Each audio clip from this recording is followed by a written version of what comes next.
Good morning. I hope it's a bit warmer where you are than it was here. I had frost on my car this morning, or ice, or whatever you call it. That shiny stuff, the sparkly stuff. I came out with just my T-shirt on, because it was lovely and warm in my house. Thought, oh, it's a bit nippy out here. Looked to the next door neighbour's car, thought, oh, look at his car, it's got all... And I thought, oh, so it was freezing. 0 degrees, and we've called today British summertime, and it was 0 degrees this morning when I left. Didn't get much warmer by the time I got to pick up Jay. It was freezing at the bus stop, and then Hannah, late as usual, came running down with her bag. Sorry, I'm late. Anyway, you don't need to know all that, do you? Good morning, it's British summertime here at Sewing Quarter. Nearly said the wrong company then as well. I better concentrate, John. I've got a menu of what's coming up today. Would you like to see what's happening? Coming up today on British summertime, we've got 8 a.m, joyful homeware. And you see, how many different ways can they use Joy's name? Do you know what I mean? Every time she's on, she's a joyful homeware today. Anyway, at 9 o'clock is Summer Beach Wrap with Jennifer Mills. At 10 o'clock, oh, it's not even in there. Life's a Picnic with Joy, that should say. And then at 11 o'clock, we've got the Sewist Bookcase. Now, some of the things in that hour, because that hour at 11 o'clock is just me, some of the things in that hour are so new, they haven't arrived yet. So I will be showing them to you as I see them when they arrive this morning. Apparently we've got these amazing pens and pencils and everything. So what I'm going to do is I'm going to do it like you'll do it when you get them at home. I'll be opening the packet and I'll be trying it out with some. It could be disaster, it could be fun, it could be you could another chance to laugh at me. You never know, do you? You never know. Anyway, if you just joined us, welcome. We are Sewing Quarter. We're a shopping channel with a difference. We like to bring you gorgeous fabrics, lovely notions, lovely ideas, lovely books. But we also bring you designers at the top of their game to bring you demonstrations, to give you inspiration, to make you laugh, to make everything, to have a bit of fun, really. We know you're loving it. We haven't been here very long. We know you're loving it because we get lots and lots and lots of lovely feedback. Now, we are a totally and utterly interactive channel. So if you want to get in touch with us and ask Joy or Jennifer or me any questions today, the easiest way to do it is by sending us a web chat. And the way you do that is you go to the website, www.sewingquarter.com. You click on, that's it there, that's the main page there. Then you click on Watch Today's Show, and then it'll be a few seconds behind this one. That's me just a few seconds ago there, you see. Then what you do is scroll down the page. You see that little box there saying Message to Studio. Just write your message in there. Hang on, here we go. Oh, the wrong way round today. Good morning.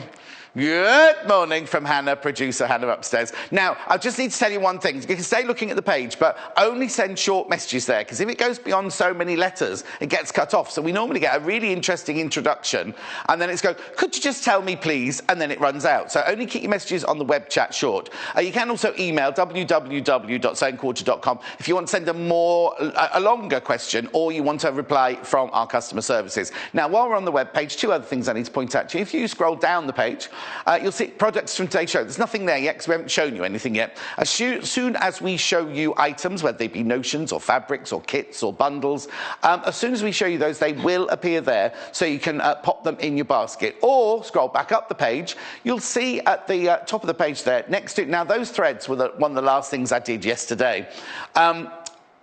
Obviously, that's not now because that's not live, but when we start doing the live sales, you will see the item that we are actually selling in that square there. All you need to do is add it to your basket. Once you've added it to your basket, go up to your basket, you see at the top right-hand corner there, and check it out. Now, we do have this what's the word I'm looking for? Treat, really, of only charging 1 post and packaging for the whole day. So if you come in during this 8 o'clock show and you maybe buy something from Joy, at Joy's show now, and you check out your basket because you know you want it, and then at 10 o'clock you might see something else from Joy's next show and you think, well, I want that as well. Put that in your basket as well. At the end of the day, you'll only pay 1 post and packaging of £2.95. It's fantastic, isn't it? Now, we're starting off the day with these really... Joy's doing kind of... well, it's British summertime, al-fresco eating. I'm not going to eat outside unless it's a bit warmer when I get home. But aren't these lovely? You know Joy's the queen of quilting anyway. So we've got these beautifully quilted table mats here. I'm not really showing you that one very well. And we've got bundles of fabric that you can make said. I mean, you could use different fabrics or you could use the fabric we're selling for other projects, but we love this and we love the quilting. So I'm just going to grab those, and we've got this brand new book, just came in today, brand new book, which Joy's going to be showing us through. Well, I'll be showing you and Joy will be commenting from the side, no doubt. Anyway, let's go and see Joy. Let's go and see Joy, 'cause we haven't seen her for ages. Joy. At least a week, John. Good morning. Is it only a week? It feels... Only a week. No, it wasn't, because the last time you kept saying, step away from the table, John. Step away from the table. Because it was when we were doing the rotary cuts. And now you know, I do it all the time. People go, what are you doing, John? Because as soon as an expert gets a rotary cutter, I go... I've made you paranoid. Like this, like, no, because it's you learn new things, don't you? Absolutely. And it's like, everyone goes, what are you doing? I said, well, Joy said. Joy said I have to move. Right, before we start, these are gorgeous. I love these. You're going to show us how to make these placemats. But I need to tell you that the fabric, we've bundled the fabric for you. We've got 2 bundles if you want to buy the fabrics for these. Now, the one that Joy's used is this one. Is this one here. And what you get in this bundle, well, it says table mats and runners kits. It's whatever you want it to be, really. You get 4 metres of fabric in total. So what you get is, you get this really lovely red, now you can't see it from there, it's like a red linen effect. Red linen effect. You get linen texture. You get 2 metres of that one, do you? 2 metres of the red one there. Then you get a metre of this. So that's 2, hang on. Metre and a half of this. Metre and a half of this one you get. That's the spot on that Joy's used there. And then you get half a metre of the green. The green is called lime green. Now that is the one that Joy's made and will be making in the show today. But there is an option. If you don't want the red, the grey and the green, or the red, the silver and the green, you can have, I'll just move those out of shot and bring these in. This is lovely. So we've got the blue. It's like a denim effect, like a linen effect. It's a navy blue linen texture, that one's called there. You get 2 metres of that one. You get 1.5 metres of the gold spot in this one. Oh, it's called stone. Stone, it's called. Get the names right. Get the names right, John. Stone. And then this one, bright red. Bright red, and you get half metre of that. Oh, £34.95. 4 metres of fabric for £34.95. All you have to do is dial the number 0800 112 4433 if you want to speak to the call centre. If you want to pop one in your basket, go to the website sewingquarter.com, click it and put it in your basket. Right, Joy. The rest of the time is yours, because I've got a sore throat. You can just talk now. Well, I'm just getting over a sore throat. Oh, so I think you must have given it to me. Yes, exactly. Between us, we could be good. And we won't stay away from Hannah, because she's going on a cycling holiday to Cuba. Let's get next week again, Hannah. Yeah, into next week. Right, these are gorgeous. They look complicated. No, nice and straightforward. Inspired by sort of the flags of the Crusades or the George Cross and things like that. But I've made them extra big, because if you're going to use them outside, then you want that extra space to be able to put stuff on. And it's based on 2 arrows facing into each other. You see, because my eyes automatically take that lovely little... That's got a name, I'm presuming. It's got a name. It's a quarter square triangle. Oh, well, why wouldn't it be? Quarter square triangle. But my eyes immediately drawn to that, but I didn't realise that there's arrows.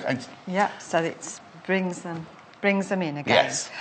So we're going to start off. I'm going to show you how to make this little centrepiece first. All right, before we start that, I know the first question people are going to be asking is, if they buy the bundle, how many of these are they going to be able to make in the 4 metres of fabric?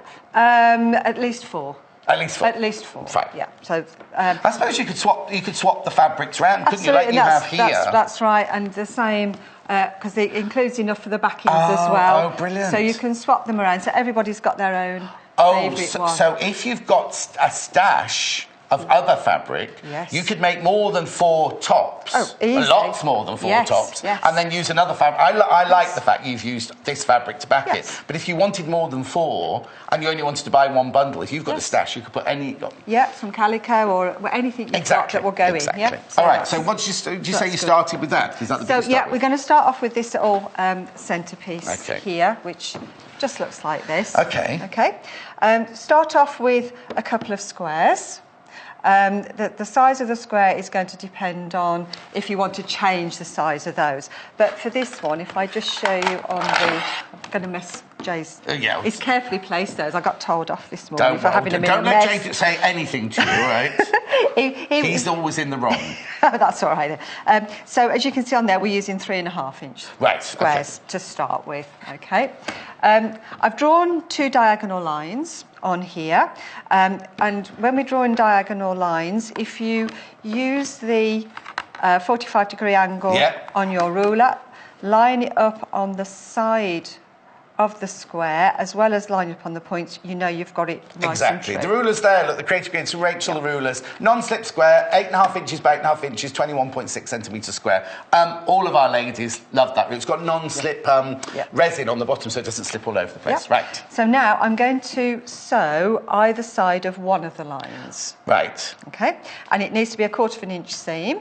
So I'm going to pretend that this line is the edge of my fabric, so that when I come over to the machine, I can put it down on the edge of the foot is on the line. So that gives me my guide. Okay. Grab those. This little bit worries me a little bit, not because you're doing it, because before we opened, me and Natasha and Hannah all took it in turns to be the presenter and the expert. Okay. So, because obviously we didn't want you coming in while we were just doing camera angles and things like that. And Hannah did one of this thing where she drew the line and she had to stitch either side and cut down the line. And she got it wrong every time. Oops. Every time. She just kept stitching down the middle line, that was it. And then go... I've done it again. Yes. It can be a bit confusing because some techniques you do have to stitch on the line. Yes, don't give her credence, whatever the word is. She got it wrong. Okay, so I've stitched down both sides of the line. I'm just going to snip my ends off. I like to take my ends of thread off as... Oh, you'll be in trouble if you throw it on the floor. No, Jay's found the Hoover, apparently. Oh, has he? Yes. Oh, that's good. We can tidy up. I do this at home. What, throw it on the floor? Yeah, terrible. Do you want me to send Jay round to Hoover up for Hey, you? that's good. Do you think he'd come? Yeah, he's very cheap. Anyway. That'll work. Okay, so I've stitched either side of the line. I'm not stitching either side of the other line, which is what you would maybe Oh, yes, because expect. you've drawn 2 lines on there. I have, but I've done that for a reason, because I'm now going to cut this apart, and I'm going to cut it apart. So I've drawn that line just to remind me where that cutting line is. And Are you cutting that way? I'm going to cut across the line of stitching. Oh, because Hannah, when she did this, whatever technique she was doing, she had to cut down that line that she'd drawn there. You're cutting the other way across. I am. I'm going to cut in both directions on this one. Oh. But I'm cutting across the line of stitching first because it just helps to keep it a little bit more stable. Okay? Oh, you weren't meant to cut. I'm just going to move table then. Yeah, I'm just going to move the angle around a bit so I can cut it better. Okay. I have, there we go. See, Joy's always taught me when she's got the rotary cutter out, I have to move away from the table. But yeah, as long as you've not got anything on the table, like fingers, then we're okay. So I've cut across that way, and now I need to cross the other way. If I'd got my rotating mat, I would turn it round. But you haven't. I haven't. Now, when I move this round, to try and get that sort of all line back up again... I don't understand where you're going to cut, though. I'm going to cut on that line? Yeah. So if I'd moved it round and that was all joined up... Right, so we're making this, which is obviously the middle bit. That's what you're making at the moment? Yes. Okay. But you're not... It's fascinating me, You're not with it yet, are you? Okay. No. So if I turned it round, I could just do that because I haven't disturbed the fabric. Yes. Because I've disturbed the fabric, and that's what happens, what you can do is line it up on that line, but use any of these strong lines on your ruler along, to make sure along it's straight, the edge, and then you know you've got it nice and true. So I'm going to cut that one, and I'm also going to... You don't have to jump, John. You could just stand there, but just keep your hands out the way. I would settle for that. Okay. So now I've cut it into 4 chunks. Right. Which, when I open them up, is going to give me these. You've got enough for 2 there, then? That's right. If you start with 2 squares, you end up with 2 squares. Yeah, of course, and John. you will... But you say that, and people are like, well, if I want to make 2 of these, how many squares do I start with? It's so logical, it seems wrong. Yes. Too simple, really, isn't it? Yeah. So then we get these. Now, what you have to watch now is obviously you can't put those 2 together because it doesn't work. Right. So we need to alternate them, and then we get 2 of those. Okay, this is the amount of power you've got in this place, Joy. Oh, dear. The phone's just rung in the gallery, and they said, if Joy wants a rotating cutting mat, we'll get her the rotating cutting mat. So it's coming down for you. Now, whether we use it again in the show is another thing, but... I will find a way to use it. Yes, of course. I will find a way to use it. I like using the rotary mat. Is it coming?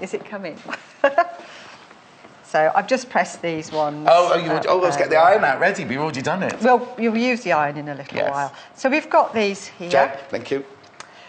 Jake, could you pop round to Joyce and do the hoovering in between shows? Thank you. Yeah. Are you free later? He's not answering, is he? He's very good at buying legs of lamb. Hannah lives in the same village as Jay, and she saw him the other day running up the road with a leg of lamb under his arm. I hope he paid for it. Oh, yes, no, it was paid for. So I'm going to put these together. I'm going to pop a pin in. Now, what we want is to make sure that this nests together really nicely. I was going to say, yes, you've got that. Now, my trick is if you pin it exactly on the line of stitching on one side, when you turn over, if the pin is exactly on the line of stitching on the other side, you know you've got it right. Right. Okay? Yeah, because I said, didn't I, when you first brought them in, my eye was drawn, and if that was slightly off, everyone's like, oh, Joy was off it on that day. I'll probably be off it on this one. Now, you realise that, don't you? Because that is the way things work. Particularly when you're using plain fabrics, there's no hiding place. Yes. If you were using a really busy fabric, it would sort of blend in a bit better, but no. I'm not taking the pin out. If you take the pin out, there's no point of having it there in the first place. Yeah. Now, when I get to the end here, these little points always sort of shift about a bit. Yeah. So all I'm going to do is use my quick unpick just to hold them together. Oh, yes. Now, you only do it lightly because otherwise you end up scratching your machine, but that will just keep them together all the way through. Perfect. Snip your ends. Yeah, if you don't get rid of them straight away, they end up getting stitched in. There we go. That's acceptable. You took a little breath then, didn't you? Just please let it match. Just that'll do. All the time. Yeah, that'll do for me. Perfect. Now, if you're wondering, if you've never seen a rotating cutting mat, this is the rotating cutting mat that Joy was talking about. So if I just put up a couple of these back on, so if I've just done my first cut this way, then all I need to do is just turn this round and I'm ready to cut away from me. It goes all the way round and it goes in both directions. So whatever you want to cut, whatever angle, you can turn this. So it means you're moving the board rather than the fabric. So if you're cutting something intricate, but also you should always cut away from yourself, shouldn't you? Absolutely, so if you want to suddenly cut that direction, instead of doing it like that, you just turn the whole board round. Just turn the whole thing round, yeah.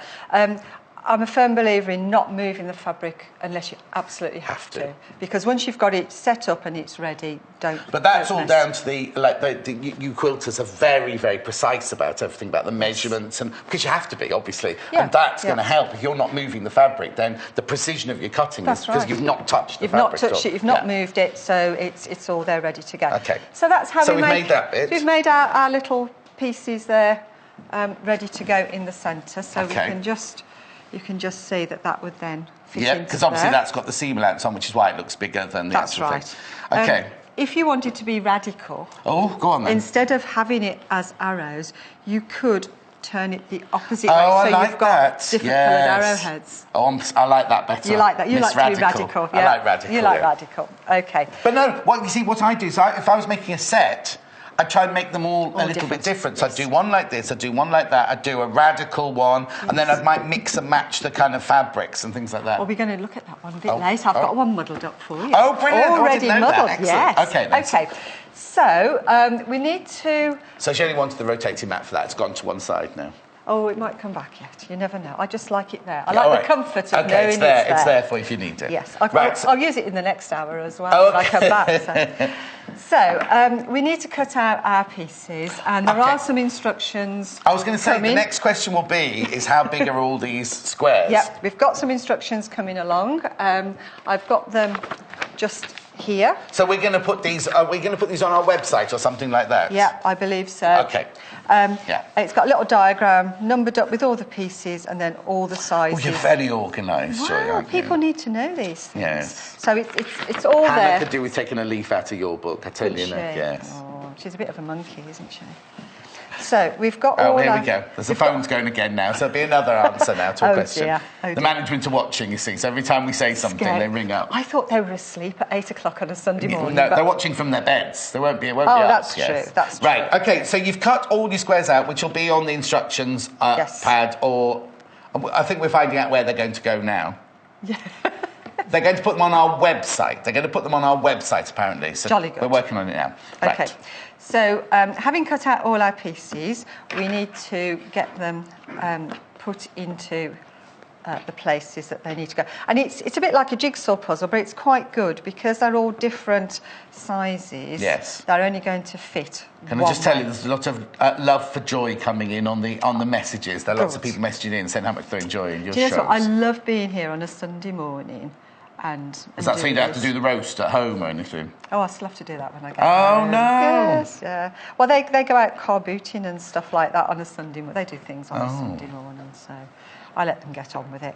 But no, it's something really nice about getting up early, coming in and nice and calm and talking about quilting. Okay, before you do the next thing, what'd you say, Hannah? Isabel, Joy is a joyful seamstress. That's from Isabel. and I've got another one. Yeah, right. How you use the unpicker to hold the fabric in place. Yes. Julie said, "What a great tip about that." She uses an orange stick for manicures normally rather than a quick unpick. Yeah, that's nice, Julie. Yeah. You can buy fancy tweezers and things. But why do you need to if that works? If you've got one of those, then... Exactly. Right, so we've got all our pieces, and obviously they're all different sizes because the square, this isn't in the centre of the cross. It's shifted to the side. It wouldn't look right. No. So if you look at it that way around, it's a bit like a Crusaders flag. Yes, exactly. With the cross on. And if you go that way, it's more like a flag, a pennant or something like that. Yeah. Yes. Okay, so we've got all our pieces. Yeah. Now, we need to sew them all together, and we need to make sure that we sew them together in the right order. Right. And I'm going to show you a method of chain piecing them, but where the whole thing is all in one piece. So you've got to pay attention. No, I'm watching, I'm intrigued. Yeah. So, always lay it out on the left-hand side of your machine. Right. Because then, when you pick the pieces up and take them over, you're not fiddling them around and getting lost up. So, these two have got to go together. Right. So, I'm placing this one on the top. Hannah's stressed already. Is she? Yes. Then I'm placing this one on the top. Right. And then I'm placing this one on the top. Okay. Okay. So I know I'm going to sew in that order. Right.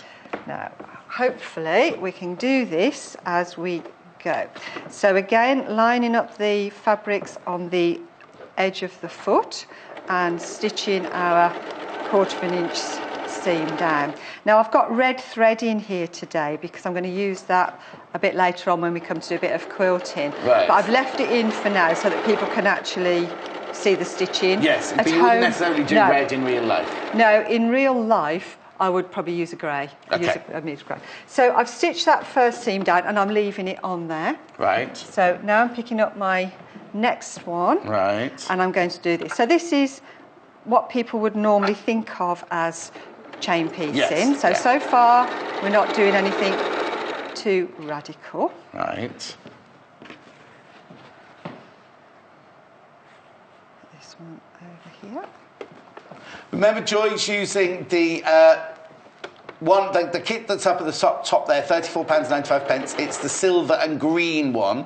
It also comes in navy, red and stone as well, which I'll show you more about in a minute.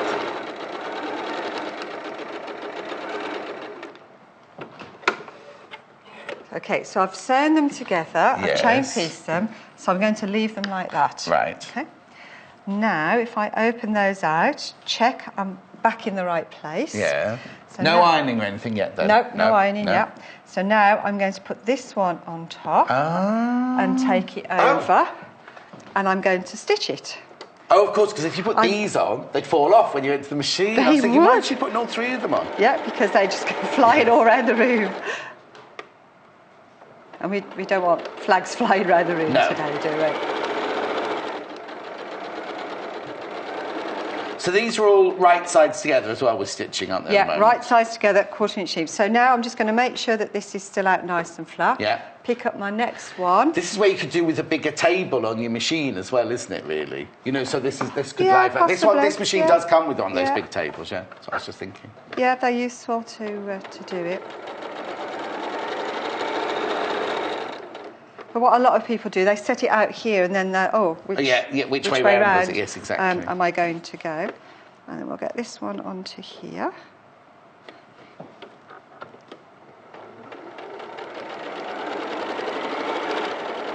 somebody said to me the other day, why do you always sew so fast when you're on the telly? And I'm like, I don't. I just sew the speed that the machine's going. But I could slow it down. So now, this is where it looks a little bit weird. Yes. Because we're all strung together. Right. But now all those are in the right place. We haven't got any muddled up. Right. Now we can press. Oh, okay, so you wouldn't do these next. You do... Oh, no, I'm going to press next. You haven't got one already prepared? Not at this stage. I thought I'd... part. I'm still keeping it all together. Yeah. Okay. Now, this is where it can get a bit fiddle-dee-diddle-dee when you're trying to press things. We need to make sure our seams go in opposite directions again so that we can get those corners nested nicely. Yes. And people say, well, how do you know which way to press which seam? I'm looking at this one because this one's got all the seams in it where the bulk is. Yeah. If I try and press this one this way, it's going to get very bulky. Very bulky. So that one's going to go outwards. So those... And these are going to go inwards. So it's all quite sensible and logical if you actually think about it, isn't it, really? So with this one, I'm going to press this one over here. And then I'm going to go to the top one to press this one over here. Okay? Right. Now, this one, I want to go this way and that way, but my iron's in all the wrong place. So what you need to do is if you just bring this to the edge of your ironing board and let it drop off, then you can get at the next line without compromising. I've got an even better idea. Have you? Buy a mini iron that we sell here. Yes, Go to the website. If you bought a mini iron, you could keep it flat and just do them all with your little mini iron, couldn't you? You could. If you wanted to. I'm not saying you have to, but you could do. No. So then I'll do this one and I can press this one. Okay. So then I can just go over the top and make sure it's all nice and flat. Right, yeah. Okay? Yeah. So then I can bring this back over here. I need to get rid of these ends because they're in my way. I've got a tidy box. Oh, you're very good putting it straight in the bin. I found the tidy box, yes. Wow. Okay, now I can start to join my rows together. Okay, so bring it back to the front and then I can fold it over. You could only really do this chain piece on pieces that are this big because it would get really bulky, wouldn't it, if you tried to do it on... I do it on a whole quilt. Oh, do you? I do this method on a whole quilt. Oh, you're just a miracle worker, Joy, aren't you? I was just thinking, wouldn't it... but that's fantastic. If you've gone to all that trouble of trying to sort out... I don't like that. Oh. Pinning's right, it wasn't quite straight. Yeah, if you've gone to all the trouble of sorting out a complex pattern and getting it all laid out, I'm not going to run the risk of muddling it up halfway through. So I would do it, I do it on a whole quilt top, Better. Right, while Joy pins that, just have a look again, a quick look at the bundles. The one that Joy's using is this one here. It's the red, silver and green one. You get a lot of fabric, 4 metres in total. You get 2 metres of the red, you get 1.5 metres of the spot, and you get 0.5 metre of the green. So it's a linen texture red there, 1.5 metres, 2 metres, 1.5 metres to the spot-on fabric there, and 0.5 metre of the lime, which is the spectrum solid fabric there. Now, if you've got any other ideas, I love this mat idea, but maybe you don't want to, maybe you don't eat outside, maybe you don't want placemats, maybe you want to make something else. Let me know what else you'd make it, because it's nice that you get the 3 different sizes in the fabric, and all good quantities of fabric. So that is the red, silver and green. The red's got like a texture to it. It's not a linen, it's a linen effect. It's a Macawa solid, but it's got a linen effect. Really lovely, that's £34. 4 metres of fabric for £34.95. Right, if you don't go for the green one, then this is nice, this is lovely. Again, you've got the same as the red over there, you've now got blue that also has that, it's almost like a denim texture. It's not the weight of denim, it's a nice soft, but what it is the warp and the weft are different colours and everything, gives you that lovely shot effect there. Excuse me. So, you get 2 metres of the blue, you get 1.5 metres of the, they call this stone, it's like a golden stone colour, it's called stone, and then 0.5 metre of the bright red. 0.5 metre of the bright red, £34.95. They're lovely, aren't they? Really lovely. OK, let's carry on with the sewing. OK. So I've got my joins pinned. Right. I haven't cut anything apart. It's still all tied up together. So it's still all attached? It's still all attached, so no running around the sewing room getting lost. Do you know something? You can cut pieces out and you can put them on your sewing table and you turn your back for 2 seconds and they've gone. And you never find them again? And you never know where they've gone. It's amazing. Is it the... trying to think of a funny word, something fairy. Is it the cut-out fairy or something like that? It's the, yeah. I made that up, yes, Hannah, it's not real. Yeah, it's not the sewing fairy, because the sewing fairy is good. Yeah, the sewing fairy would look after them for you. Yes, and the pressing fairy is good as well. The which fairy? The pressing fairy. Oh, really? Yeah, when we're doing charity days for sewing and stuff like that, we always have a couple of pressing fairies, so that we've got some people who are sewing and some people who are grabbing the stuff and pressing it. So I could send Jay. Jay could be a pressing and hoovering fairy. Yeah, he's the hoovering fairy, definitely now. Yeah. No, he hasn't mastered... We've given him the hoovering fairy name, but he hasn't actually mastered the hoovering yet. He hasn't actually done it yet. No, you can't find the hoover. So, OK, so you've gone along that one. So I've gone along that first one right. and took the pins out. Yeah. And now I'm going to do exactly the same on this one. Irons nicely together there. Someone's asked about the book. Oh yes, you can just sit there. We'll go and have a look at it in a second. We're only halfway through the show. We'll show it to you in a second. We've got time. It's only just arrived. That book has literally just arrived. Yeah, we had to get it out the wrapper, didn't we? Yeah.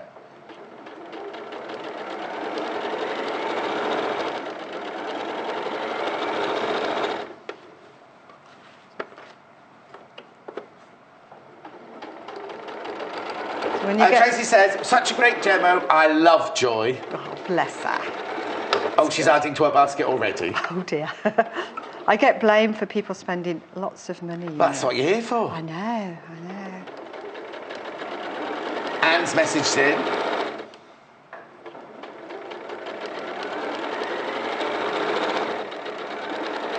Oh... It's the borrowers that are nicking your fabric. Of course, they're not fairies. yes. They're blaming the borrowers. Thank you, Anne. Yeah, they do. Well, do you know something? People are awake this morning, aren't they? Yeah. That's good. Oh, yes. It's always busy on a Sunday morning.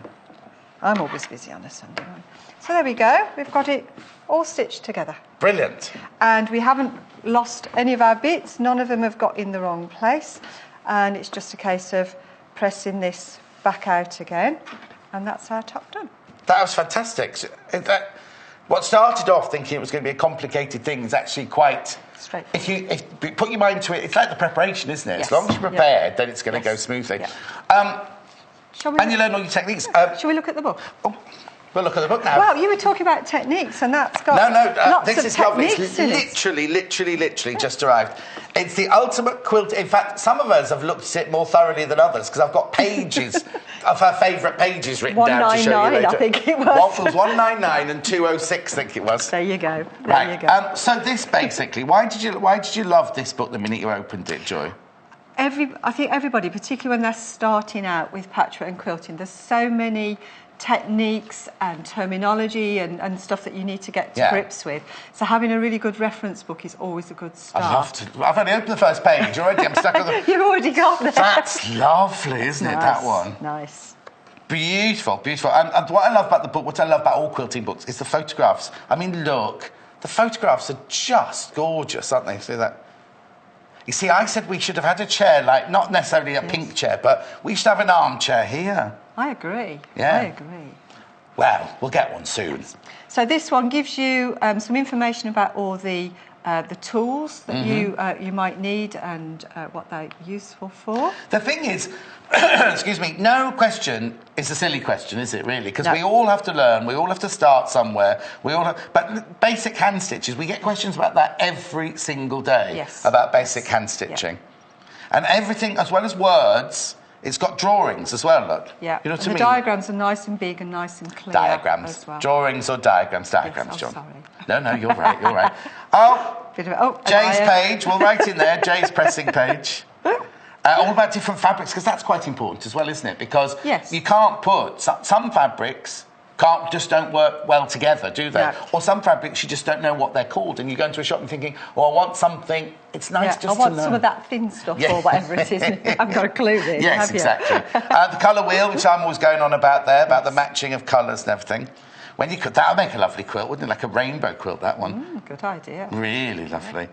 So patterns, we're not even onto the quilt yet, we're still onto the techniques, wadding and backing. We'll do some wadding later. Yeah. Then quilt makers basics. So we carry on with hand quilting. It's just a beautiful, beautiful... I won't go through it all now because I'll show it to you again later on, but there's just machine quilting. Constructing a quilt, you see, the thing is, you might think one day, because even if you do the simplest of simplest, square on square on square on square, you still need to know how to construct it, don't you? What I mean? So just the detail this book goes into. Lovely photographs, really beautiful techniques, all about borders, about everything. I wonder if it's got flying geese in here. We'll have somewhere, I'm sure. Oh, quite possibly. We like flying hang on. Right, hang on, go back to the binding, because someone messaged in. Where's the binding? That one. Yes. Oh, Brenda, only half of your message came through, my love, but it was about doing corners. Joy will show you. We'll make sure we get to the corners of the binding on there. This is square-ended corners, and I'm going to look at mitered borders, mitered corners, which is also in here as well. So, Brenda, don't go anywhere. No. You see, that's lovely, isn't it? We'll get back on with the sewing. I'll get halfway through the book, and then we'll talk about it again later. Now that's interesting. Whole cloth. You see, you don't even think of that, do you? So that's literally a sandwich of 2 bits of fabric, and you just literally, it's all about the quilting. Yeah, yeah. Because people get confused, don't they, between patchworking and quilting? Because before I started here, I thought a quilt was a patchwork. You thought it was one thing. Yes, that was just one thing, and it's not. Patchwork is the cutting up and reassembling of all the bits of fabric, and the quilting is the stitches that holds all the layers. But look at these. Yeah. Look at these. These are motifs that you can quilt. Yes. Lovely, aren't they? Right, I'm going to stop there. I know. And how much is the book? Oh, it's only $14.95. Halfway through, I've had a good $14.95, haven't I? Right. It is good because it's a book you can come back to time and time again. Well, we will come back to it time and time again because people are watching I'll make sure you come back to it because I haven't got to page 199 yet. Yes, exactly.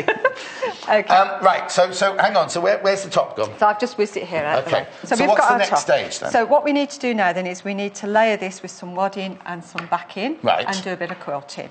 Okay. Well, do you have one there already made? I've got some bits here. Yes. So I've got my piece of backing here, which is bigger than the quilt top. Oh, okay. Okay. That just means that when I'm quilting, if anything shifts about a bit, it doesn't matter. I can still trim it back nice and square afterwards. I've used in mine, because I knew I wanted to put some hot food on them, I've used... What are you making for us when we come round for this al-fresco dining then? What would you like? Well, Lamb casserole? No, I'm vegetarian. Pizza? And awkward. Gluten-free. Gluten-free. Yes. You can have a salad. Excellent. So I don't need the heat-resistant So I don't need to know exactly. No. So if you know you're going to be putting hot food on, then it's worth thinking about putting some... a layer of insulated wadding. We do normally sell the insulated. Yeah, Insulbright. It's called.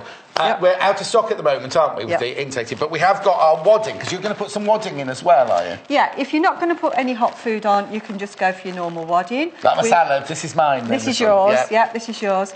This is the Hobbs Heirloom one, which is actually a fusible one. Brilliant when you're doing small projects. To have it fusible. You iron it on. Just iron it straight on. You haven't got to worry about any tacking or anything That's like that. A crib size, a 45 by 60 inches, 144 by 152 centimetres, £14.95. If you go onto the website, you might need more than this. If you go, depending on how many mats you're making, go onto the website. We have different sizes, like crib size, twin size, queen size, king size, all of that sort of thing. So go and have a look on the website. That one's $14.95. Okay. Right. And even if you're using the insulated wadding, it actually tells you on the packet, it recommends that you use a layer of this and a layer of wadding on the top to just give it that extra protection. And so literally what we would do is place the backing, the wadding, and then the... This would you'd have pressed this in real life, I'd have pressed this. I'm not going to because I've got one I've prepared earlier. Okay. I knew you'd like that. So yeah, press it, put it all on, and then get it nicely tacked down. Or if you're using the fusible, then obviously just going to get it pressed down. Okay, so one you already have prepared earlier. Yes, here we go. Well, I didn't think you wanted. Oh, no, you see, this is what I meant about mixing and matching. See, I told you. Yeah. Nice. So this time I've got green on the back, I've got red as the background, and the silver and the green. So there's 3 different options there, and there's lots more combinations. Exactly. Obviously, that you could do. You could have all these as different fabrics and have the arrows in one colour. Oh, yes. It's all sorts of choices. Well, the choice is yours, really, if you've got the fabric to work it. Now. Yes. Tacking or basting, whichever you want to call. Okay. I like to do them about 3 inches apart because that keeps it nice and stable. Right. And I'm quite lucky, and we'll test this out. Oh. We'll test the theory out because I know if I put my hand on here like this, it's roughly 3 inches wide. Oh, is it? Yeah. Well, mine wouldn't be. No. So what's yours? No, mine would be. Look. Yeah, but it's 3.5-ish. Oh. So it's not as bad as you think, I was going on about my big fat sausage hands, but they're the same as your big fat sausage hands. Thank you. I really like that image. Thank you very much. Oh, we could be delicate. I have delicate ones because you've got like ballerina hands, haven't you? You've got very expressive hands like that. Whereas mine, well, no, like they're saying on on the dancing shows, they always get yours are hands that do that. Yes. Anyway. Okay. So I don't need to worry about marking this or measuring it or anything like that. When I'm stitching, I just literally put my hand on to get the guide and go with it. This is for your tacking stitches, for the tacking stitches, yeah. And I do it in a grid. We want this as stable as it can be, then it won't move. And when you're doing tacking stitches, some people think, oh, this is a bit of a chore, so they do great big stitches. And if you're doing big stitches, it doesn't hold it stable enough. There's a lot more room to move. I was always taught to do like Z, so you do one there, come down Z like that. Yeah. I don't know if that's a dressmaker's thing. Yeah, that's a dressmaking thing. If you've got big Zs everywhere and you're trying to cut over it, it's much more like to get caught up and whatever. So no, we do it nice and neatly in mine were neat Zs. lines. Yeah, I'm sure they were. Yeah. No knots at the beginning or the end. Oh, okay. No need for that at all. If you're basting a big quilt, a whole quilt, you would start in the middle here with a piece of thread long enough to go all the way across. Oh, okay. But you would start here and tack to that end, come back the other side, reload your needle and go back the other way. Okay. Yeah. So we've got this all nicely tacked together, and then we need to think about quilting. A pattern. So as you can see on here, I've echo quilted this sort of L shape here. It's nice, I like that. Yeah, and I've just done 3 lines. I could have kept going all the way. You could quilt in here. Again, it's completely your preference. Exactly. So what I want to do is just talk a little bit about the walking foot. Oh, yes, that's right. We've got 10 minutes, 12 minutes, so we're fine. Right, okay, we'll be quick then. So the walking foot, a lot of people don't understand walking feet, how they work, what they do. Now, the feed dogs on your machine, these little crocodile teeth, it's their job to pull the fabric through the machine. If you've got layers, when it's going through, those crocodile teeth can only work on the bottom layer, so it makes your fabrics shift and you get wrinkly bottoms. Well, we don't want a wrinkly bottom, do we? We definitely don't want any wrinkly bottoms. So what the walking foot does, if we look at this, it's got another set of little crocodile teeth here. Right. So that acts on the top layer, so it sort of munches it through. So it's doing the same from the top, but the same as underneath, but from the top. That's right, so it sort of munches it all through together. Now, the only way those crocodile teeth can work is if this bar is going up and down. Oh, okay. If that bar isn't going up and down, there's no point in having it there. And the only way that bar can go up and down is if it's on the side where the screw is that you screw your needle in with. Right. So it rests on top of there. Right. And then as you stitch and the needle goes up and down, that bar goes up and down. Okay. Some walking feet haven't got a straight bar. They've got like a little horseshoe shape. If you've got a horseshoe shape, it needs to just slot around. Over the, yes. But other than that, it's the same principle. This machine actually comes with a walking foot. But if your machine hasn't got a walking foot, a lot of the manufacturers do sell them separately for your machine. Yeah. And while we're just doing the foot, this is the still. This is the still for the machine that we're using here. It's the Elna 680. Now it's £999. It is the most phenomenal machine. This is the one that Lucy Brennan's got now. What you need to do is, if you go to the website and go into the shop, go to sewing machines and look this up. There are so many more. Like there, it's got 170 built-in stitches, 9mm stitch width, large workspace, knee lifter, 91 needle. That plus so many other reasons to buy this. Go to the website and have a look at it in our shop, and you can see it there. Just pop one in your basket from there. What do you need? Okay, I've got my walking foot on. You've done it. Right, I've done it. Yeah, you just unscrew the knot, put it on, and there you go. Now, when you're quilting, because you're going through layers, we want our stitches to be a bit bigger so that they've got room to go through. Otherwise, it pinches it in too much. Right. So I am going to, hopefully, take my stitch length up, and I'm going up to about 3.5. Okay. Because you don't want to go too big, because that'll start gathering it, wouldn't it? Yeah, it just looks awful. Right. And then I'm going to take the whole thing over. Again, I'm just going to use the edge of my foot as a guide. Right. And this time I'm using it as a guide on my seam line. Okay. So I've got a question before you start. Yeah. Then. When we do quilts, everyone, like you just said earlier, you start from the middle and you go outwards. Yes. Do you not need to when it's just a little L like that? Not so much, no. If it's small enough. Depends what you're doing. I'm going to go here, so I'm sort of coming into the centre and then working out that way. And then so it's still really the same technique. It's just because the centre can either be here going outwards. Okay, we'll do it on here. Yeah. Here going outwards. Yeah. It could be here going outwards that way, or it could be here going out in concentric circles. Yeah. So the centre can be, mean different things. Yes. So now I'm going to try and do it slowly. I don't want to get told off for stitching too quickly. Oh, he's going to slow me down. Oh, look. There you go. Is that slow enough? Sublime to the ridiculous. Let's go halfway, shall we? Yeah. That's a little feature on the machine. It's got a snail. And a hare. And a hare. A tortoise and a hare. It's a tortoise, not a snail. It would be a tortoise and a hare, wouldn't it, really? No, it's that very famous story, the snail and the hare. Do you not know that one, Joy? No, I've not come across that one. Okay, I'm going to do one more stitch to get me into the right place. Turn it around, and then I'm going to... But the quilting you're doing is just a suggestion, isn't it? People can do whatever they want to in each of those. Yeah. I mean, if they do some really nice quilting, send some photos in. We get lots of photos. We're making a rogues gallery of all the pictures. It's Hannah's in charge of that. Oh, that's good. Okay.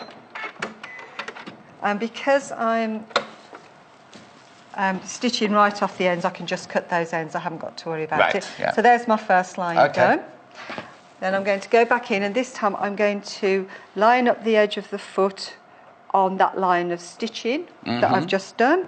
So when I come down here, that will give me a nice parallel line. And all I'm doing, I'm just concentrate on keeping everything just nice and flat and stable. Do you ever wear gloves? At home, I wear gloves all the time. Yeah, I've got a pair of quilting gloves that I really like. Because my hands are always very dry, they don't grip the fabric very much.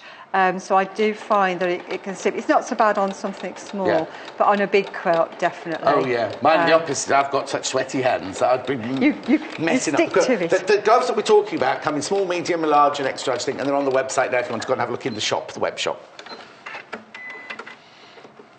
So there's our... Right, now. Second row. Yeah. And you just carry on. OK, now, who was it, the lady earlier about corners? Barbara, was it Barbara Brenda? For the binding. Brenda. Could we show how to do a corner? Is that possible? I know it's nowhere near ready to. Am I jumping ahead? Well, I'm going to do bindings and corners on the next hour. Oh, brilliant. I didn't know that. So, Brenda, if you can watch you can watch it on YouTube or on the thing. Yes. Rather than jumping ahead, we can do that on the next show. Yeah. That's it. 10 o'clock. 10 o'clock, yeah. I'm definitely doing... That's fine. No, that's brilliant. We're ready for that, yeah? So I'm just going to do one more. No, please do. And then we're done. Yeah, no, that's good. While you stitch one more, let's just go quickly through the bundles. I didn't realise that they'd have the end of the hours here so quickly. Oh, my goodness. This is the one that Joy has been using. It has been a joy. This is the one that Joy's been using. So you've got the red linen effect fabric there. You get 2 metres of that. You get 1.5 metres. That's a spot fabric. I don't know if you can see from there. That's a spot fabric. What colour do they call that one then, Hannah? silver spot. That's why I think I called that one gold, because I knew that one was silver. And so you get 1.5 meters of that, and then you get 0.5 meter of the green, right? That's that bundle. 4 metres of fabric for £34.95. If you don't want the green, you can go for the red and blue. In this one, it's a really lovely linen effect fabric there. Well, I'd say it looked more like denim than linen myself, but it's a lovely cotton. You get 2 meters of that. You get 1.5 meters of the stone spot fabric and 0.5 meter of the bright red for £34.99. And then somebody's asked to see the fusible wadding again very quickly. Here's the fusible wadding. It's Hobbs Heirloom Fusible Cotton Batting. It's got glue on one side, so you can just iron it down. It's actually cotton and polyester mix there. I think you'll find that's glue on both sides on that one, John. Say that again. Glue on both sides. Oh, is it? Sorry. Yeah. Thank you, Hannah. Glue on both sides of that one. That was Hannah. She's taken... She just said the same thing. No, she's the one who told me it was only one side. Oh, wow. Where does it say it's on both sides? It'll tell you on here somewhere. Because we had this on the show the other day. Oh, okay. And I was looking at it. Don't worry. Yeah, attached top and bottom. By ironing. Oh, that's good then. So if you're making a sandwich... Yeah, perfect. Let's just iron both of them together. Perfect. Right, let's move on. Yep, OK.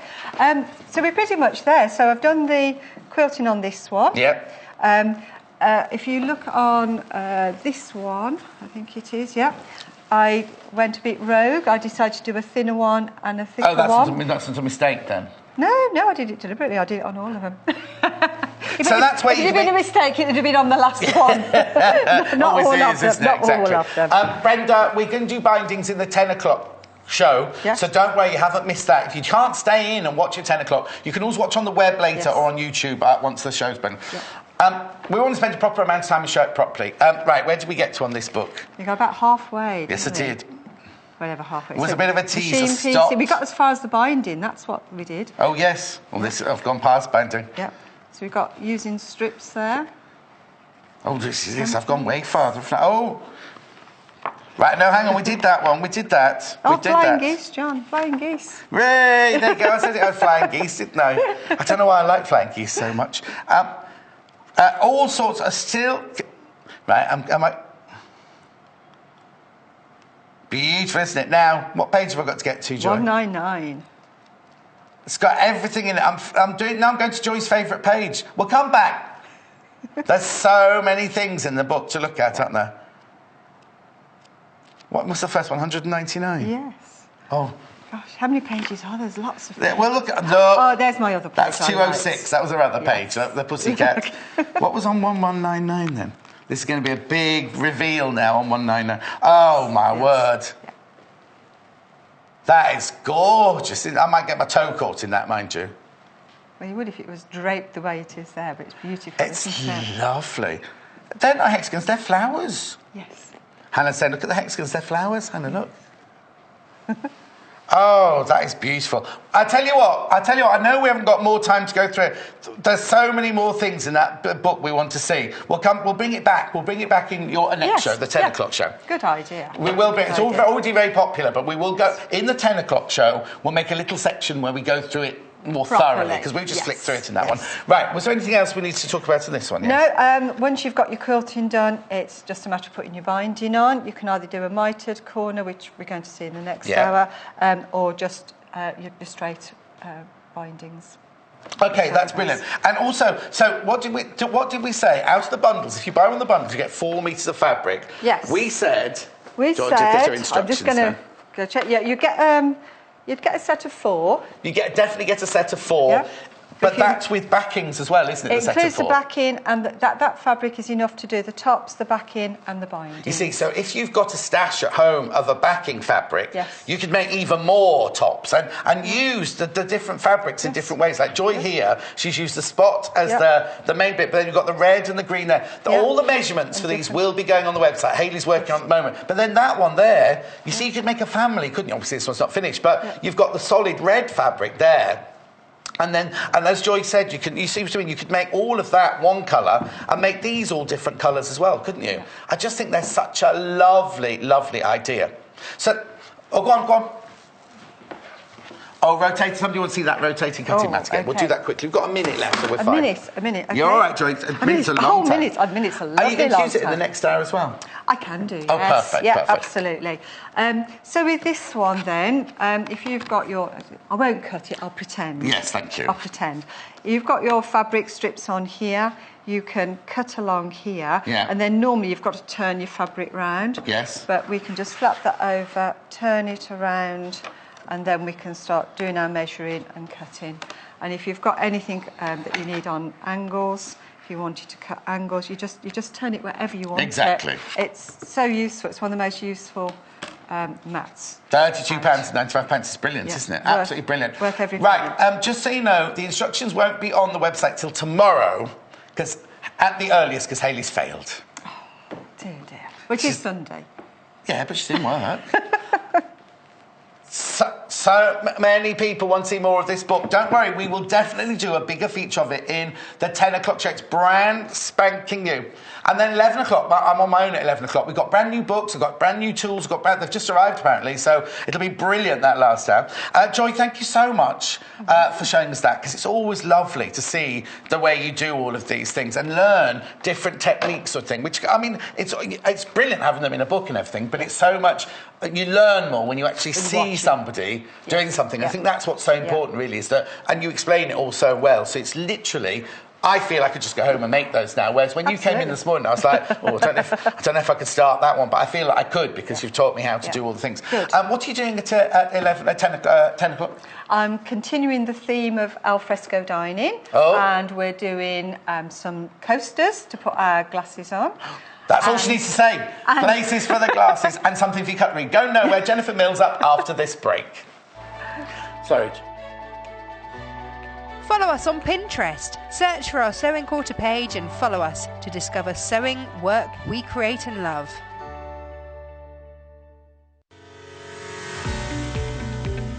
So I'm going to be showing you how to do a hem stitch. Now, a hem stitch is just a row of small slanting stitches that are used to secure your hem. So in this case, I'm pretending that this is going to be the bottom of a trouser leg. So I'm going to be using a needle and thread today. I'm using embroidery thread so you can see what I'm doing, and I'm actually not going to put a knot in the bottom of this. I'm going to secure my thread with a double stitch. So I'm first going to take my needle through the single hem. I'm going to leave a little bit of a tail before I place that back down. So then I'm going to do a double stitch. Now this is just where you sew over the same area twice, so you're creating a knot. So that's 1, 2. So that's securing my thread now. And now we can begin doing our hem stitch. So you're going to need to bring your needle in at a diagonal. So you want to pick up a few stitches from what would be the trouser leg before then going into your hem, so you can make this stitch a little bit bigger, and then repeating that process again at a diagonal. I'm going to be picking up a few stitches of the trouser leg, and then we can pick up more of the single hem. So I'm making these stitches super big so you can see what I'm doing, but when you do this at home you'd want to make these a little bit closer together. So again, a few stitches.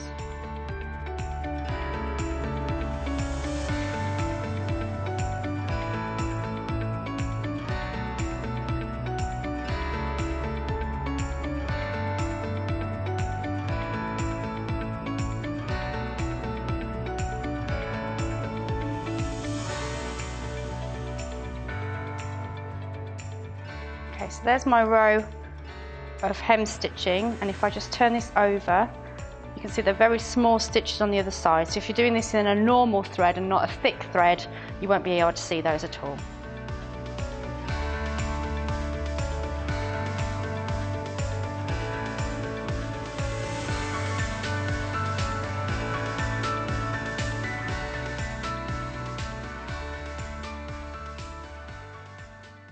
Join us on Monday the 24th of April and Tuesday the 25th of April, where Jo Carter will be bringing 3 of her cuddly creations with her.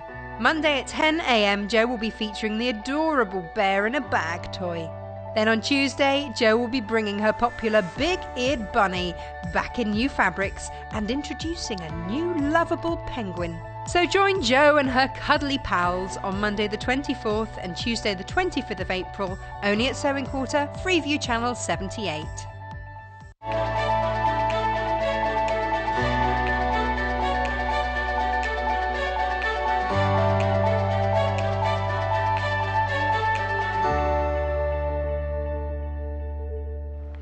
That Jo Carter holiday was quick, wasn't it? When last time we saw her, she was off for 2 weeks, and suddenly she's back in again now. In fact, I love all those little animals she makes. Each one, she doesn't give them a name, but each one has like a little personality, doesn't it? Right, I've got the most gorgeous little kimono top. It's like a beach wrappy kimono top if you're on the beach. The thing is, you can use it for so many different reasons. It's a cloth kit pattern.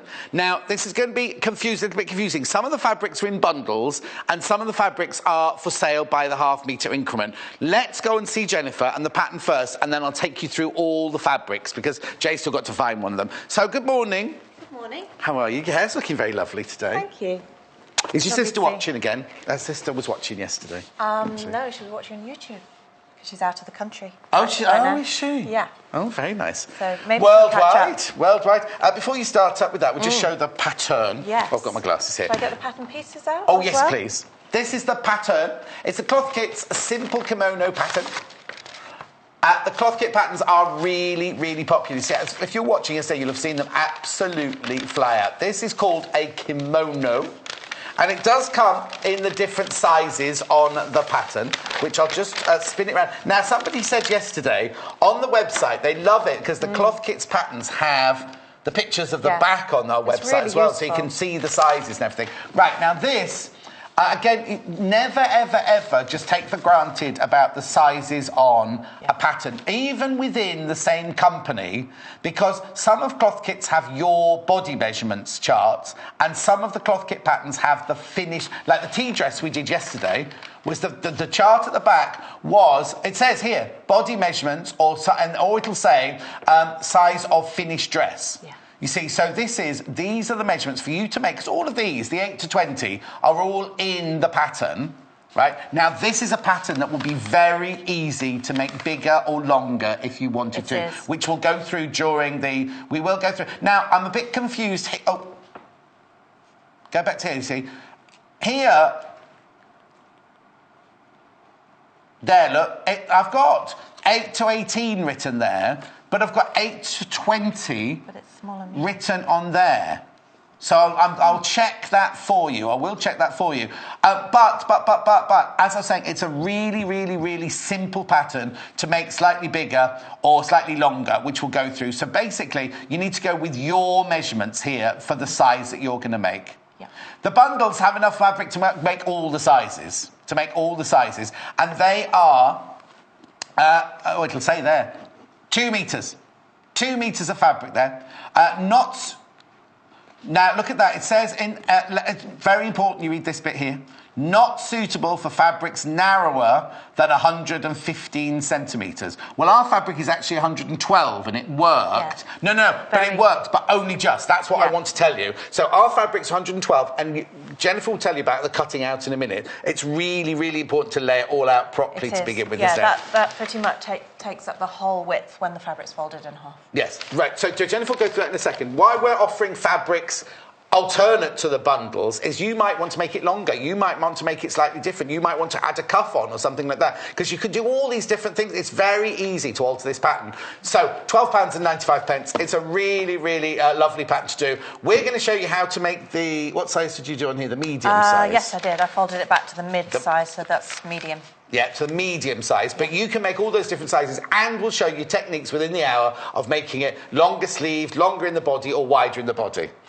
Okay, brilliant one to start practicing your techniques on. So, the first, do you want to look at the fabrics we've bundled? These 3 bundles here. These are the 3, I'll show you them here. These are the 3 bundles we're offering today. This is the one that Jennifer's already made it out of. So it's a bundle of 2 metres of the fabric. This is like a little Cornish town, this one, isn't it? Harbour Marina, it's called. Where are the boats? Oh, I can see one boat. Harbour Marina. On that shot, you can see 6 boats on that shot. Yeah. Have you got the graphics in on your screen? I can see one. Anyway. Yeah, no, that one wasn't in shop though, was it? Anyway. Okay. £20.95. That's the marine harbour marina. We've also got this one, which is the one that Jennifer is going to be showing you how to make now. This fabric has been so popular. You've used this in a little girl's dress. I did. And we've used it in something else, and it's a very, very popular fabric, this one. Again, you get 2 metres in the bundle there for £20.95. That's called Beach Hut's Marina Bundle. Oh, they're all called Marina, whether there's boats or not. The range is Marina. The last one wasn't meant to be a marina with one boat in it. And then this one, I've not seen this one before. Sevenberry. I'm going through a real Sevenberry phase at the moment. This is called Blue Flamingos. I don't know why. Oh, it would be upside down. Look. I loved it. And this one, look, because of the pattern, it looks almost orientally to start with, doesn't it? Yeah, you don't see flamingos from a distance, that's for sure. Really interesting print. Blue Flamingos on white bundle, 2 metres, £20.95. Lovely, aren't there? There's one there looking backwards, one looking forwards, one bending down to eat, one sunbathing. Yeah. Anyway, let's move on. They're the three. I've also got fabrics for you to choose from as well later, which you can buy by ½ metre. We'll have a look at those in a little while. So, you've got the pattern, you ripped the pattern in half. And taped it back together. There used to be... Oh, it's gone. My word. There's a world of wonder under there. There's lip gloss and everything.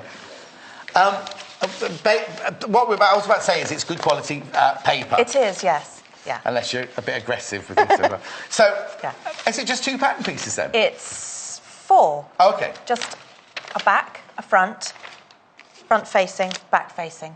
And they're not interfaced. Okay, have you got the little booklet that comes in the pattern? Because it normally shows you, doesn't it, how to lay it all out. Because they come with the most lovely little book. Oh, it's slightly different, but it's come back with all the information of everything you need to do. How you cut it out. Really lovely, simple project. No interfacing. I haven't done any overlocking either. So if you just had a basic sewing machine with straight stitch, you could make it. Really easy. How are they saying finishing the seams off then? Well, they say, and that's worth noting, a centimetre seam allowance, which is not like the other patterns I've used. This is why it's always important to read your pattern first. It's a centimetre throughout. Right. Which is unusual for cloth kits. So they say that you can take a centimetre seam allowance and then neaten it. Yes. Or they say, consider French seams. And you know how much I like French seams.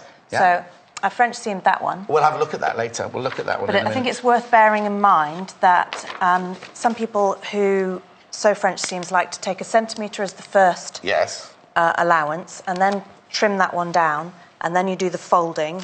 And you do another centimetre. And then another centimetre. So that would be a 2 centimetre seam allowance throughout. So I think if you're that sort of person who likes to do French seams that way, then cut a larger size, because otherwise it's going to make the garment smaller. Yes. What I did was I took 3 millimetres, didn't trim it down, folded it over, and then did a 7 millimetre, so it's a centimetre in total. So it's a delicate French seam then, isn't it? It's a very delicate seam. So we'll talk about the seams in a minute. When we get to the seams, I'll talk about that. And I'm going to sew it in red, because I'm aware that sewing ivory on ivory... Oh, yes, I'm just going to do that. Yeah, might not show up so well. No, that's a good idea, and I think it will be much more visible. Okay. One of the other things I really like about this is the deep hems. So they've allowed 6 centimetre hems on the sleeve and the body. But that's quite nice because it's a kimono. If you think of the real kimonos, they have deep cuffs on them and they have the deep hems. And it really adds that quality to it. But again, this is all part of the... If you want to customise the pattern, it's very, very easy to customise all of these things. Right, Hannah's given me a warning. OK, just a little bit of a warning. There's so many people coming in for the pattern. Right.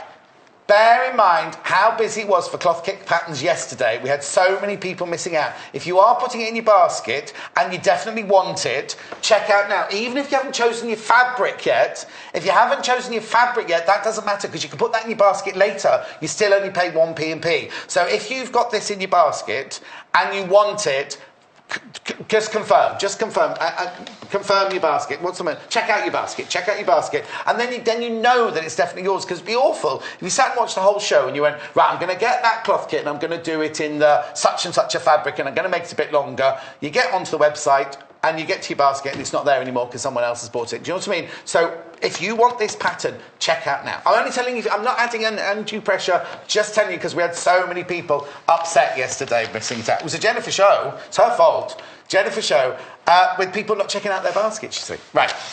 So and they also mark the fold line, but it is a 6 centimetre seam allowance. Sorry, hem allowance. Hem allowance, yes. So I've folded up 1 and then 5, because that's We'll cover that when we come. So it's still the same hem, but it means no raw edges. So if I move... so you said there were 5 pieces. So there's the 2 body pieces, 4 pieces. Yeah. And what are these? Front, back, front facing, back facing. Facings. Okay, there's facings, but there's no interfacing. No interfacing at all. Right. Okay. No. So if I show you this one that I prepped and where I've got to so far... Okay, so when we start, if you've got your fabric, this is how you need to lay out. This would be our fabric here, and that's if you've got a wider fabric. That's 150 centimetre fabric wide. This is our fabric here. Now, as Jennifer said, lay it out before you start cutting, because with the 112, 115 centimetre fabric, it really is a tight fit. So you need to lay it out. There will be left over. You can see here, there'll be little bits left over, but this bit, the width across there, you really, really, really have to get that spot on.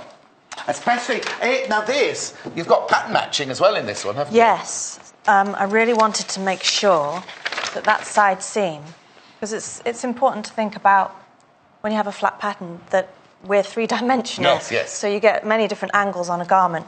So I started to study it, and I also wanted to think about where that fold line was. So I finish on the bottom of some beach huts. So yes, I've cut the back and the front, and I think the pattern repeat on this is 20 centimetres. I might not be exact on that, but if you look at the orange one with an anchor, and there's another orange one with an anchor, that's the pattern repeat. Okay, that's fine. Right, okay, so you've cut out the pattern pieces. I have, and I've sewn them. Where'd you go? I've sewn them wrong sides together. Oh, because we're doing French seams? Yes, so it's looking... Right, shall I go and get the real thing, and then we can have a look at the real French seams? Yeah, I just want to show the seams. That's the... Right, so this is... If you don't know what a French seam is, from the outside, it looks like your obviously your regular seam. But on the inside, everything's enclosed, so there are no raw edges. They're so neat and beautiful, that the French seams like that. So, you started by saying wrong sides together. Wrong sides together, and there's one notch with this pattern, and that's in the underarm curve, so I've made sure that's matched together. I started there, and I did that technique that I did yesterday of sewing all the way up there, all the way along there, down there, and round. And I'll do that with the second process. Right. And then I've also folded the 1 centimetre and 5 centimetre up at this stage as well. Okay. So far, you've made the kimono inside out, in theory. Yeah. Because you've sewn the wrong sides together. Yes. So all your seam allowance is actually on the pattern side of the fabric. And then I'll just show you the difference between the second pressed seam. So the raw edges are currently there. Perfect. I'm going to just get that. There we go. Perfect. And bear in mind, the more you handle something, so travelling from my home to here, it's frayed out a little bit. But if you sew and you don't handle something a lot, you shouldn't have any threads sticking out after I've sewn the second lot. Just covering yourself now, aren't you? There might be some thread snipping to do after, is what I'm saying. Right. So then we roll and press. That could do with another press, I think, again, because it's travelled. While you do that, I'll put this back on the mannequin. And it makes the second line of stitching so much easier to do if you make sure that fold, that seam line, is right on the edge. There, and it hasn't rolled to one side or the other. So did you have to snip into that curve? I haven't, because that first, I only took 3 millimetres first of all, and I don't think they mention snipping in there. No, if it's just 3 millimetres, you don't need to do because it's so close. And also, I think if you overlocked it, you could snip into there. So that's that one. And then I've pressed the shoulder. So what we're aiming for is that to be right on the edge there. Yeah. Also, it has an interesting quirk in this pattern in that it scoops down before the sleeve hem. See how it goes down and then kicks up again slightly? That's very, a very subtle. You know, it's not like a big dramatic statement, is it? No. Okay. So I'm just going to press this one as well, making sure that that's right on the edge there, rolling it. So you literally, because it's only a tiny seam allowance inside, you're just rolling it so that the seam's dead on, but because you've got so little inside, it's quite easy to move it and make it quite malleable, isn't it? It is, yes. Remember, if you've got any questions for Jennifer, just send us a web chat, send us an email. She's happy to answer them. Questions are always good. Oh, but be aware of the pattern. It's flying out. It's absolutely flying out, the permanent pen. Oh, Christine's got a question when we get onto the seam. All right, great. Right, how to do a French seam on a corner or an armpit area. Well, we've got a curve that we're going to do today, Christine. Yeah. There's no corner today. French seams and curves, I think this is about the steepest curve I would ever sew a French seam on. Any more acute an angle than that, and it doesn't work. We had quite a, no, it wasn't yesterday. We've had quite a severe princess seam recently, and you wouldn't attempt to do a French seam on the curve of a princess seam. No, they lend themselves very well to gently curved seams or straight seams. And Hannah's asking if we do it on a corner. I can't think of a seam that's got a corner on it, Hannah. No, what seam would have a corner on it, Hannah? No. You wouldn't have a corner in a seam, really, unless you're doing something that's got an actual line and then the seam you're making a feature of a panel, then you could have a corner, but you just snip into it. You couldn't do a French seam on that. I could be proved wrong. If you think I'm wrong, please let me know, as I'm sure you will. Right, now, if you've just tuned in, Jennifer's stitching in red so that you can see the stitching. So she wouldn't, in real life, she wouldn't be stitching this in red, would you? No, I wouldn't. No, I did the top stitching on that one in red, but that was to make a feature of it. Yes, yeah. It's like Joy just used the red on her thing, and she said, I'd use a grey for this, but just so you can see the seam. And it's easier for you to watch on telly, exactly. So now... Yeah, that's what I thought. Because ivory, this white, it would just be lost. So which bit are you sewing now, then? So I'm starting at the bottom of the hem of the body. Right. And I've pressed it, but I'm making sure that that's rolled so that it's a nice sharp edge all the way along. And 7mm on most sewing machines is underneath the foot. There's the feed dog. Yeah. And I kind of focus on that. Yeah. Because obviously these are really useful for 1.5, 2, 3, that sort of thing.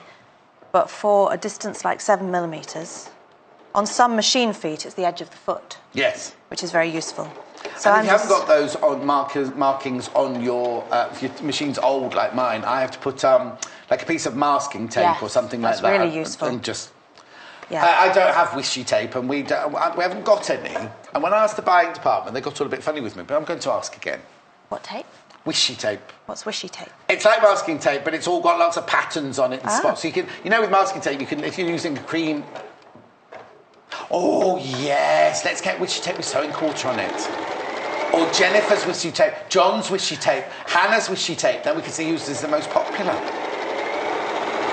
Well, they'd have to have something to do with each of us on them, you know what I mean? So yours would have to have, like, big hair drawn on it or something like that. Or a bicycle. Hannah's going on a cycling holiday in a week or so. She's going to Cuba on a bike. Wow. I mean, she's not cycling to Cuba. That would take a while. Do you have to take your bike on the aeroplane? Oh, they supply the bike a little bit. Anyway, so... I'm just sewing around the armhole, the underarm curve. And then to the edge of the sleeve. What size did you say this was? Medium? Yes. What size are you, Hannah? Medium. You see, Hannah could have one of these just to put over her shoulders while she's cycling. She catches the sun on her shoulders. It's because they're the widest bit of them. Oh, no, that's a fib. It's a very similar pattern to this one I've made in Jersey. I cut the pattern for this, and this is raglan, but the actual overall shape is very similar, and I did deep hems on this as well. So... If the end of we've the had a sleeve. question, who's it from? Suzanne. Suzanne said, could she make this out of jersey if she wanted to? I would. Yes, there you go. I have. You wouldn't need to alter the pattern, would you? No. No. There you go. No, this is a jersey and it's a very similar... Oh, that doesn't look like a jersey. He says pulling, tagging at you. I thought that was a heavy denim, but it's actually a jersey, a stretched jersey. Very stretchy. Nice. Very useful. Do you know what? We have to. So many people ask about jersey. We'll talk to the buying department about getting some jersey as well. I love working with jersey. jersey. And some machine, and I want Devore for Christmas. No, I don't want it. I don't want it as my Christmas present. I'm just saying I think that shows up much better, doesn't it, than white on white? Yeah. When you finish stitching it, and I've gone straight from there, yeah, like I was doing yesterday, and I haven't pulled the thread out and cut it. Okay. Oh, you're chain piecing like Joy was as well. And then I'm just sewing that bit that I mentioned that kicks gently in and out. Only 20 minutes in the show, and a third of the patterns have gone already. Actually, while you're still doing that, I'll just go through the pattern, because we're not missing anything, are we? Here we go. This is the pattern. It's £12.95. We're only 20 minutes into the show, and a third of the stock has gone already. It's the kimono. Now, they've used some wild and wacky and wonderful fabric on the front there. We've obviously got the bundles, but we've also got other fabrics to show you. Just turn it round. This is the basic shape. You can see here, that is the basic shape. Fantastic for beginners. We will go through how you can alter it to make it wider or longer. You see, I'd like that as a dressing gown with a tie on it for the, like a tie on it for the morning, really. These are the sizes. You need to go with your body measurements on these sizes here. You need 2 meters of fabric to make any of these sizes to the design of the pattern, but obviously you need more if you were going to adapt it, which is why we're bringing you other fabrics as well as the fabric in the kits. Yes. Small. Basically, the patterns are small, medium, and large, so it must tell you inside which one to use for your size. £12.95. Let's have a look at this is what you get in, as well as the pattern pieces. Oh, excuse me, I just got very bad whistling in my ear. No, I don't know where it's come from. We'll just carry on. These are the instructions. Very important about your layout on this one, because ours is the narrower fabric. If you've got wider fabric, then it's easier.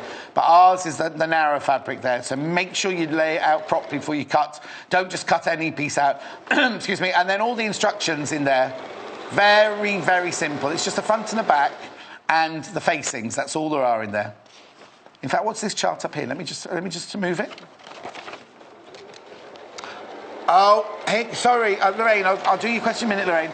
Inside, there are finished kimono size charts. So here, so this is the size you need to make. So if you're a small, this is the finished kimono size.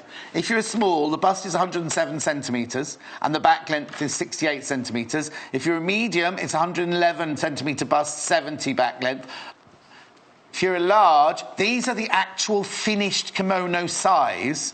The measurements on the back of here are your actual measurements.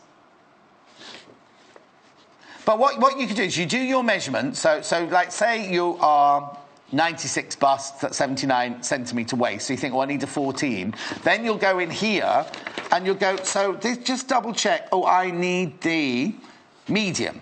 Or whichever, depends how, you might want to make yourself a large one, you see, to wrap it round more. You see, I'd always make the large one and wrap it around. Obviously, if you're really petite, like Amy, you wouldn't make, I don't know if you've seen Amy on shot. Oh, of course you have. I wouldn't make the large one for Amy. Or Janice, Janice. I wouldn't make the large one for Janice, simply because the length would be too long for Janice. Do you know what I mean? Anyway, moving on. So, what have you just done there, Jennifer? Oh, Lorraine, sorry. Oh, yes, Lorraine says the kimono would look fabulous in silk. You saucy mare, Lorraine. They actually... I know what you're thinking. They mention that on there. Oh, they mention silk on the packet? Yeah, very drapey fabrics. I agree. Yeah? Yeah, but we know what kind of silk Lorraine's going to go for, don't we? Hang on, where does it say here? Where does it say that? Oh, here you go. Fabrics with a good drape, such as linen, viscose. You see, I wouldn't go with linen, because you're going to wear it for 2 minutes and be crumpled, isn't it? Yeah, viscose, definitely. You get that lovely drape. Yeah, viscose would be good. Lightweight cottons that we're doing. Wool crepe. Silk, satin or crepe for the more experienced. because it's difficult to work with, that's why. Right, so what have you done? I've sewn that second line of stitching that encapsulates all of the first. That's your new word, isn't it? Well, you said it first, and I like it. It's very descriptive of what you do with the French seam. So this is the French seam finished here. All the way around there, and I didn't pull the thread out, so at this stage. Just snip the threads. Snip it there, and then the neck. And the same for the sleeve. Right.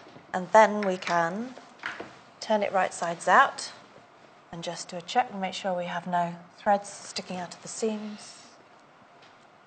Yeah, there are a few, but that could be a last minute. Yes. There are no puckers, that's the most important thing. Checking over and thread snipping can come at the very end. That's a nice sit down cup of tea job, and I'm not going to focus on that right now. So they recommend that you sew the facing, so you turn that up. Right. And the facing pattern that comes with it is the length of the finished garment. There. Right. Now, what I like to do is do facings like a jacket front. Yes. Just explain the two different methods Sure. then. So do the one that they suggest. Which one are you going to do? Your way? Yeah. Right, so on this one, on that one, I've done their way. So you can look at the difference. I'll grab that one then.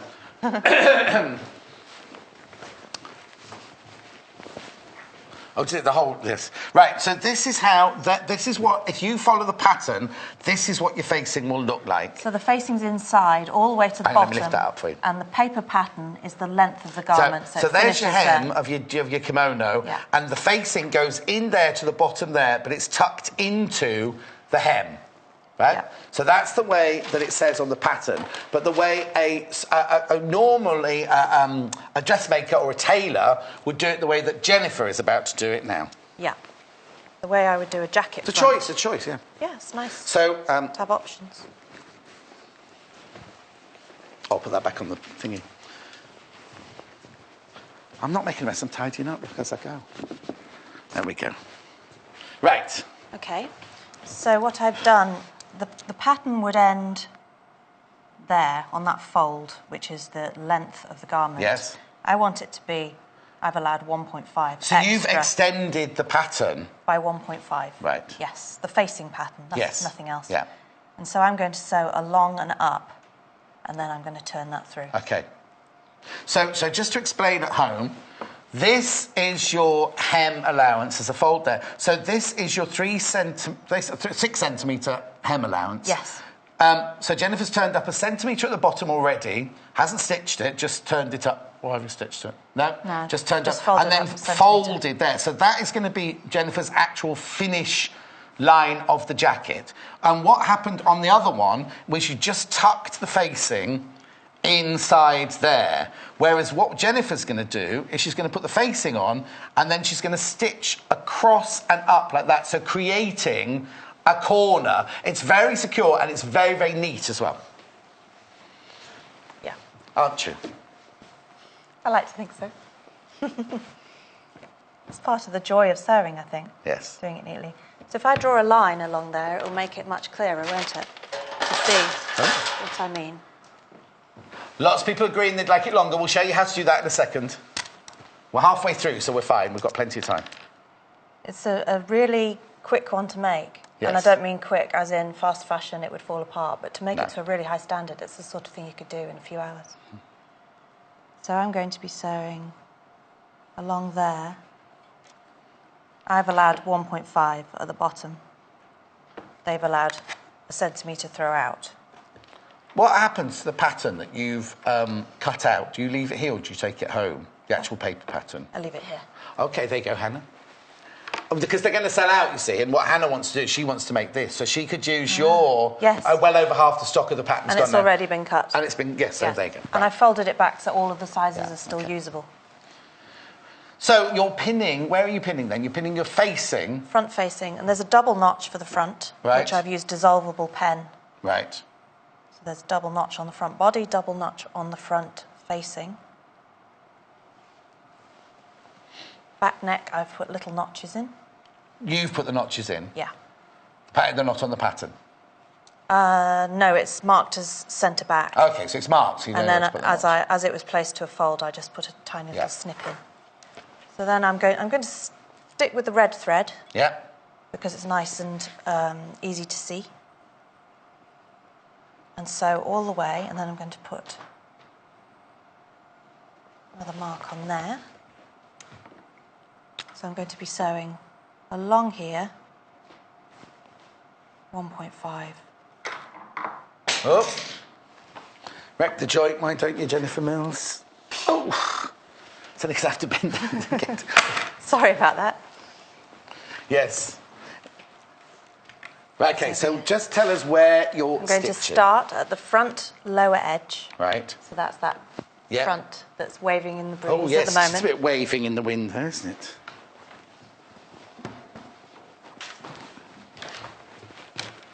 Right. So it's going to be 5 centimetres from that folded edge, because they've allowed 6 centimetre hem, and I've folded up 1 and then another 5. Okay. And then I'm going you to... You could always take it right down to the bottom if you wanted to, couldn't you? Yeah, yeah. So I'm going to start there, yeah, go along there, all the way around to the same edge on the other side. Okay. We haven't even shown you the other fabrics yet. I'll do that in a second. We'll do this corner, and then I'll take you through all the fabrics. So if you just watch where actually, we'll just watch a little bit of the sewing, then I'll take you through the bundles, and then Jennifer can show you, once she's sewn it all, how it works. So I'm sewing along what will be the folded edge on the bottom. I'm going to pivot.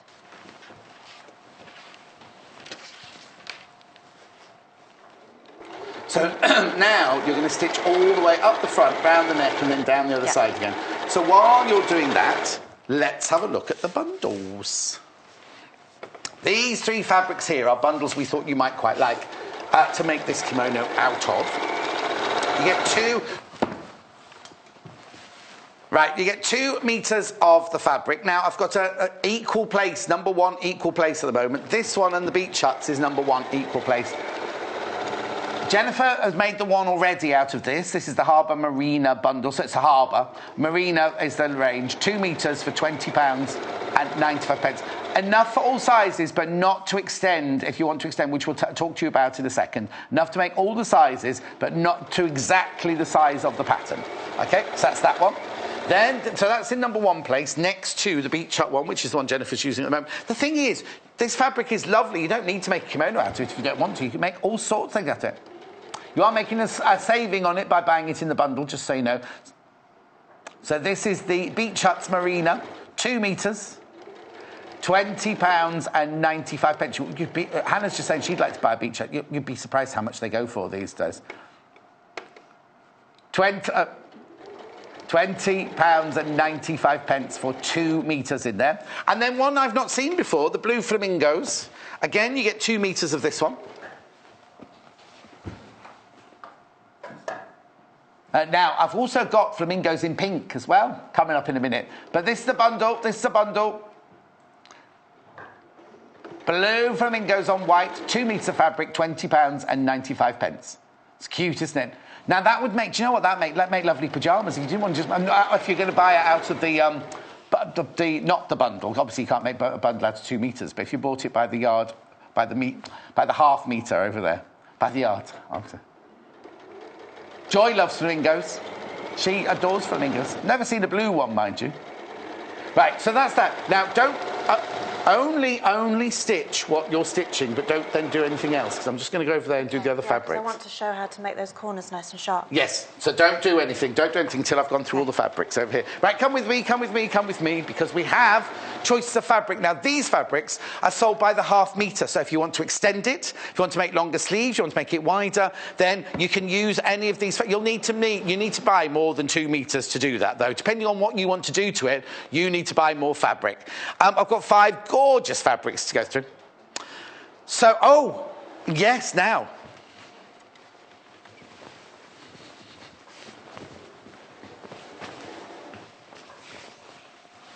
Options.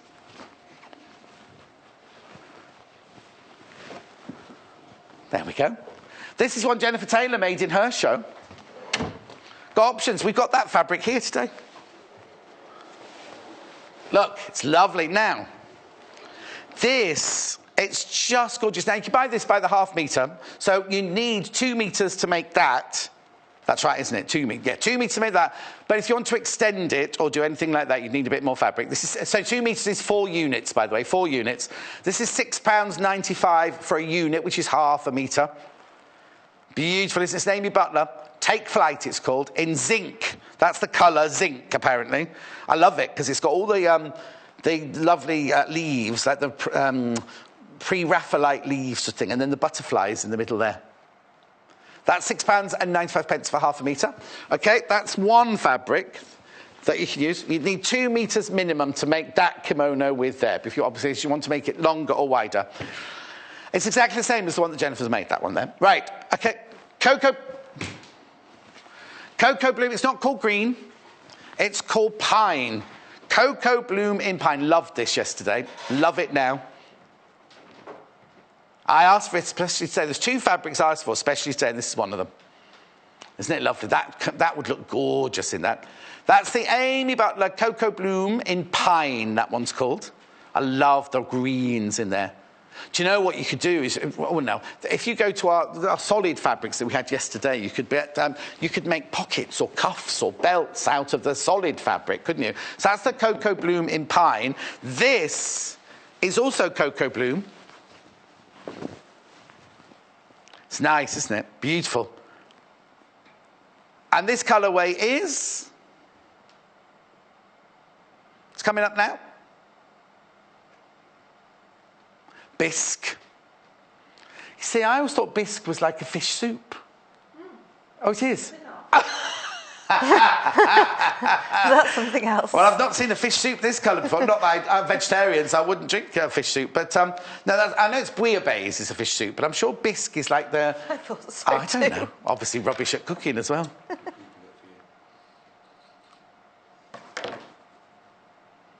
Amy Butler Cocoa Bloom fabric in bisque. I'm not quite sure. If you know what bisque is colour-wise, then I don't know if it's the background colour or is it the colour of a crab. I don't know. Anyway, so that's the Cocoa Bloom in bisque. Now this. Crab soup. This was... It's what? Crab soup, which is the same colour as that flower. It's crab soup is a bisque, and it's the same colour as what? The flower. Is the orange flower. Oh, there you go. The cameraman that's not allowed to talk. No. So that is bisque, is a crab soup, and it's the colour of the flowers. I said that as a joke, and it was true. Anyway, this, I love this. I love this. Now, we didn't have a metre of it to show you yesterday, and it was very, very, very popular. It's linen. So now I said, you see, that I wouldn't make that out of a linen, but I'd definitely make it out of this one. Because this has got a lovely texture to it, and it's also not the kind of linen that's going to crumple the minute you put it on with, right? So this is a 7-berry fabric, linen green floral print. I love it, and you loved it yesterday. £5.95. So you need, you'll need 2 metres. 2 metres to make that one, but more if you make it long in this, make it long in this one, and make it beautiful and floaty and just seductive and gorgeous. Can you tell I like this fabric? We love this fabric. This is the 7-berry fabric, linen green floor. It's very, very popular today. Right, I need to get on because I've got one more to show you. I've got one more because we've got lots of tips to show you in this hour as well. So, I said we had... no, I said it was pink. I think it might be red flamingos, actually. Bingo flamingo.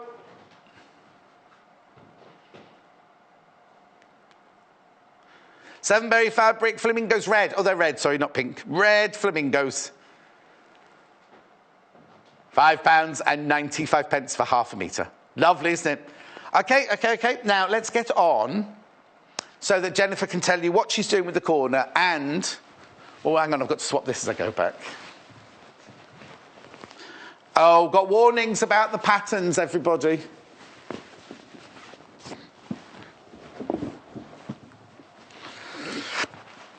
Oh! Warning!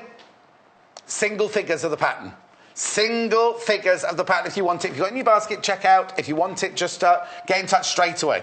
Right, so Jennifer, so you've stitched all the way round. I have. And I've done the sort of jacket-facing method. Yeah. So if you want to have a look at this.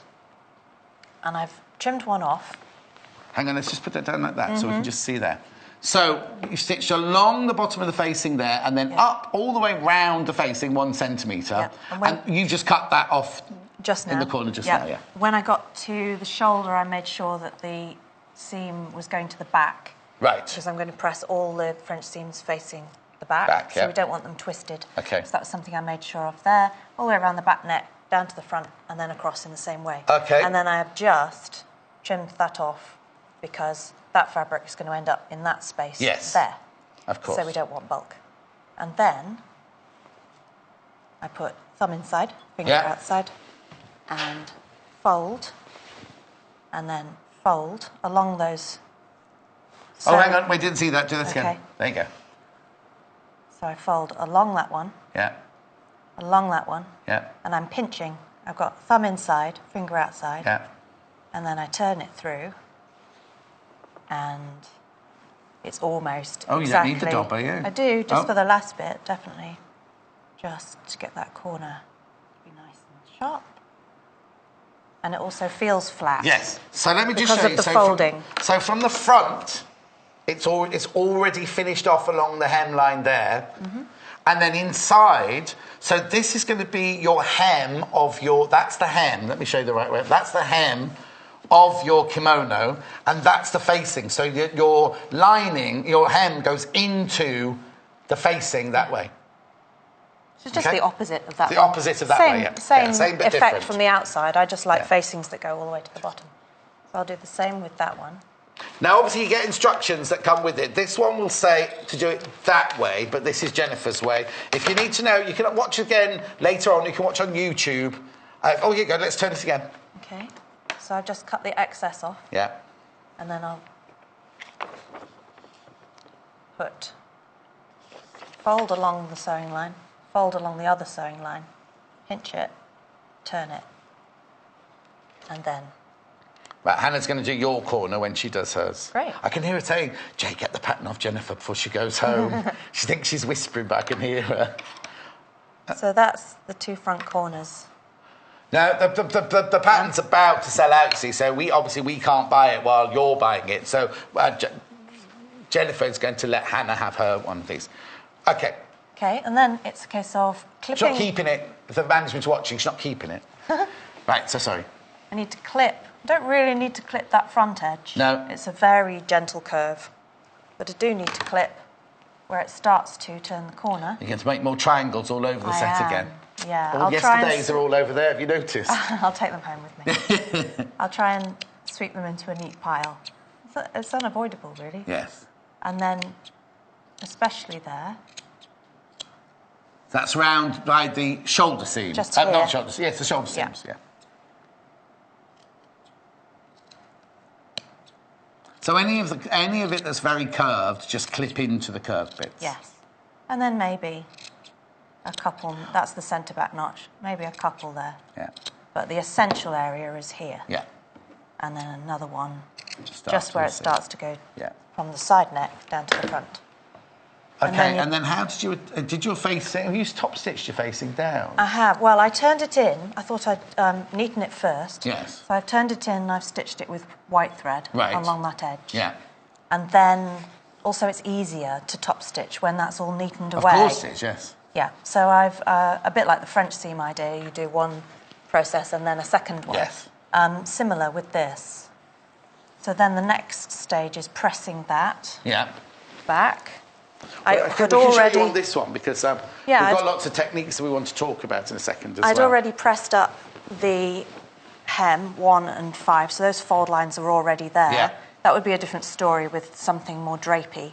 So can I just show you the inside? This is the front of the kimono that Jennifer was just showing you on there, but on this one, she's turned the facing in. And then in again. So you can see the white stitch there, which is, I don't know if you can actually, there's a white stitch very, very close to the edge there, which is where she turned the first bit in. And then she pressed this, and then top stitched it down in red to hold the facing in, but also as a design feature on the actual kimono, because that makes it very... Because isn't that called... No, that's not the obi on a kimono. The obi's on the back, isn't it? But you know what I mean? It gives it... You know, on a kimono, you have those two flat pieces down the front. It gives it that, just that little... And again, the deep hem on the actual bottom there, which is they give you a 6 centimetre hem allowance. So what Jennifer's done is she's turned up a centimetre inside, and then that's 5 centimetres depth there, and then top stitch that again there. Yeah, and I used your masking tape, or our masking tape technique for that. So I measured out 5 centimetres from... On the sewing machine. It was actually, because the fold is 5, it was more like 4.8. Yes. 48 millimetres. From the needle... It's washi tape, not wishy, apparently. Oh. Oh, so sorry. From the needle to there, and then I put some tape along. Yes. And it makes it tape. So beautifully easy. Yes. Washi. It's not called wishy, it's called washi tape, apparently. A Easily lot of confused. people laughing at me. And then when you're sewing... Obviously, I've got the fold line to go by. Yes. But I've also got the tape to go by. And the same with the sleeves as well. Yeah. So the sleeves have then got the top stitching detail on them along the cuff there, making it look like there's there is a wide cuff, but accentuating that wide cuff. And then that's the article finished then, isn't it? It is. Just hems and top stitching the facing down. I also, when I've done the facing, I pin the French seams towards the back. Yes. Because when you're hemming, it'd be really easy for them to be twisted. And with a French seam, that could actually feel a little bit uncomfortable. How many days have you got? Hannah says she's going to make this when she gets home this afternoon. Lovely. She's going to bring it in 2 days' time, because Hannah and I have got 2 days off. So she's going to bring it in. Great. And I'd love to show see you it. on Wednesday. I'd love to see it. She'll wear it. She's never done any dressmaking, to be her first one. Now, just so you can see, this is the front of the front edge here. Can you get that? It's just like a really lovely, gentle V curve into it. Now, we've got 15 minutes. We're fine. We're going to show you... I'll show you the fabrics again, but... you got another... Something you were going to say about yours? No. You were holding it. I thought you were going... No. John, like this. No, I was just looking at it and thinking whether there was anything else important, because I like to mention when I sample make, I make notes and think, what do people need to know most? And it was, not getting the French seams twisted. OK. Yeah. Can you get your panel, just a front panel piece out of the actual pattern? Because we're going to show you how we can make... Now, you will need more fabric. If you make any alterations, you will need more fabric. So the fabric bundles won't work for this, but if you want... Somebody said... Lots of people have said they want to make it longer, and lots of people said they want to make the sleeves longer, and a lot of people have said they'd like to make the body a little bit wider so they could totally wrap it round.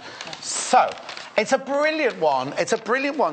Because we were talking about drafting patterns just then, what a difficult thing it is to do. This is a brilliant one to actually practice on making them pieces bigger or smaller or longer or things like that. Yeah. So, excuse me, this is your front panel of the kimono. This is your front panel, and as it says here, you've got the small, the medium, and the large hem allowance on there.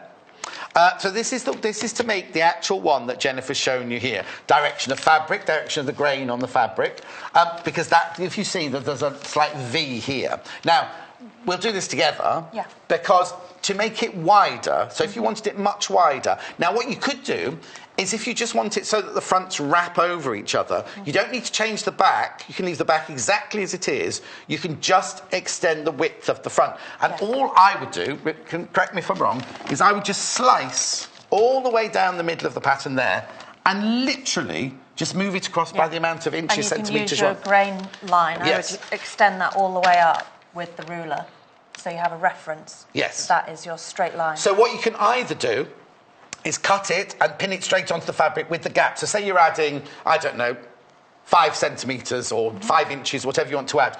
You just literally pin that one, so you slice down the middle there and you place it. Or if you want to make a new pattern piece, get our checkerboard pattern cut paper that we were showing you yesterday, lay the 2 pieces on it and just draw. And you won't need to change any other shape, because all you're doing is moving that outwards. You're just literally moving that one outwards. Is that right? Yes. And also, if you wanted to extend the sleeves, but you're still working with the narrow width fabric, you could cut a band and add that. Yes. That was going to be the next thing. So if you then go to the parallel sleeves, there, doesn't it? Yeah, you don't need to cut your pattern for the sleeve. All you want is for your sleeve to... Oh, hang on, I'll just say that. Is to get longer like that.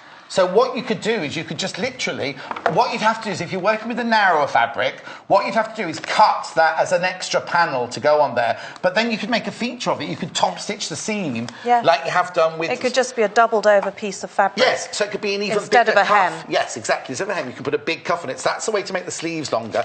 And then body-wise, it depends what you want to do, right? If you just want it to carry straight down, like a sheath kimono, then you literally just have to carry these lines on for as long as you want them to be, don't you? Yeah. Or, if you want it to have fullness in it, what you could then do is just take... You don't change this here. Keep that one on the straight. So you keep the centre front on the straight of grain.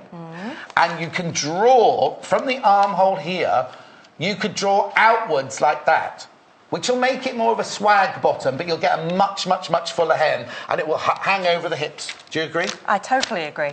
And also, if you didn't want that to be as curved as that, if you find French seams a little bit challenging, then just put some tape some paper under there and make that more like that as a curve. And that will be much easier to sew. As if like magic. The square paper we were talking about from yesterday, this is it. There's not very much left in stock, because it was very busy yesterday, but I keep talking about it. It's squared paper pattern, and basically you get 3 sheets in there, and you can use that to make all the different pattern pieces. I think it's just, what do you want? There's nothing else you want to do, is there, to that? Because everything else is lovely and simple. Oh, and you could make a belt, I suppose, and put belt loops on if you wanted to. Yeah, that would Which is work. just a straight bagged out piece of paper. Particularly if it was longer and A-line as a dressing gown, that would be really nice.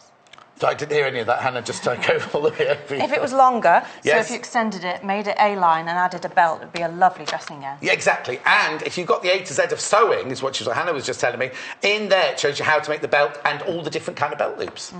That's fantastic. Right, pattern roundup. Right. Okay, this is, I didn't understand that, but this is the pattern.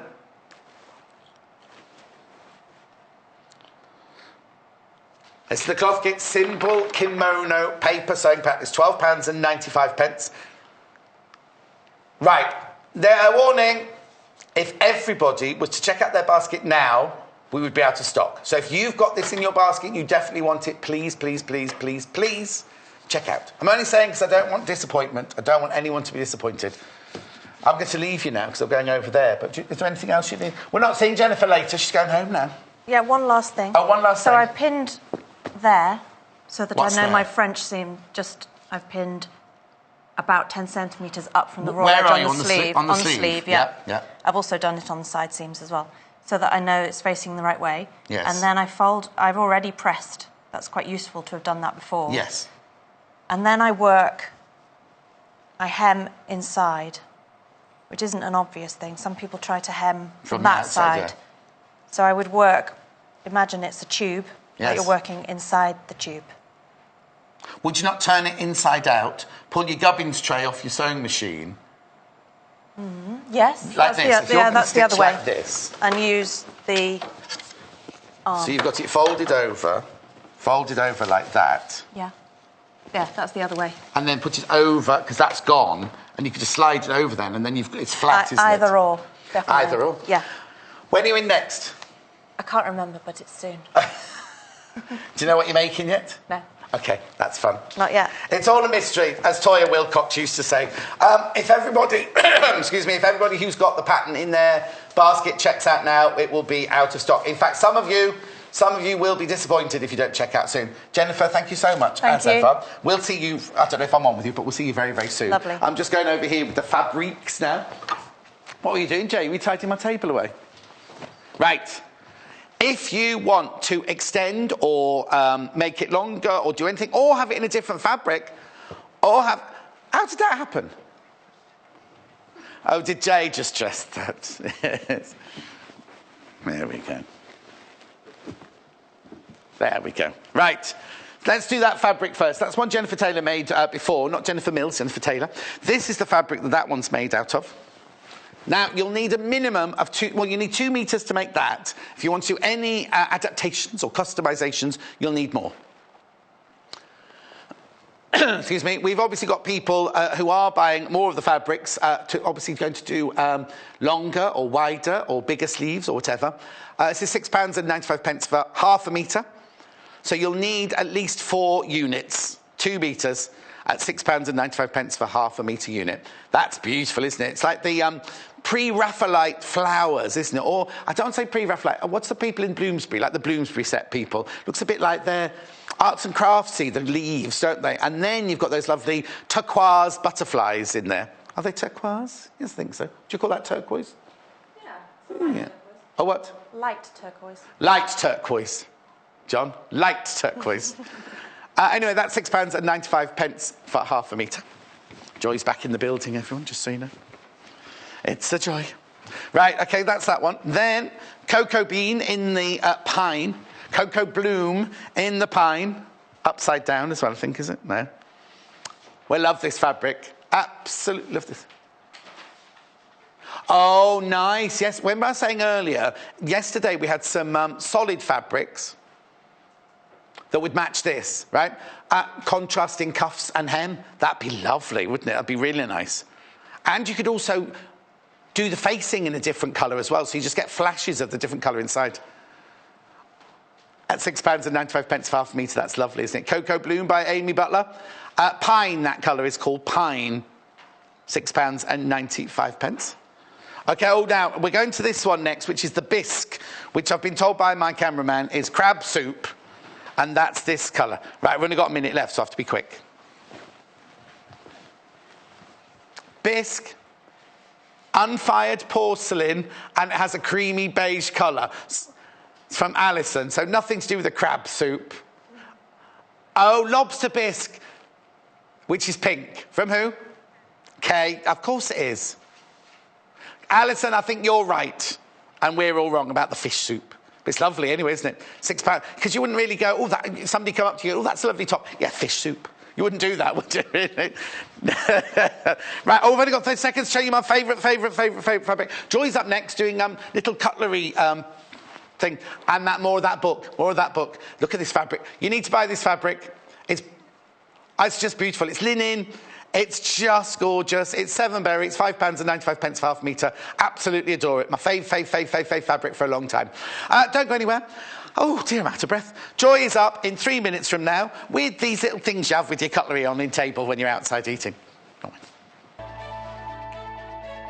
Join us on Facebook. Simply search for The Sewing Quarter and like our page for the latest news and more.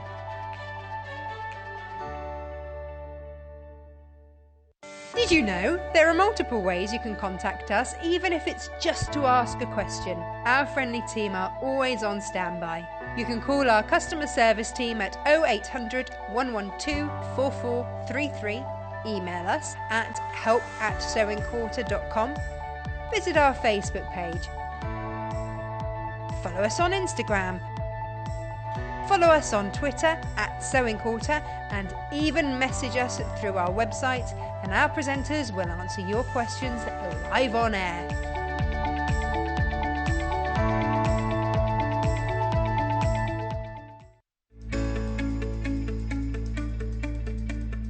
My sewing style can be quite erratic.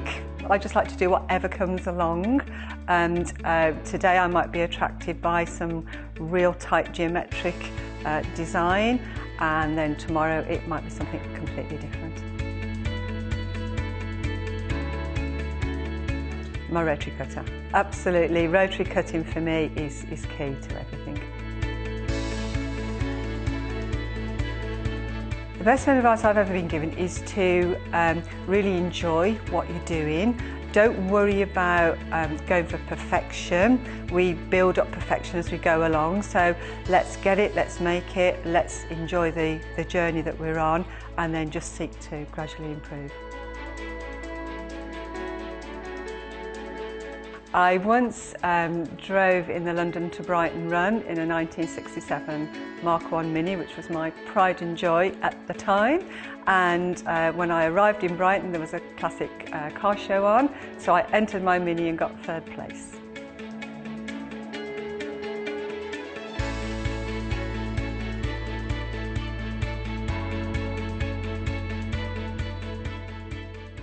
Join us on Monday the 24th of April and Tuesday the 25th of April, where Jo Carter will be bringing 3 of her cuddly creations with her. Monday at 10 a.m, Jo will be featuring the adorable bear in a bag toy. Then on Tuesday, Jo will be bringing her popular big-eared bunny back in new fabrics and introducing a new lovable penguin. So join Jo and her cuddly pals on Monday the 24th and Tuesday the 25th of April, only at Sewing Quarter, Freeview Channel 78.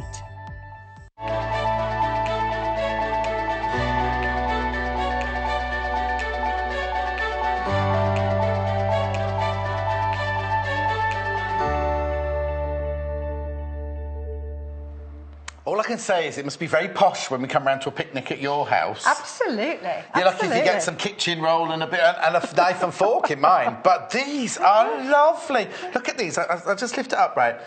It's not posh. It's just lovely. It's such a lovely... It's all about finish, isn't it, really? And presentation, isn't it? And quilters love presentation, obviously, because it's all about showing how beautiful their quilts are and everything like that. And I just think something like this, it's such a simple idea. Yes. And yet, it's especially if you're eating outside, you know what I mean? It's kind of just like, it's just the table. It's always important, isn't it, for the table to look lovely when people first arrive and everything. Be carnage once you've started and everything. But I just think it's such a lovely, lovely... I haven't seen one before, but I just think it's a really, really lovely... So you've done little coasters here. We've got coasters. And we've got these... I don't know what you call it, a cutlery... Cutlery case? Case? I don't know. Holder? Yeah. This, by the way, here is a Joy napkin from home. These are... We were trying to buy that fabric this morning, Hannah and I, but it's that's a napkin from Joy's house. Now, what we've done is, again, we've done 3 bundles for you. You've obviously used the pink bundle. We've got 3 bundles of fabric. And so many of you have bought this book, by the way. I promise that Joy and I will have a section where we just go through the whole book, because everyone's like, we missed the second half, we missed the second half. So I'll definitely do the book. Well, Joy will do the book again. But would you like to see the fabrics before we go any further? Just so you can make your mind up about what colour you might like. So we'll start with the pink one, because that's the one Joy's made. So you get 1/2 metre of the spot fabric. Oh, hang on. Now that's just saying you just get 1 metre of pink spot fabric. It's the pink and the spot. So what I love is you get the spot fabric, and then the pink fabric has got this lovely linen-y texture to it. It's the linen texture, and it's called what? Oh. Right, this is cheeky pink, right? And that's coral. They're calling that coral. I know, it's a dusky pink, though, it's a dusky pink, yeah. If you're sitting at home thinking, oh, my telly's on the blink, it's not coral, it's a dusky pink. I love that. That is... Right, so that is the pink one. We've also got the blue and grey one, which is, I suppose it depends on what you've got in your garden and what you're serving up and everything, which colours you want to go for. This is the blue and grey one, right? So you get the blue spot. That's cobalt blue, apparently. Cobalt, you see now, cobalt to me is like a tanzanite fabric, isn't it? That's more like a baby blue, but they call it cobalt. And then, look at the grey underneath, that's lovely, isn't it? Steel grey, that one. Steel grey, but it's got... Not that you need to know the colours, it's just... I'm just explaining them to you so you get an idea. So that's the blue bundle. It's only £8.95. £8.95, get both of them 1/2 metre of each. Then, this is a lovely one, this one. This is like green and gold, but they'll be the wrong colours, so I'll tell you the real colours. Sand. That's a posh beach if that's sand, isn't it? And that one... Now, that's right, I'd call that sage. That's lovely, isn't it? Just look at that from the... Oh, look, they're lovely. Sand and sage. Oh, they're calling it sand and green. Oh, well, there you go. Sand and green. £8.95 tonight. Now, the first question is... Yes. If I wanted to make... Well, it depends, I suppose. I'm quite sad I haven't got very many friends. I might only want to make 2. How many of each could you make out of each of those bundles? 1 bundle will make 6 of the cases and 6 of the coasters. 1 bundle makes all of that? All of that. So with a metre in total? With half a metre? There's a metre of each. No, it's only half a metre. It's only half a metre right. each, so 3 of each. Yeah, so you need a metre of each. Yes, so basically, if you're making... No, don't worry. If you're making 6, because she's obviously got lots of friends, That's you see. confused me. If you're making 6 cutlery holders and 6 coasters, you need to buy 2 bundles. Yes. So you get at least 3. So 3 out of each bundle. At least, possibly 4, just depends how good you cut. Yeah. Yes. So possibly 4, but definitely 3 out of each bundle. That's what we just said. 3 of each out of 1 bundle. And 2 bundles, you'd make 6 of each.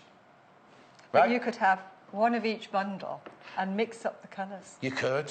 Now you're being radical again. I'm in a radical mood you today, are? John. Yeah, what Definitely is in it? a radical mood, yeah. Right, what are we going to... I love all the... you see, I'd have the pink one and the green one, I think, on my table in my garden. But that's personal choice, isn't it? What are we going to make first? We're going to start off... We're going to make this in sections. So we're going to start off with this little detail. OK, so we're going to make the cutlery holder first before we start the coaster. Yeah, we'll do those towards the end. OK. So we're going to start off with this, and we're going to start off with this little detail here, which is the prairie point. Oh, it's what? A prairie point. A prairie point. Yes. Oh, OK. Yeah. It's nice, isn't it? Right, OK, let's do it. If you wanted to, you could even slip something through there as well. So get you. Knock that out now. Yes. There we go. So, so we've basically got 2 pockets. Yes. 1 here and 1 here. I think they're brilliant. Do you know what you could almost do? This is completely me going off kilter now. Is make a hanging thing, and then you could have it in your kitchen to put things in. You could. In your kitchen, couldn't you? Make it a little bit bigger and have a utensil thing, but wooden spoons by the cooker and everything. Yeah. Anyway, we have a series of them. Exactly. That's the end of my creativity. So we start off by making the prairie oyster. No, prairie point. Point. What is it with you and fish? What is? Today? I don't eat fish. I don't eat fish either. What is a prairie oyster? I thought it was. I've no idea. It's an oyster. Oh, it's got raw egg. Oh, it's a hangover drink, apparently. Raw eggs. Oh, that doesn't sound very good. Anyway. OK, so we're going to start off with a square. Yes. Simple square. Fold it in half and press it. Are these measurements going to go on the website with the other measurements? It's going to go on with the table mats from the earlier show. It'll be tomorrow at the earliest. Right. Yeah, so you could even buy more of the first fabric and make them to match your table mats, or more of this and make the table mats to match Look at you. Oh, I'm with it today. Oh, aren't you just? So fold it in half and press it, and fold it in half again and press it. Right. OK, so we've got this nice little folded thing. Then all you do is you fold one corner down along that press line. Right. Yep, and then you fold the other one down. Oh. And there's your that's it? point. That's it. OK. See, now producer Hannah's just done her garden. Yeah. Have you got garden furniture yet, Hannah? Oh, yes, she's got the table and chairs out, so you could make some of these as well, Hannah. Anyway. OK. Lovely. And that was it? Yeah, that's it. That's all you need to do, and then you just press it so that it just holds it all in place like that. How brilliant. So there's that first piece done. Nice and straightforward on Very nice. And it's called a prairie point. OK. Then you'll cut out a rectangle. Right. You're going to get all the instructions and all the sizes to cut for this, but if you've got extra big cutlery or smaller cutlery, or you want to do something different, it's the same principle. You have a square, you have a rectangle, you can make up your own sizes as well. Now, this one is going to make this front pocket here. Right. So the first thing we need to do is draw a line 1/2 inch from one of the short edges. OK. OK? And then we're going to fold it up to match that line. OK. And then we're going to press it. Right. Then we're going to fold this piece. Can we see this? So you've done it halfway down to meet. So I've done it halfway to meet that raw edge, and then I'm going to turn it over again, and then I'm going to press that. Right. OK? Oh, I've got one here already I've got done. one here ready pressed. I was about to get the iron out then, but it's already done, yes. We've done enough ironing for one exactly. day. We'll leave that for Jay to do after he's done the hoovering. Then you're going to take your prairie point and you're going to place it on the top so all the raw edges come up together. Yeah. And then this piece will fold over the top like this. And then we can just take that to the machine and top stitch that down. So there's our top stitch. There's our first pocket done. Now, you've put a button on there. Yes. The button's just for decoration, isn't it? It's not a buttonhole or anything like that. Yeah, it's for decoration, and because I didn't really want this to flap, but you can leave it flapping if you want to. But yeah, I just popped one on. Oh, I've got some buttons apparently in my trolley. Oh, have you got some? I've got wooden ones. That would look nice on a different colour, I think. Yes. That's from your stash at home, isn't it? That's a traditional cardi button, isn't it? Like a little. Yeah, but you could. I don't think the wooden ones will work on that, so I'm not going to show them yet. Work on the green, maybe. Yeah, that one will work on that one. Yeah, lovely. Do that one afterwards, yeah. So, whatever. You could put a little bow or anything you wanted. Or a jewel. Or a jewel, yes. So yeah, now I'm not going to pin this for sewing because there's so many layers. You'd like to put a distortion in. So if I just pop this over here, and we'll see if we can stitch this. Now, any tips? Yeah, do it slowly. Okay. This will be where your friends don't ring you going, oh, you went fast on that bit, Joy. Yeah.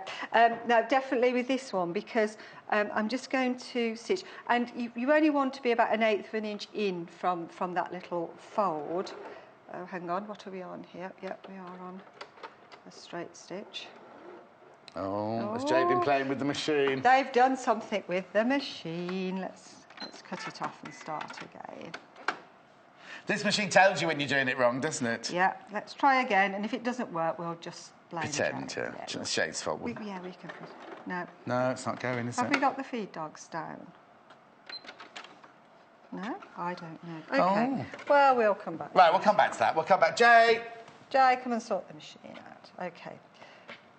But you get the idea anyway. So it's you don't really need to see me stitch that, do you, to know exactly. What you're doing. But that's made, so you just made the top layer of that pocket there. Yes, that's just that first pocket that's been made up. Then we need to look at making this second pocket. Yeah. So what I'll do, I'll just take the cutlery out and your lovely tissue. I know it's a beautiful tissue, though. I know, it's pretty, isn't it? Just take all that out so we can just see exactly what we're making. Yeah, okay. So now we're making this this second pocket. Yes. Here. Now, does that pocket... Oh, well, I'll find out now, won't I? Shut up, John. You always like to ask the questions before we get there, don't exactly. you? So this time we've got our long rectangle, but this time we're just going to fold it exactly in half. Right. And press it. Oh, okay. So, and that's it? And that's it. Okay. So that's our second one. So they would... So it does go right down to the bottom. That was going to be my question. Yeah, because if you try and put your cutlery in, it's got to go right down to the bottom. So this is where, even though we're putting the measurements on the website tomorrow, like you say, some people have very fancy tableware, don't they? And if your knives are that long, then you're going to need to make it longer or shorter. Yeah, you can adjust it to whatever size you want. So we've got our two pockets. Yes. So this one will eventually go on there. Will eventually stitch onto there. Yeah. Okay, so there's our two pockets done. Brilliant. And the next thing we need to do is this back piece in. Right. Okay. Well, we will need the machine fixed when we do the binding on it. So Jay will have to take this one. Do you want to take this one away, Jay? It might be all right. Let's just try it on here and see. Oh.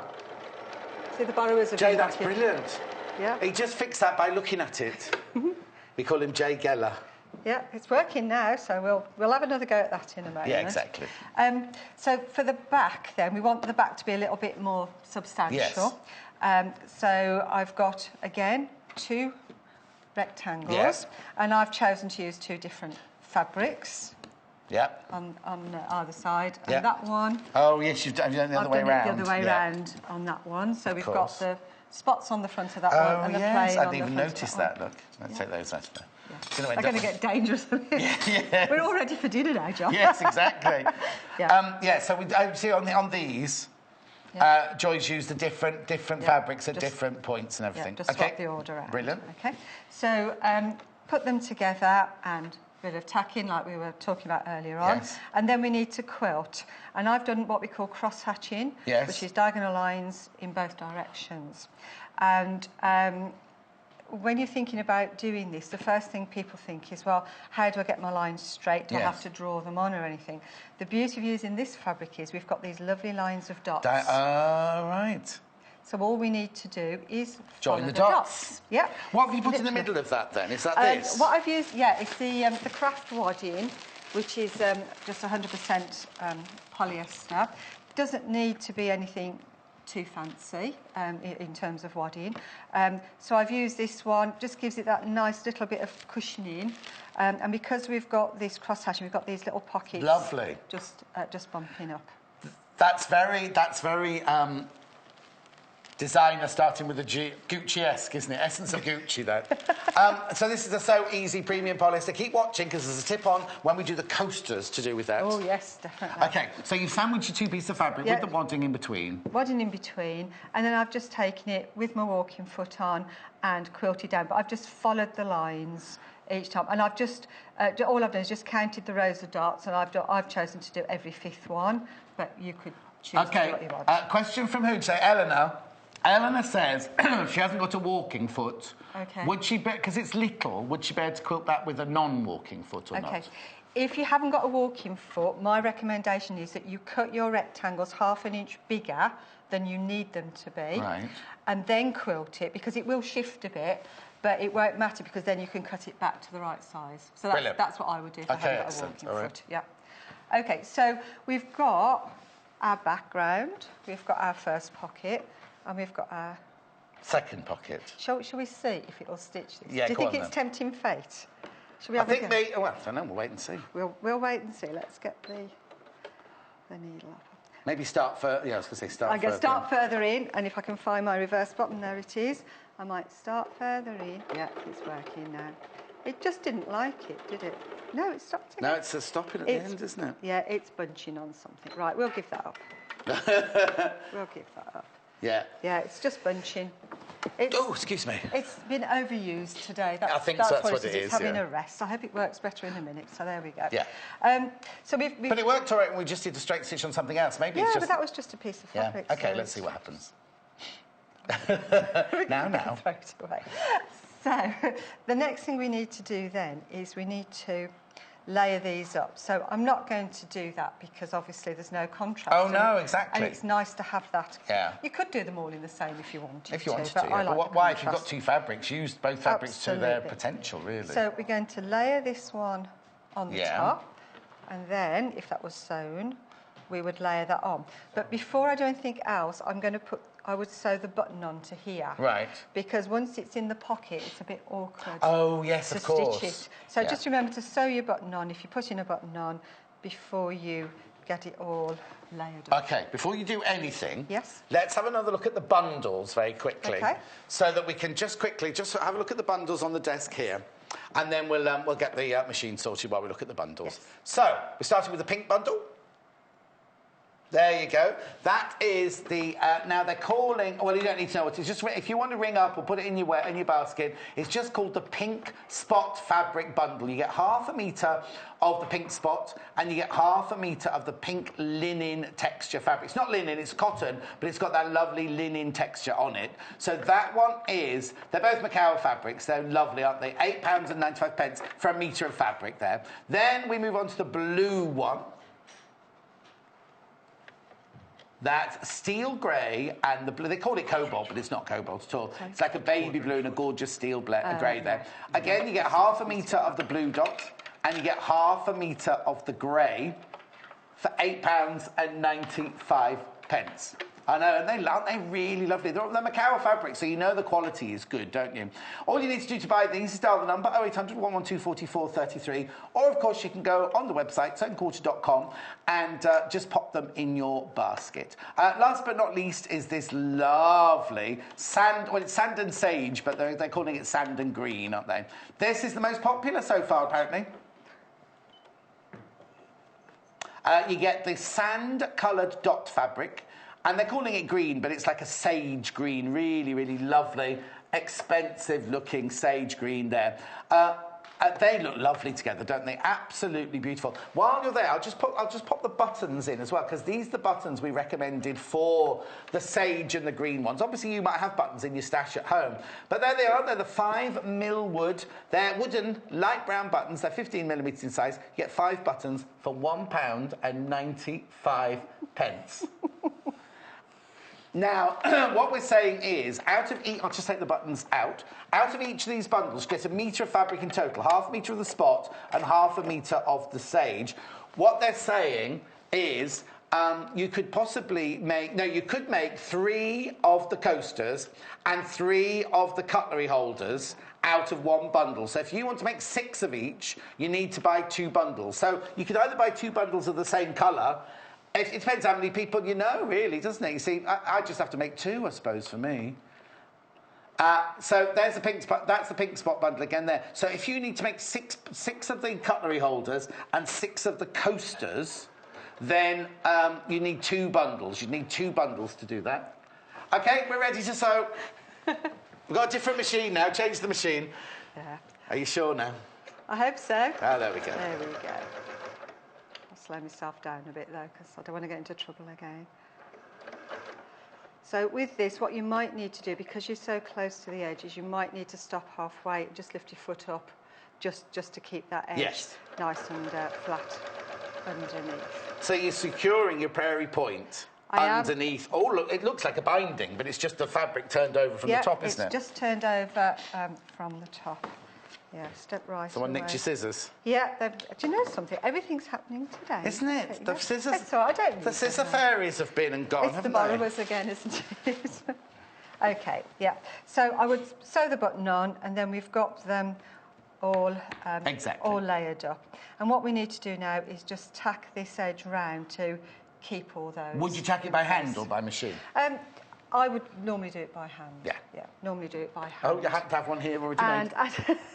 You know me so well. Exactly, so well. You know me so well. Can you get Jay to bring some scissors in for us as well, please? No, I don't think we will. You don't need them? All right, then. You will. You will. I know what you like, Joy. I don't need a rotary cutter. The whole gamut of everything everywhere. So I've layered them up, stitched my button on. There's my pockets, and I've just tacked it. Even your tacking's neat, isn't it? Yeah, it's okay. Anyway. It needs to be as close to the edge as you can, so only 1/8 of an inch away, because we're not going to take this tacking out. No. We're just going to leave it into place. Okay. And all we need to do now is to get this binding. Okay, Brenda. Yeah, tell us. If you're in the kitchen making your... what would you have? Brunch? No, it's a bit early for brunch. No. If you're putting the chicken in the oven, come on back in, Brenda. We're doing the bindings now, especially for you. Yes. So, I've cut a strip, and what I've done, I've cut it the full width of the fabric, so it's about 44 inches long. Yeah. How wide is it? I've done it as 2 inches. Okay. I think, let me just double check, because I change the size of my bindings depending what I'm doing. Yeah, this one I've done 2 inches. And I'm going to do a single fold binding, okay? Which means that when I've stitched this on and fold it over, there's only a single layer of fabric. Okay, going it's over the same technique if you were doing a great big quilt, isn't it? It is. If I was doing a bigger quilt, I would probably use a double fold binding. Right, okay. So I'd cut it wider, I would fold it, and then you've got 2 layers going over. But we don't want too much bulk on these, exactly. So I've gone But the technique is the technique of the corners and everything's exactly the same, yeah. So we are now going to attempt, without the aid of a safety net, to do mitre corners. Are you worried? No. No. No, it could only go wrong. Nobody's going to die. Pick. Oh, yeah, exactly. Nobody's going to die, so that's okay. So I've just neatened off my edge to start with. Right. And then you've got to decide, well, where are you actually going to start? Now, what I tend to do is I start by a natural join. Oh, okay. Because your eye, you had to look then to see I was looking for it, yes. Because you don't see it. So I could either go there or I could go here. So I'm going to go here on this one. Now, we should have a 1/4 inch foot on here, but that's missing as well now because we've changed the machines, you see.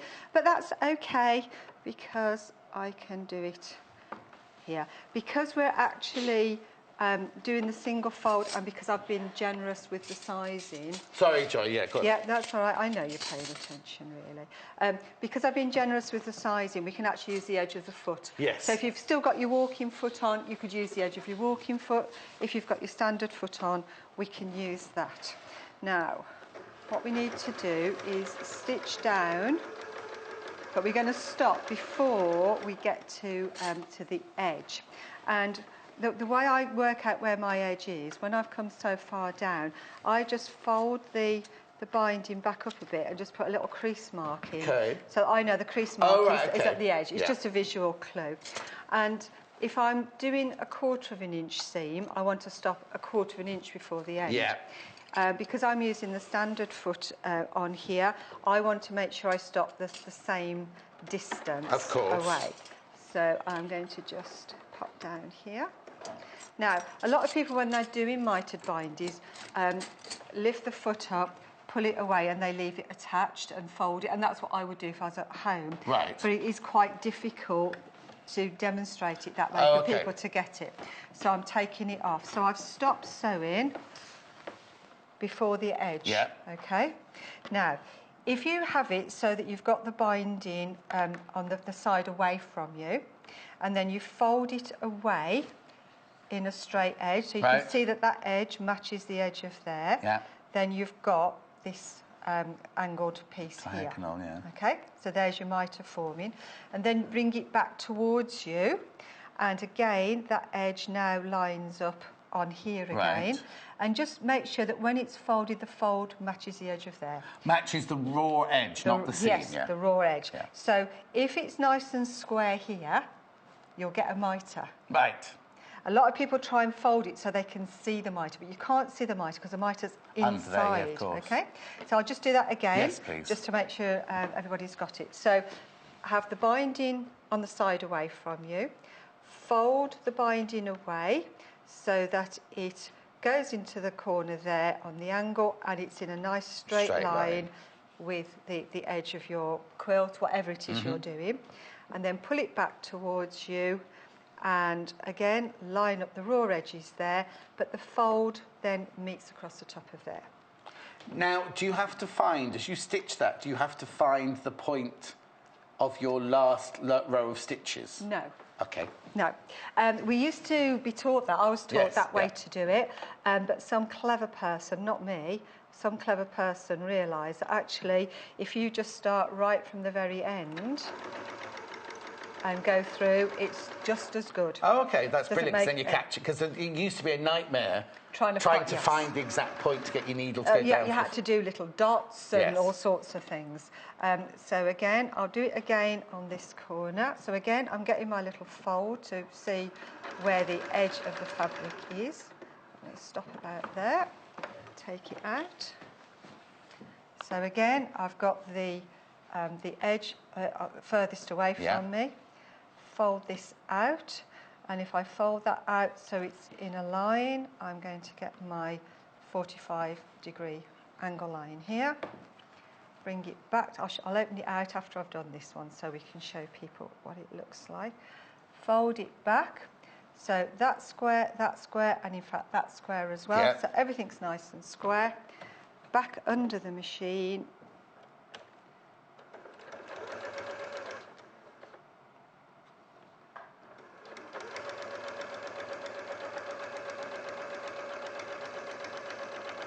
So now you're just carrying on right the way up till the next corner. Yeah, you need to go all the way round. You need to do it on all the corners. Now, I like to just hold my binding under a little bit of tension, not pull it and distort it, but just keep it just nice and taut as I'm sewing, because it tends to give a neater edge. It doesn't have any ruckles. Can I just say something? Yeah. I've just noticed your nail varnish matches your earrings. My little daisies. I don't know if you've noticed. I just saw it on the close little daisies on her nails and little daisies in her ears. Yeah. No, well, these are the ears. Oh, do we need to do this? Yeah, you need to do that. Hold that there. Hold that there. Look. How cute is that? So did you already have the earrings and you went to the nail place and went, match these? Yeah. Oh. Yeah, I always have a bit of a dilemma when I go to get my nails done as to what colour shall I have on today or what shall I do. And when I went this time, I said, I fancy a daisy. So she sort of looked at me a bit askance and said, OK, we'll do a daisy. Oh, you should meet my friend Shamoya Mary. She has different nails all the time. She has Christmas nails, she has Easter nails, she has all... The last ones were like Easter eggs. They were like wrapped up Easter eggs. Wow. Brilliant. Anyway. You won't be surprised to know that many years ago I had flamingos on my nails. Oh. Yeah. Yeah, flamingos in the sunset or the sunrise, whichever it was. Okay, so now I'm coming round to do this one. And if anybody's wondering how much binding you need when you're doing a bigger project, how to work it out, you just simply measure 2 sides. Right. And double it. Right. And add 8 inches. That's for a big quilt. For a big quilt. Yeah. For anything, yeah, even this one. Did you add 8 inches on for this one? I didn't add 8 inches on for this one. I added a bit, but you take at least an inch up in each corner by doing the folding. Oh, so at least 4 inches so you need to add on. At least 4 to 5 Oh, right, inches, so it is a lot. I was thinking just a little bit, See, when this one goes all the way around there, it will... But it's rather you had this hanging off the end than getting to there and it's finished. And finding you're a bit short. While you stitch that one, I'll just explain the bundles, because the green bundle, they've got a sand and green bundle, is in number 1 position. Very, very, very popular, this one. So you've got the sand spot. It's lovely, isn't it? Beautiful colours together, these. And then you've got the sage green solid there. £8.95, you get half a metre of each. Half a metre of each of those. Now, half a metre, this 1 metre bundle, half a metre of each, you'll be able to make 3, at least 3, maybe 4 coasters and maybe 3 or 4 of the cutlery holders. So that's the green. You're loving that one. Absolutely loving that one's in number 1 place at the moment, number 1st position, that one.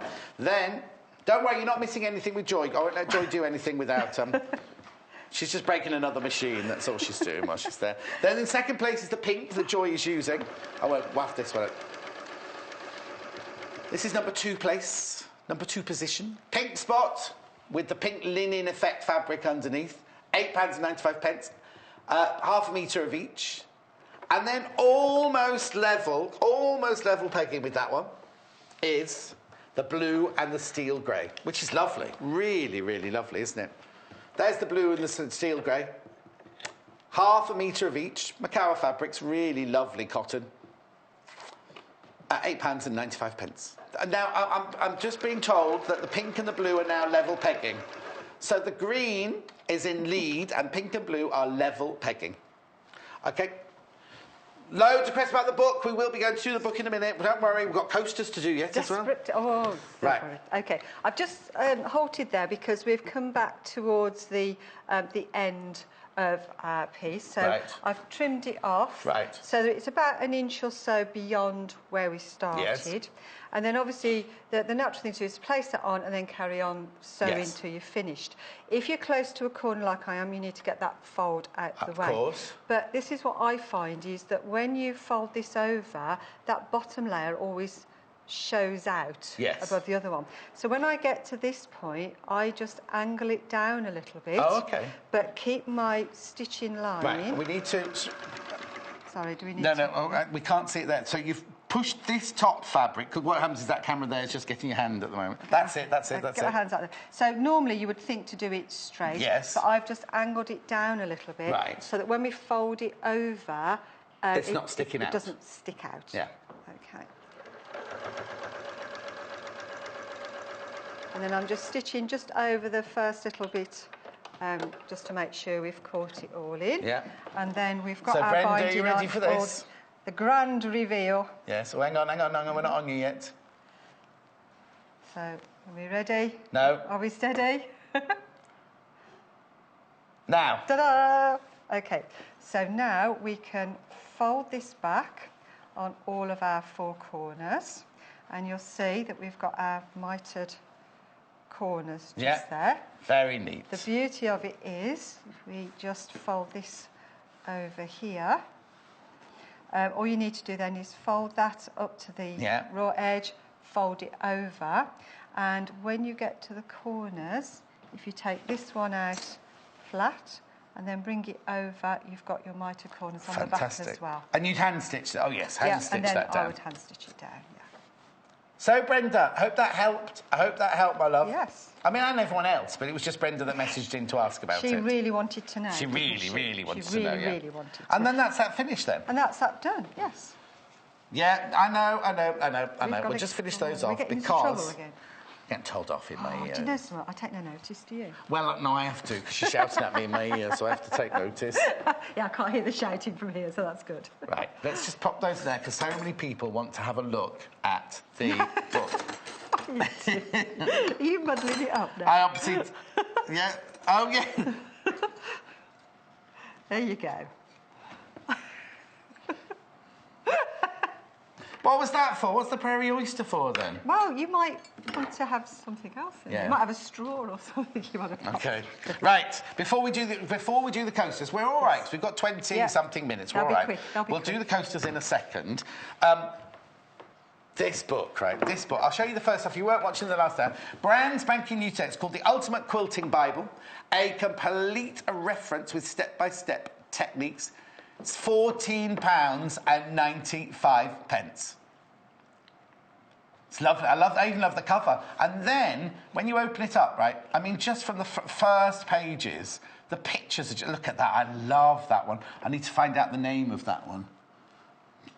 Anyway, getting started. I won't take... I mean, it's got everything. All, hasn't it, Joy? It's got all about cutting tools, templates, stencils, basic hand stitches. So no question is a silly question, really, because we all... it even shows you here the feet on your sewing machine and talk about the walking foot we were mentioning earlier on and things like that. So it's really good if you get yourself into a pickle and think, oh, I can't quite remember, to have a really good reference book that you can go back to time and time again. But it's a beautiful book as well, isn't it? So it's the kind of book you could have out. It's not one that you just leave on a shelf, is it? Because you've got all the information there, machine quilting, everything you need to know.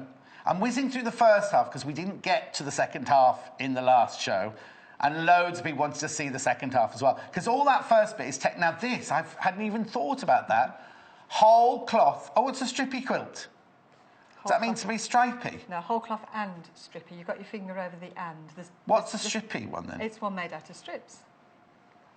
So if you keep going, hopefully. There you go, there's your strips. Is it like selvages then? You could use selvages or you just cut strips of fabric. Hannah saves selvages, you see. No, because there's that famous... There's flying geese. That lady who made a dress out of selvages. And she's quite famous, too. Pieced quilt. Oh, that's nice. Now, you don't think of circles in quilts, really, do you? You think of squares and triangles and... Yeah, but we do curves as well. That's lovely. Right, here we go. These are the bits I don't think we saw. See, it's all got rotary cutting, machine piecing, English paper piecing. We do that here. Chain piecing, which is what we showed. Joy showed in her first hour. Foundation piecing. Lovely. Oh, strips. This is where Hannah starts getting excited. You see all the different layouts and everything like that. Log cabin. Yeah, we like log cabin. We love Lucy Brennan's making me a log cabin for one of my beds. Yeah. Oh, nice. And then she'll be watching now, and she'll be going, "I am not, John." All the beauty. Look. Oh, she's getting so excited now. Hang on. Are you sure? Hannah just saw log cabin pineapple. Yes, pineapple log cabin. I can see it here. I'm going to be doing that with my class next month. Are you? Hannah, what date is it? Hannah's coming. Oh, I'll find out and tell her. I can't remember off the top of my head. Oh, no. She's not telling you the date, Hannah. She doesn't want you there. She can come. Carrying on. Look, there's so many. Look. Great ideas and so many different ways just to play. Because the thing is, it's incredible, isn't it, how you can make you could just cut squares, but make them look so different just by the way that you're placing them and everything. Yeah. And also, that tumbling blocks always throws me, because it looks like squares, but they're actually not squares, are they? They're kind of parallelograms or something like that. Diamonds, yes. Yeah, this is good because it gives you some very traditional blocks, like the broken dishes one. Right. And some traditional techniques like the Seminole and the foundation piecing as well. So you've got a good range. It just introduces you to lots of different bits and pieces that you can... Pinwheel. What were you saying, Hannah was getting very excited about? Oh, that's the one she loves, the friendship style one there. She needs to buy the book, doesn't she? Yeah, she needs some friends first. Well, that's true. And then, look, that's a snail's trail. Yeah. That's very geometric. Sorry, we're just having a lovely time sitting looking at the book. I do apologise if you're sitting at home. Yeah. This is lovely. Mosaics. It's got so... Do you know what? This is what I can't believe. This is the Ultimate Quilting Bible by Marie Clayton, right? We have got all of Marie's expertise for £14.95. Do you know what I mean? Imagine if you paid to have a class. Oh, there you go, tumbling blocks. Yes.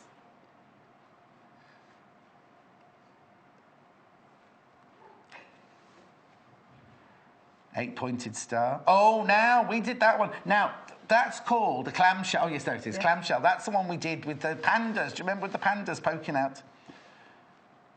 Oh, and there, we loved it. That's Dresden, isn't it? Plate, So I'm learning, aren't I? You're doing good. Now, isn't it funny? Lucy always talks... Is it Lucy that always talks about the drunkard's path? And we've never seen one, have we? But we did this the other day, but she did it differently. Hers was an improvised one where they were all different sizes. They look like they're all the same size. These are all exactly the same size. Yes, where she did one with different... So they were half circles and all sorts of things. And where this circle, sometimes it was tiny and sometimes it was huge and sometimes it was even like that, and then other times it was like a crotch seam, like a U or something like that. Oh, my word. I know, and then, you see, the thing is, if you saw that, you'd think, I don't like that one very much. But then you see them actually made, and they're absolutely beautiful, aren't they? Again, their wedding ring. Oh, now, there's a picture of that one at the front here. Sorry. Did not know I might have been seeing things now. Hang on. Is that the wedding ring? That's it, double wedding ring. There's the wedding ring one there. That's like rings of eternity, like you went. I like that one. Maybe I'll have that. Very popular for people to make for people who are getting married for obvious reasons. Yeah, well, you have to give us plenty of warning then. You need a bit of time. Yes, exactly. Yeah, you do need a bit of time. So Hannah says, if you all start making it now, by the time you've made it, she might have found something. Well, I say that. Templates, fan. Oh, there it is again. Yeah. Oh, you see that? Do you see? I wouldn't have even realised that was one of your shapes there. Fantastic. I had no idea. I hadn't thought about it. Oh, what's this one? Applique techniques. Is that jellyfish? It looks a bit of a strange shape at the moment, doesn't it? It's going a flower there. Anyway, all these brilliant techniques. That's nice. We've got a fabric like that, haven't we? We've got a really lovely fabric like that at the moment. Carrying on though, look, reverse applique, which you need our duckbill scissors for. Inlay applique. I thought I knew lots about shadow applique. Oh, shadow applique is lovely. Really, I like that technique. I think this... Remember I was talking about my next-door neighbour who's at the... she's a member of the Chipping Campden Ladies Quilter Society, but she goes to a sewing class in the village. She came back with something like that. It was all different iridescent fabrics. It was beautiful. She's very clever. She just says she's not very good, Chris, my next-door neighbour, but she's brilliant. One of the nice things about this book is you've got all the basics for people who are just starting out at the beginning, but as you work your way through, it gets more and more complex. That's not basic, is it? Hawaiian applique really, there. But it does get, so that whatever stage you're at, there's something that's my... We're at your favourite page. Yeah. Yes, I like that. Isn't that beautiful? That is gorgeous. Now, I need to warn you, I know I've been a bit self-indulgent just flicking through it. Half this brand new book has gone already. Oh, dear. Half of the stock of this brand new book is gone. Now, why did you like the... I thought it was a cat, it's called a mole. No, molar is the technique. It's molar technique. Oh, I haven't got my glasses on, sorry. What's the molar technique, then? It's like a reverse applique. It's a particular form of... But you could use that for anything, really, that template for anything, I just think it just looks a bit like the mad cat that comes to our garden. Oh, OK. Well, we'll get you to make that next time you're in then. Embellished quilts, then, techniques again, embroidery, and... I mean, it's got so much going on for £14.95. Oh, hang on. Oh, Hannah, I'm sorry, we should have just given this to Hannah, shouldn't we? Dip dyeing, red work, which Mandy Shaw does a lot of.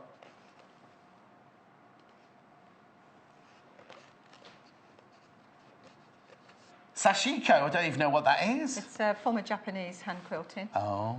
It's nice. Crazy. Oh, this is Hannah's page. Crazy patchwork. She's gone all quiet now. Yeah. Oh, there's more cats. Yeah, as a resource book, as I say, there's a lot in there. Now look. Now, I was going to ask you earlier, you know your prairie point there? Yes. Do you use that in quilting? Is that a quilting? Oh, yeah, you can do, yeah. So you could have the ones with, like, little pockets in and things like that? You quite often see round the edge of a quilt as to give it, like, a zigzaggy binding and stuff like that. Oh, very nice. Oh, look. Oh, I like this one. That's a folded log cabin. Oh, Lucy, stop the one you're making. That's lovely, isn't it? Oh, do you know what? We could go on for hours. I've got just a few pages there. We did one of those together, didn't we? We better get on with these coasters, right, we won't get them done. Oh, blimey, she's telling me off Crikey. now. Anyway, that was brilliant. £14.95. That's a gorgeous... Whether you buy it for yourself or as a gift, it's an amazing... There you go. Right, all for Hannah. If anybody wants to buy a gift for me, I'd quite happily have it. Oh, OK, then. So anybody listening wants to buy me a gift, OK, it's not going to happen. There's enough. OK, so... Right, so coasters now. Now we've got 10 minutes. Can we do it in 10 minutes? Yes. Yes, we can. Right. OK, so we've got our little pack of coasters. Again, we're going to start off with squares. Right. And I've got 3 of one fabric and 2 of another. Of the squares? Of the squares. I've kept 1 square as it is. As it is, yeah. And the others I've folded into half diagonally to just like that. So it's 1, 2, 3, 4, 5 squares you need 5 to make squares, 1 coaster? Yeah, 5 squares to make 1 coaster. So 3 squares of one fabric and 2 of another. They're like flying geese, look. They are. Anyway. But they won't be like flying geese in a minute. Oh, OK. Now, this is where you've got to really pay attention now, John, because I know you're going to get confused otherwise. I just know it, know it, OK? So do it right, then. Do it right. I'll do my best. Yeah. So we've got a square. Right. We pick up our first folded triangle and we line it up in the corners. Does it matter which corner it goes in? No, Okay. whichever one comes first. We're going to use all the corners. Oh, of course, yeah. OK? Then you pick up the other fabric. Right. And you move to the next corner. Right. And you layer it on the top. Right. Okay? Now, I'm just going to pop a pin in here just to stop it walking off. Right. And I'm going to just turn it round. Oh, you could do it with the rotary I've got it. Oh. Here we go. Let's put it out. There we go. So I can just turn it as I like. Okay. Now. So then we're going to go back to the first fabric. Yeah. And we're going to go to our next corner. And we're going to layer it on. Like that. Right. And again, I'm just going to pop a pin in here. Right. Then I can turn this round to my next corner. And then I'm going to put this one on here. And I'm going to pop a pin in. Oh, that's a big pin. Into here. Like this. Right. Now, that doesn't look right because we've got the 2 together. So what you have to do now is you lift this up. Right. You lift up the first one, right. and you tuck it underneath. And then easy. Yeah, can you do it? Yeah, I can do that. Shall we try? You've done it. Shall I give it you again? Shall I give you one to do? See if you can get it right. No, we've only got 10 minutes. All right, well, we'll assume that you know how to do it. No, I could do that. I could do that. Yeah, OK. So now we've got to this stage. I'm going to pop... Can I just say, if you missed it at home, if it was too fast or you didn't quite get it at home, you can either watch on our web, we loop the show every 4 hours, loop, or you can go to YouTube later and download it. And on YouTube, you can fast forward and you can loop. So, like at 12 o'clock, our 8 o'clock show will start again for 4 hours, and then that means at 4 o'clock it will all start again. Anyway. So now I'm going to stitch all the way round. All right. OK. And you can use your 1/4-inch foot to do this. When you get to the corners, just make sure it's all still nicely in place. I want my needle down on this one.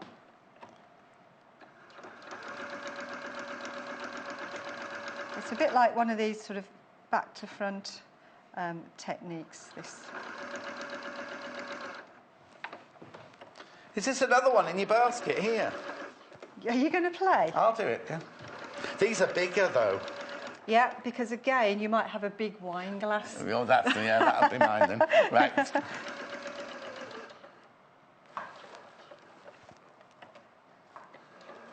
Now, the trick when you're going all the way around something is not to start in a corner. Oh, it's far more difficult to line up back to a corner. Whereas if you started part way down, you can join up, see where your stitches are. Okay. Come on, you haven't got No, I'm going to do it now. Ready? Yeah. So you have your square, this, right? And you go to your first corner and you put an alternate fabric down. Yep. Do you have to put the green one? No, you can put anyone first, can't you? You can put anyone down first. Thank you. It doesn't Thank matter. you. Be quiet, director. Right. Turn the board. Yep. Put a green one down. Turn. Oh, just a quick. Let's quick one this time. Right, do that one there.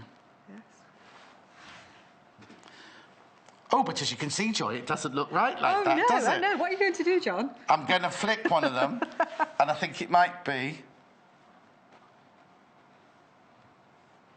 That's it. But that's why I pin it, because yes, because they move around. There you go. Thank you. All those doubters out there, yes, exactly. Is Hannah impressed? Now, look, if I can do it, you can definitely do it. Sorry. Right, so we'll carry on. Rowing your wadding away. Oh, sorry. Okay. Right, now, this is the technique. This is the technique, isn't it? Okay. So this is the wadding you use, premium polyester craft wadding. Yes. And normally you don't get an iron anywhere near this because it melts, but we're going to do something a bit radical today. Right. Now, I'm just going to place I've got this... the iron on. I don't need to. No, because we've got some okay. iron. I'm just going to hold that in place. This is the trickiest bit, because you need to try and hold your wadding in place. Oh, what are you doing now? I'm turning it inside out, so I'm getting my hands in the middle. Oh. But I want to make sure that that wadding goes inside into the corners. And goes into the corners. Oh, of course, because I was thinking they were bound, like your. Now, if you wanted to bind it like your cutlery holders, you could exactly do, the same. Yeah. Exactly the same. But this is all your edges are all enclosed in this one now, too. So we just keep pushing it through. We need to just get our corners out nice and flat. Have we got a poker? Thank you. It's come in handy, that. It has. And we're just going to see if we can poke these corners out. And then we've got that wadding. If the wadding doesn't go in nice and neatly for you when you do it that way, you can just push it in afterwards. Get your fingers in and have a good old ferret around to get it into place. It's that technical term, have a good old ferret around. Have a good old ferret around to get it in. And there we've got our coaster, but it's all a bit puffy. Yes, yes. So what I would do then is I would do a line of top stitching.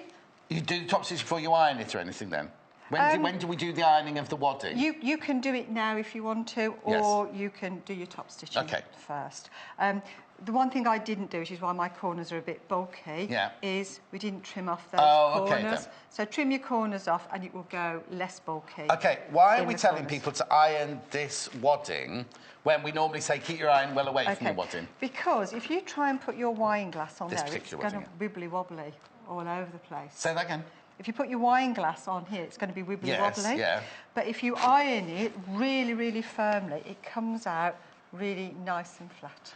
Oh, so that's just this one, the premium polyester craft wadding. As you iron it, it changes the texture. It just sort of basically melts it inside, I suppose, but it flattens it down, so you've got some really a bit like playing cards. No, exactly. So you do it. You never put your iron on the wadding, on the craft wadding. No, Make sure it's completely covered. Yeah, wait till it's all inside, and then when it's all inside, give it a good old press, and it comes out nice and flat.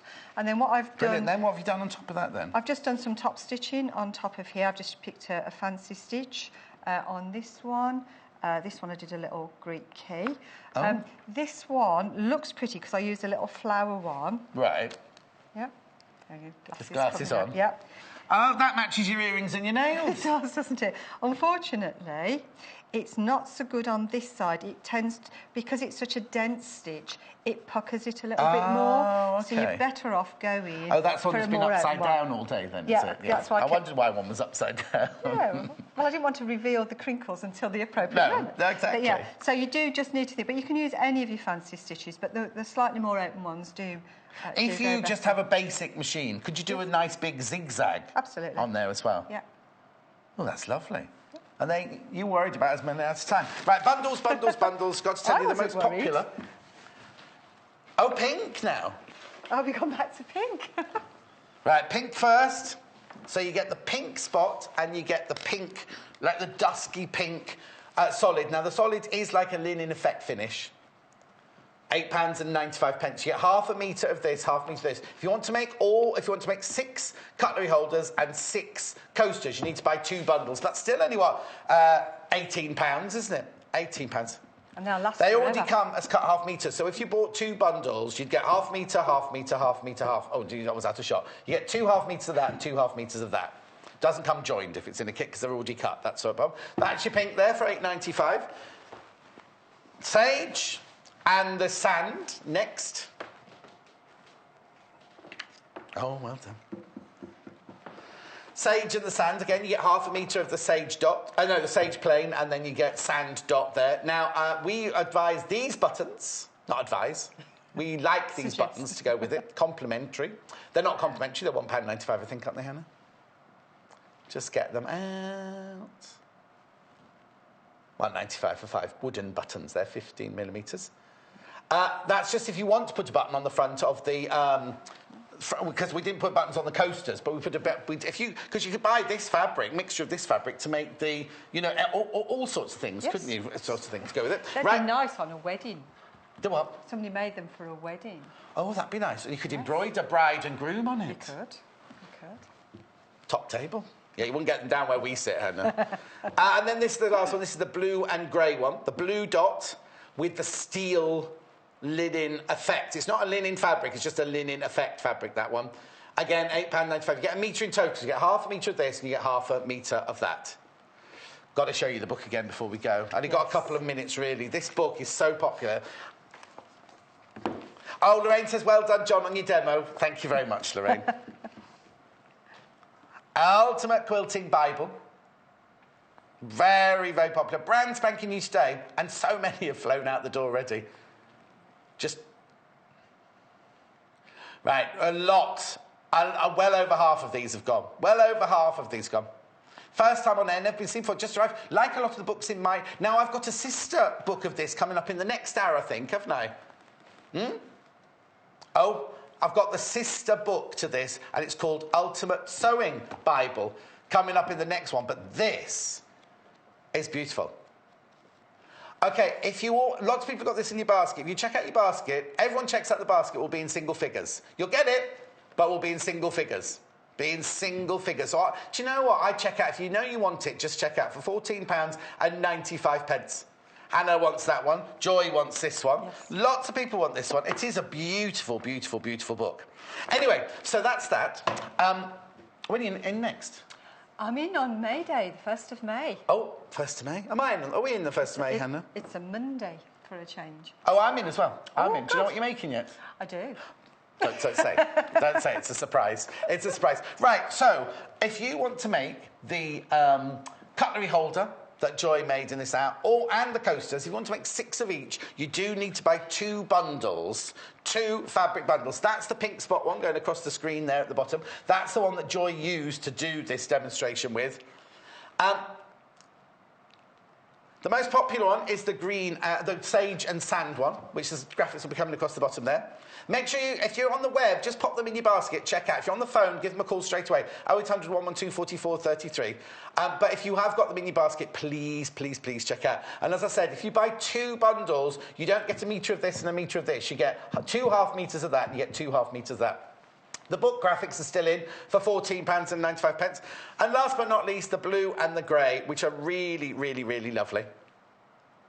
We could buy 2 bundles, 2 different bundles. Yeah, or buy 2 different colours and bundle them together and make a really lovely... And with your placemats from earlier as well, they'd all match in beautifully, wouldn't they? Anyway, Joy, thank you. As I say, it's always a joy to see you. And everyone always says how brilliant it is listening to your instructions. Nice to be here. Single figures on the book. It's me in 3 minutes with brand new books and lots of new notions. See you then. Bye-bye.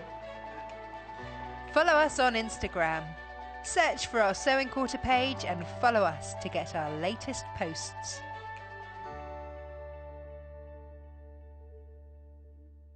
There are many ways you can watch Sewing Quarter. We are live every day on Freeview Channel 78 and online at sewingquarter.com from 8 a.m. till 12 noon. But if you've missed a show, don't worry. There are 2 easy ways to catch up. The first is through our website, www.sewingquarter.com, where we repeat that morning's shows throughout the day. On the homepage, you'll see our video stream. Click on the video to hear sound and see a list of the products that we have shown in that day's shows. The second way to catch up is on our YouTube channel.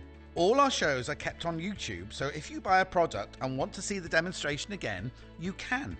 Go to www.youtube.com/Sewing Quarter, where you'll find all our shows listed by date. Select your preferred date. Then, using the description beneath the video, jump to the hour you want to watch. Then you can pause, rewind, play, and skip your way to the bits that you want to watch again. Only on Sewing Quarter, Freeview Channel 78. Did you know there are multiple ways you can contact us, even if it's just to ask a question? Our friendly team are always on standby. You can call our customer service team at 0800 112 4433, email us at help@sewingquarter.com, visit our Facebook page, follow us on Instagram, follow us on Twitter at Sewing Quarter, and even message us through our website, and our presenters will answer your questions live on air.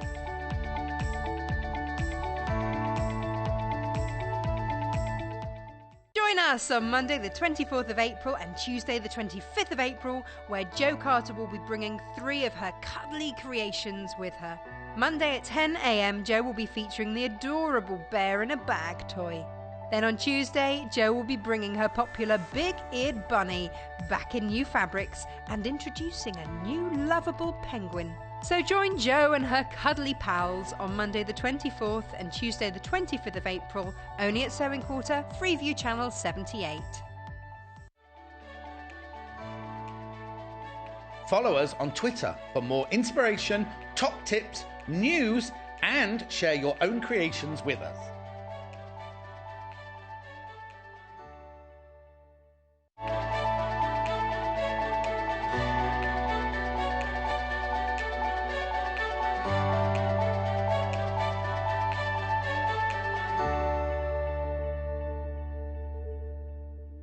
Quilting book, there are 2 left, right? Lots of you got it in your basket, only 2 of you will get it, right? Saying sold out now on the website because more of you got it in your basket than we actually got in stock. 2 people to click on check out my basket and that's it, sold out. Brand new today. So if you've got it in your basket and you haven't checked out yet and you want it, do it now. The thing is, if you see something else during this hour that you want, you can also buy that and check out again. You'll only be charged 1 postage packaging of £2.95.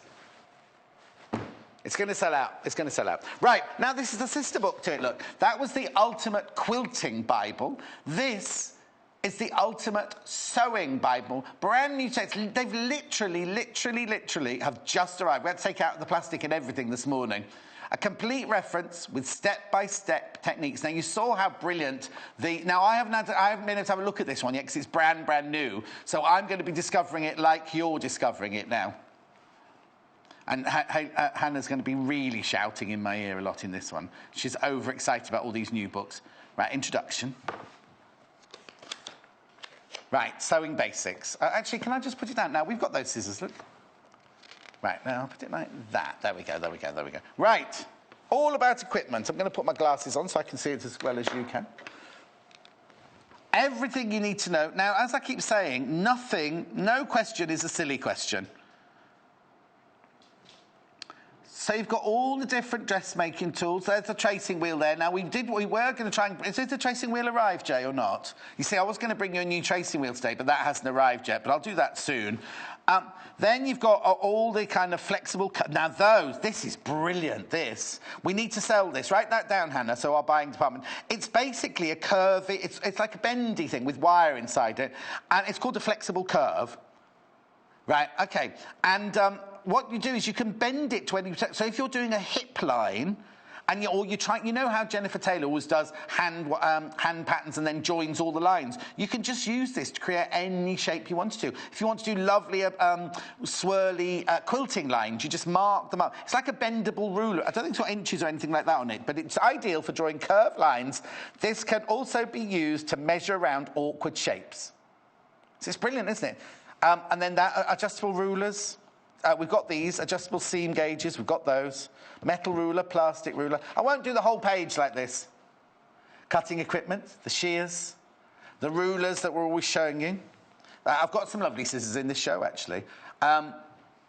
Rotary cutters. Then hand stitching equipment. Now, you see, this is one thing.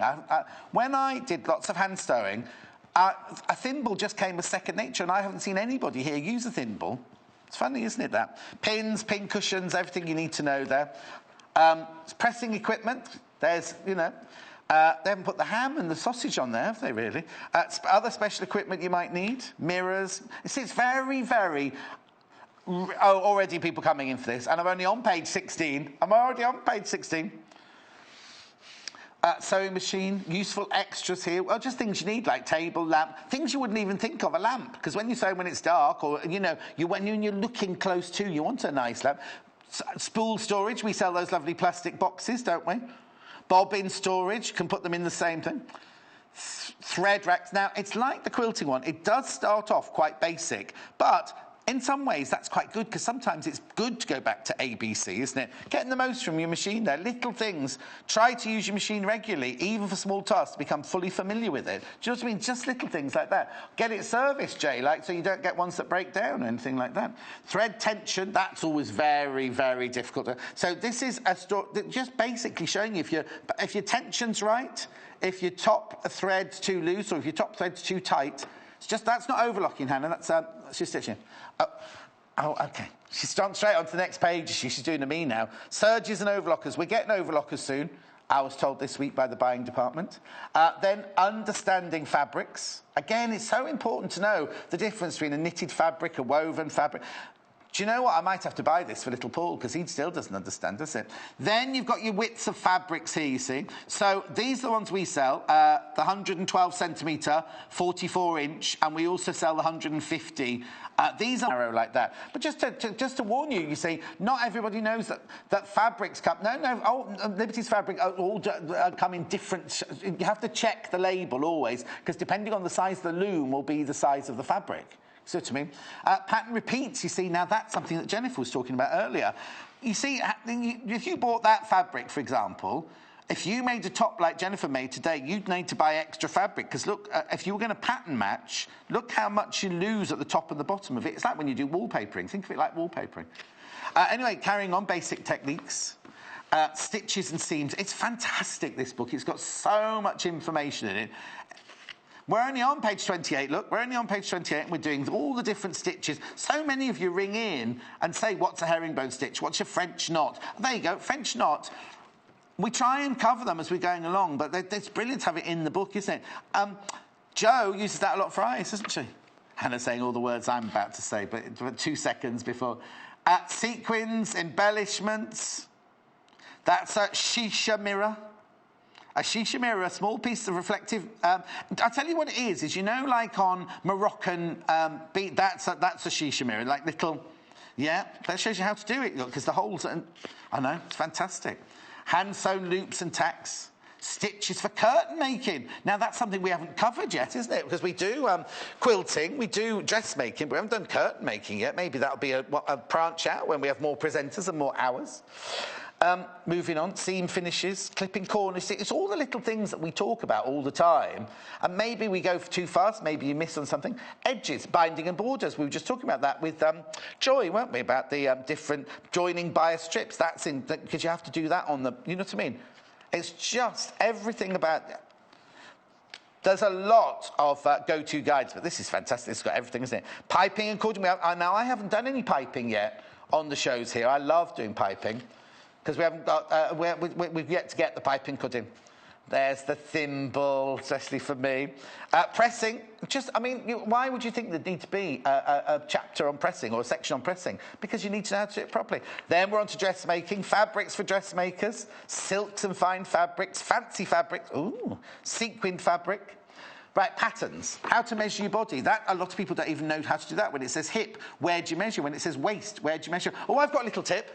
When you measure your body, tie something round your waist, right? Just tie something around your waist, and it will automatically find your natural waist, right? Even if you're apple shape, it will find your natural waist. And then when it says measure the hips 3 inches down from waist, most of us don't wear anything on our waist. My waist is here, right? But my jeans are here. Do you know what I mean?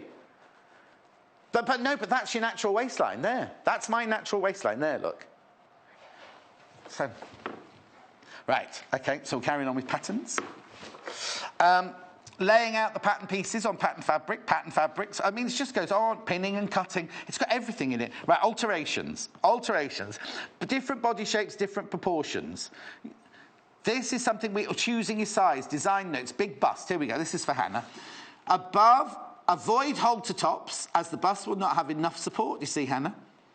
Scoop necks are more flattering, while wrap tops will accentuate the waistline instead. This could have been my John Scott fashion tips in here. Maybe I have to. Right, what are you doing? Starting with the alterations. Where to measure. This is just measuring your pattern, first of all. Waist, hips. So they've already shown you where it is on your body. Hang on, here we go. Oh, where'd it go? Right, so they've shown you here, waist, hips, because when you measure hips, you measure two places of hips. You've got an upper hip and your lower hip. Then on here, they're showing you the places, sleeve to cap. You know what I mean? It's all things like that. And then we'll start.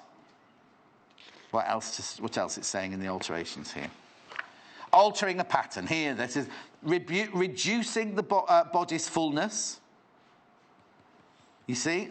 That's the front and the back there. Increasing the body's fullness. This is on a pattern, obviously, not on an actual clothes. So we've been talking about this a lot. Maybe we should do a lesson on that. A lesson? No, I don't mean a lesson. Demonstration. Then we're on to basic garment elements. So sleeves, hems, linings, fastening. Plackets, things that we just say automatically. Yeah, a placket is where you put behind this. Every time you put a zip in, there's a placket that goes over the front of it. Every time you do something like a covering bit, yeah. Facings and interfacings, we talk about those every day, don't we?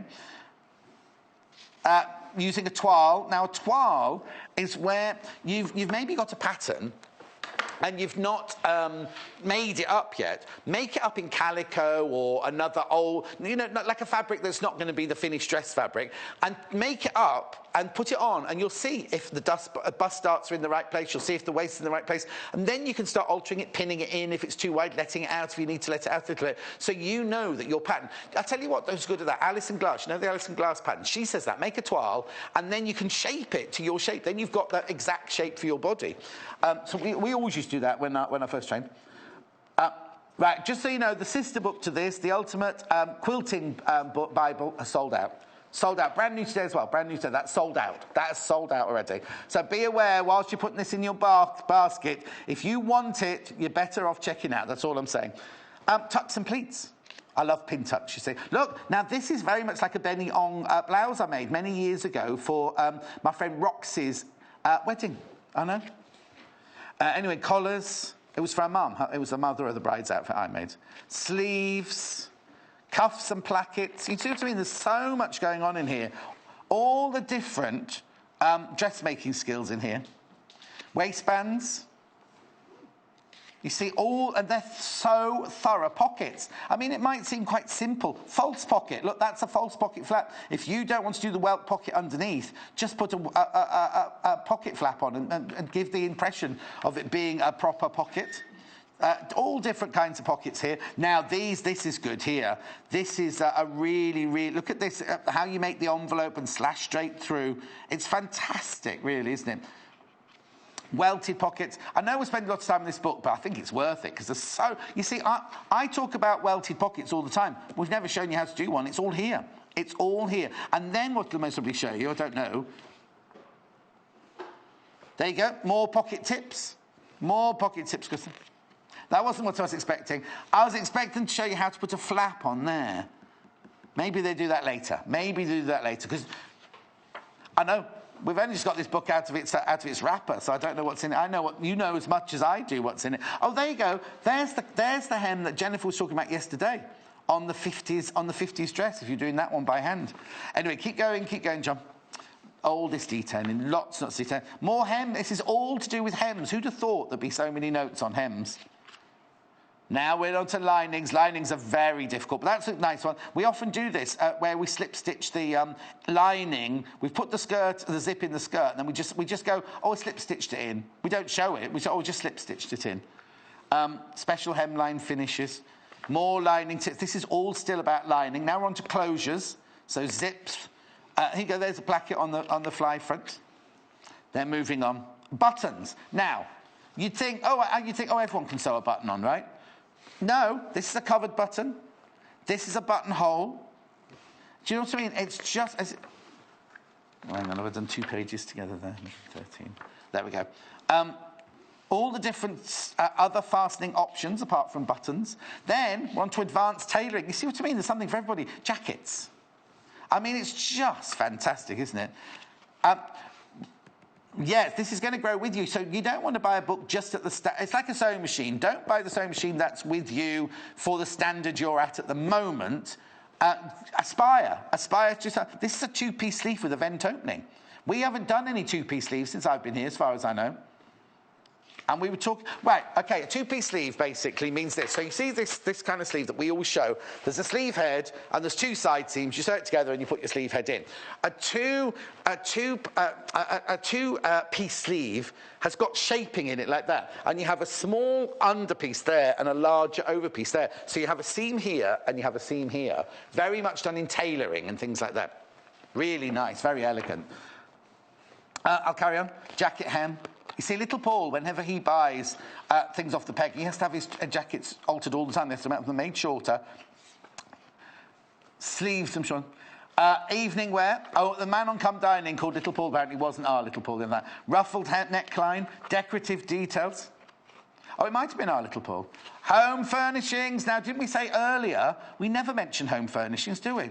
And here we are, more home furnishings, working with patterns, going for bold. I love all the little pictures and everything.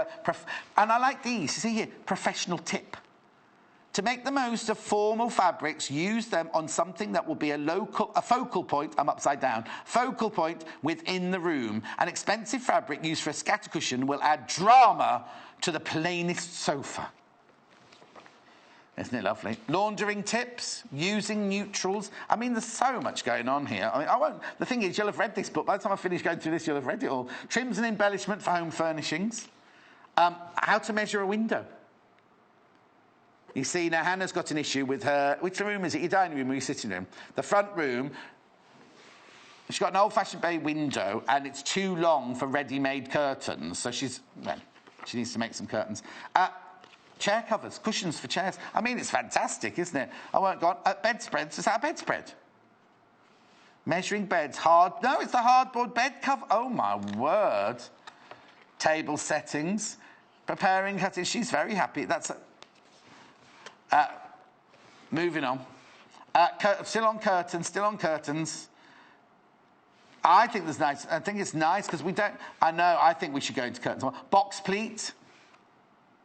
My mum, I was about to say, my mum had goblet, this is what my mum had, goblet pleats. And I used to remember sitting in the dining room looking and thinking, I wonder how they've made those. Lined and interlined curtains. Hannah's worried because if she makes curtains for herself, she's worried all her friends are going to ask her to make curtains for them.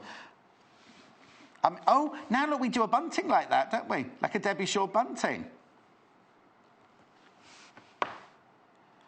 They're cafe curtains, heading varieties. So you've got the tie ones, the loop ones, them ones, that's henna, these ones, and they're triangles, and then scalloped with rings.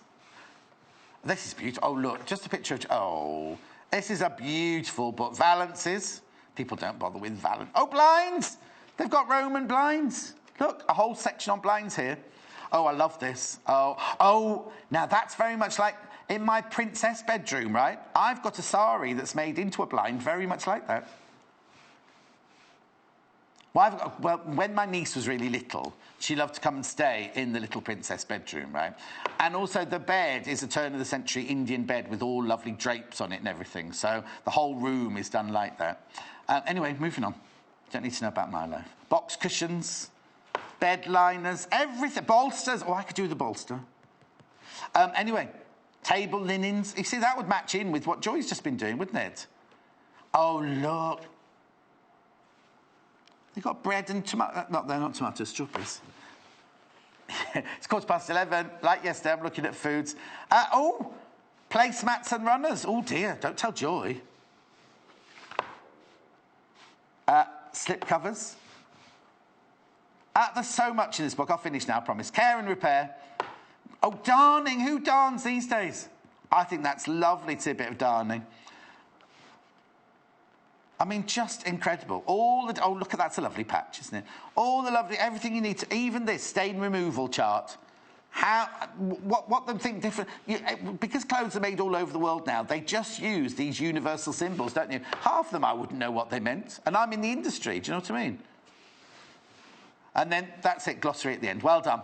If you've got that, how much is it? £14.95. That is brilliant.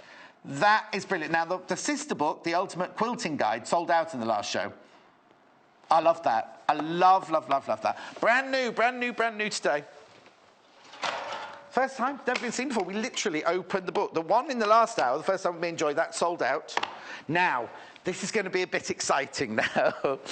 Because we haven't practiced any of this, have we, Jay? Come on in. I can't show you, Jay, because it's just there. His hair's an absolute mess this morning, Jay. Come in, Jay, and say hello, because everyone thinks I pick up. This is Jay, everybody. I know. He's not going to speak, he's just going to wave. Have you got a stain on your top? Where's the stain on your top? Oh, Jay. That's your brand new one as well. Brand new. Oh, well, no, look, this fabric, first of all. Now, I don't know how I'm allowed to do this. We've just taken this off the shelf. But this, everyone always buys, whenever we show the solid black spectrum fabric, it sells out. I'm not going to make anything out of it. I'm going to show you how our new pens work on it. But this is £3.25. Solid black. It's absolutely solid black. Really, really beautiful.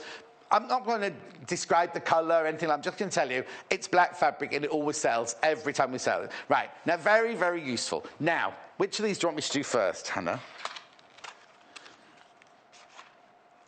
Right, so this, oh, hang on. Before I do this. Oh, message from Hayley. She's in? I know, on a Sunday. Oh, no, she won't stop talking now. Tell her to get off the phone. What does Hayley...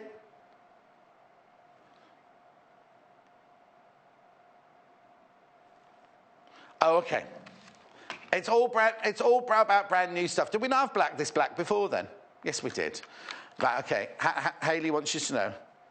No, it's not brand new, that's what I'm saying. Right, she wants you to know she's pinked the edges. Hayley's pinking the edges on her Sunday. Thank you, Hayley. Right, this is what is brand new. Now, I'm going to be opening this for the first time. It's easy to use, apparently. It'll be fun.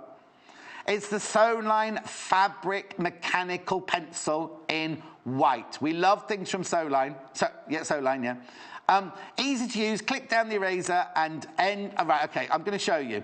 No, sorry, it says click down the eraser end to extend the lead. Press lightly to draw lines. Right, okay. So this has just arrived. So this is what you're going to be like when you get yours home, right? So in it, there is the pen. Oh, it's so pretty with the flowers on. And... a box of the... Now, well, there won't be lead, will it? It won't be lead, will it? It's basically like, remember in the old days when you put your lead in your pencil? It won't be lead because it'll be chalk. They're chalk refills, right? So you get the pen. How much is it? Oh, £9.95. Right. So this is the pen. So you get, for the £9.95, you get the pen and... the refills. It's very fine because this is for drawing very fine. What it means is, you see this here, there's an eraser here. That's the rubber end, right? You press that, and look. When you're drawing a pattern on a fabric, you need something like this, don't you? Right? That's chalk in there, like chalk. And then what you do, now, this is where it could go horribly wrong because we haven't practiced this, right? Right, are you ready? I'm going to go to the edge of the fabric, right? What you do is you then draw... Oh, it's even better in real life. Can we go above, do you think? Look, if you're drawing the whiskers... Oh, look. So, it's very fine, but look. If you were drawing out quilting design... Now, obviously, it's in white, so you wouldn't be able to do it on white or pale fabrics. But if you were doing... Like, if you wanted to mark out your cross-hatching... Or... So, now, I'm not very good at this. Well, how does Jo do her faces? It's kind of like...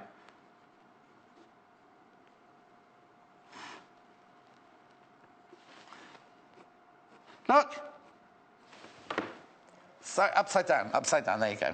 I haven't done his eyes, because when you do the embroidery of the nose and the whiskers and the mouth, that's like that's a Joe Carter original there that I've stolen from there. Isn't this brilliant? That is fantastic. Right, and then it's got the rubber on the end. Oh, look! It actually works, look. Well, it's a bit frightening when you haven't practiced with something, isn't it? Oh, I love this.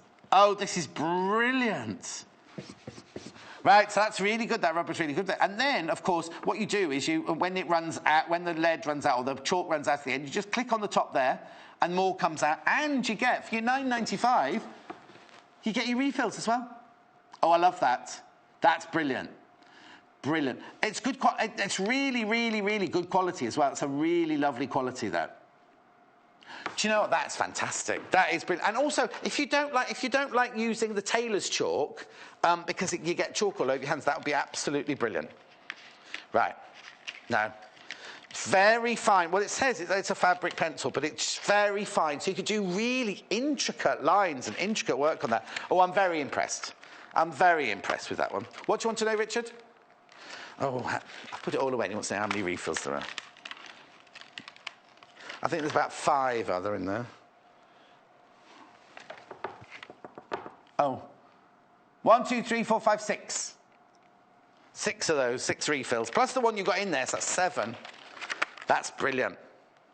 Or, if the rubber doesn't work, you can use a damp cloth or wash, and that gets rid of it as well. I think the rubber worked really well myself. What you need to do to refill, pull the whole eraser section from the barrel, slide in up to 6 litres. Oh, there might be already some in there. I'm sorry about this. What time? Oh, look, I'm halfway through the show. Shut up, John. I don't know how to... Oh, no. So what you can do is you can keep your refills in there. I don't know if you can see that. I don't know why Michael's got his gloves on today. It's boiling in here. There's the one that's being used, but you can put 6 in there. Yeah. Right. OK, that goes in there. There we go. Right. I'm moving on, because it's past. It's past. Get one of those. They're fantastic. But this is another. You might... Oh, now this one won't work so well, because it's simply turned to click out a black, a white, or a tracer point. So that's not going to work on my black fabric. So, hold the clip. Oh, well, I'll get out the pack and I'll read it. Oh.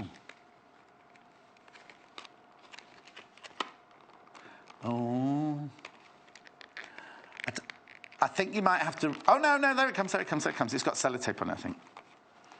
I am opening these live because they've only just arrived this morning. You see, they've literally just arrived this morning. Now, there is a bit of... There we go. Right, so... The point selection.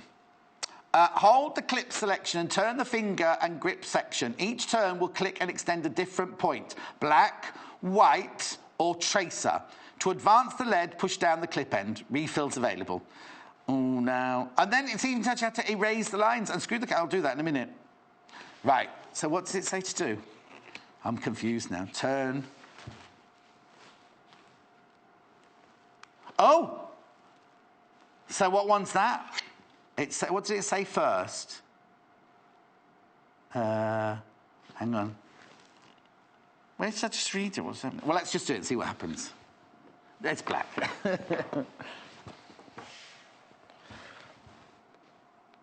Oh, hang on. No, that's not black. That must be my tracer. Let me go around to get... Oh, hang on. It's got it written on here. The joy of live telly. That's the tracing one. Oh, now. Oh, no. I see. No. I'm being stupid. Right, here we go. There's the black one. Can you see? Oh, sorry. Can you see that? I'll bring that in. Now, I don't know if you can see that at your telly. There it is. Right, so what you have to do is you twist it to the next. So that's one. Then you twist it here. And what happens with the first twist, it goes back in. The second twist, it brings another nozzle out. Then you press the end, and there's the white one. So there's black. Oh, that's good, isn't it? Really nice. Now, so what's the tracer one then? This one must be the tracer one then. I'm not quite sure what you do. Oh, I know what it is. It's when you have your coloured tracing paper. You know when you have coloured tracing paper, carbon paper, and you put it underneath, and you could use a tracing wheel. You use that to press it through. I think we've got some tracing paper today, haven't we? It's called tracing paper, I think, isn't it, on the thing, on the packet. Oh, that's brilliant. How much is this? £10.95. £10.95. Right, there was more to this as well, though. Always test lines on fabric swatch first. Holders, refills available, refilling. Oh, I thought it said something else about rubbing off. Anyway, it's brilliant. It's absolutely brilliant. So you can do black ones, white ones, and you can trace through with the carbon paper. Do you know what I'll do is I'll carry on, and if we find the carbon paper, I'll come back to that. Oh, he's found it. He's found it. Right, let me get the right nib then. Okay, right. So what this is you know how, if you're tracing a pattern through, so you've got the pattern, and you need it to go through to the fabric, on the back of the fabric. Thank you. Get some tracing paper. We've got this, but it's very traditional. And what you normally would do is you'd stick this on a board, right? So let's say we're doing the orange, right? The orange tracing paper. Instead of using the tracing wheel, so you put this. I'll have to do it on this gun. Oh, very limited, very limited. There is some there, £3.95. I think you get 4 colours, don't you? Yeah, you get 4 colours. Right, okay. So then, instead of using the tracing wheel, you've got your pattern here. Let me make sure I've got the right nib out. Yep. And you literally trace through, so nothing is on the top of your fabric there. You're not marking your fabric, but on the inside of the fabric. Oh, it doesn't work. It's back to front. I wrote John, but it's back to front. So, no, hang on. So if we did a pattern piece, right? So we're drawing around a pattern piece. So, oh, I'll draw a flower. I'll draw a flower. So on this side, which is the right side of the fabric, it doesn't mark. But if you're following a trace line, can you see the flower on the back of there? So ideally, what you do is you'd use it to... So if you've got a dart, say here, you want to mark the dart on the front of the fabric so it doesn't mark, but there's the dart. Or this way around, yeah. What you do with the tracing wheel, you only ever use it that way up. If you used it, you could use it that way if you wanted to. And that way, there you go. Oh, you can't see it. Very faint, but there you go. But obviously, if you're using black fabric, you'd want to use the white, wouldn't you, or the yellow? I'm making a right old mess there. I'm having a great time today. There it is. And I love it when we get new things. Right, okay, let's try the white one. And then I'll get on, then I'll move on. Oh, I did it the wrong way up. There you go. I'll do it properly this time. You can't really see it, but you can see it enough if you were sewing. You can't really see it on your screen. So, I think this is a must, isn't it? This is a definite must. This and that. That trio pen is a must. Lots of people saying that. Anyway, brilliant. That's fantastic. Oh, I love opening things live on air when they work. Right, let me put that to one side. Because I've got another book for you now. I've got another book for you. Brand new book. Brand spanking new book. What time is it? Oh, look at that. Oh, phone's got it. It can only be Hayley. Hello, Hayley. Right, let me just put that there. Right. I'm not even listening. Simple tailoring and alterations. This is a lovely book. I even like the cover. It's just like a herringbone fabric, the cover, isn't it? It's lovely. I love this. Now, tailoring, you think of tailoring as you going into a tailoring workshop. It's very different to a sewing workshop, even though it's basically the same stuff. Look at the history. It's got history at the beginning. That's like a Tim Holtz fabric, that one, isn't it? That one there, Voltaire. I mean, it is obviously men's and ladies tailoring this. All the history of tailoring, getting started. Before you start, and again, what it is, it's got all the simple, what seam allowances is, what illustrations mean on patterns and things like that.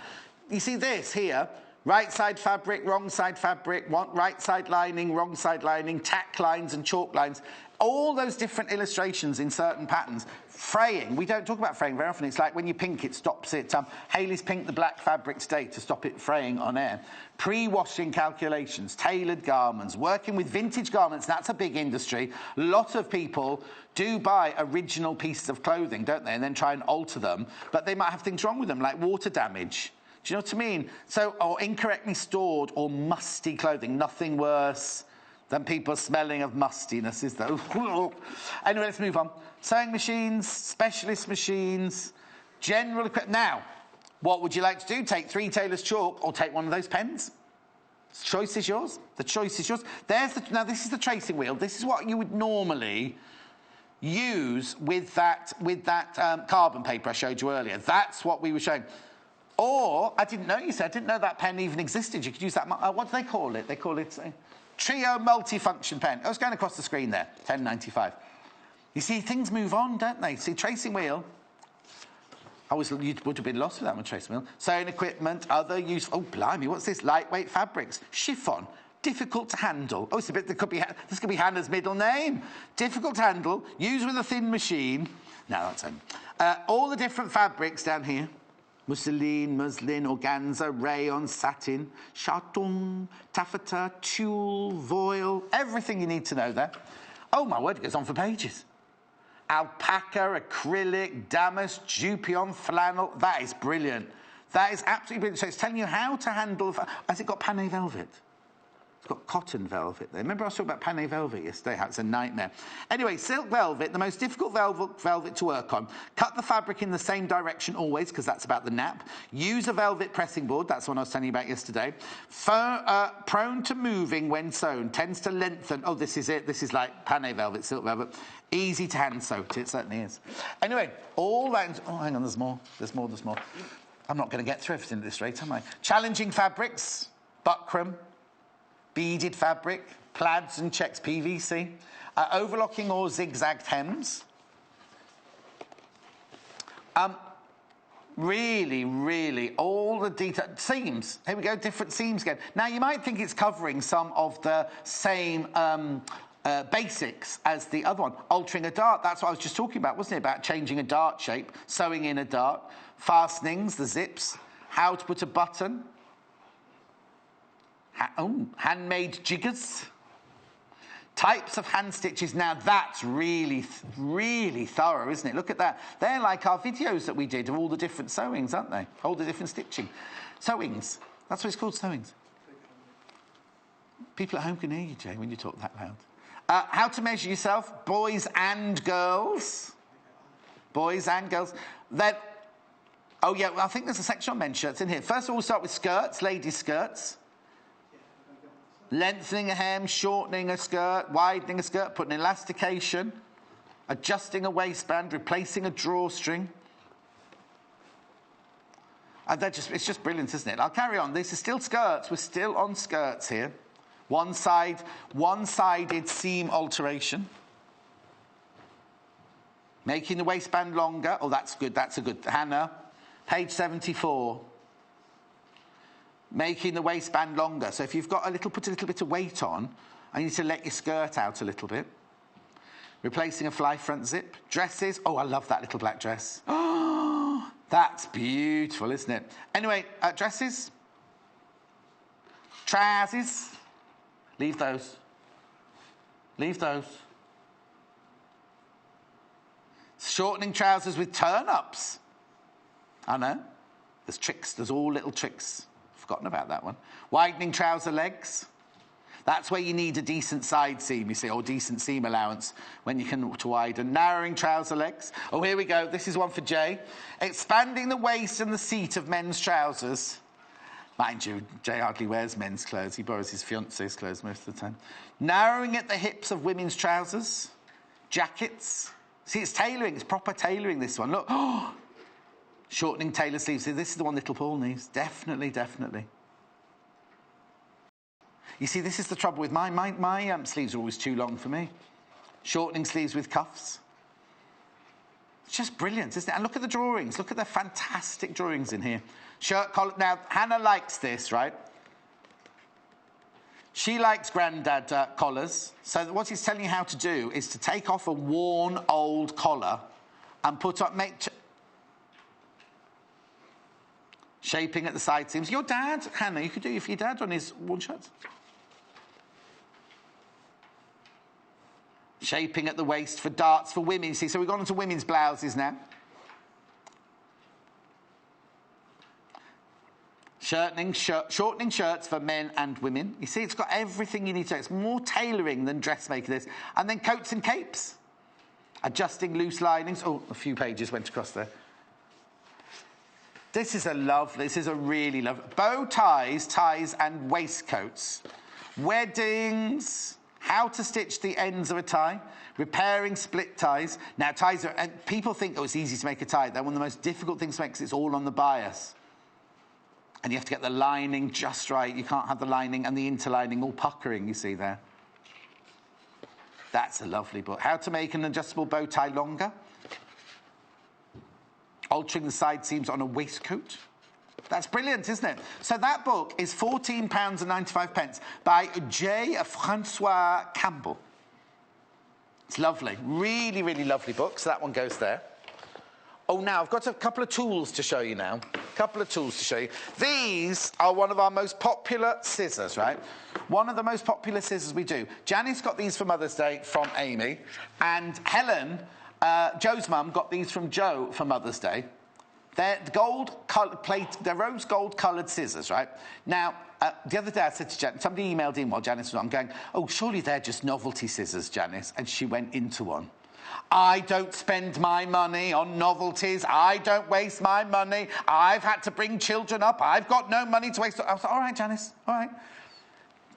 They work. They're sharp. They're good quality. They've got a lovely balance to them. So they're not just a novelty because they're rose gold coloured at £16.95. They're 21 centimetres. That's 8 inches in length at £16.95. Now, Jay's taken my fabric away, so I can't cut any fabric with them to show you.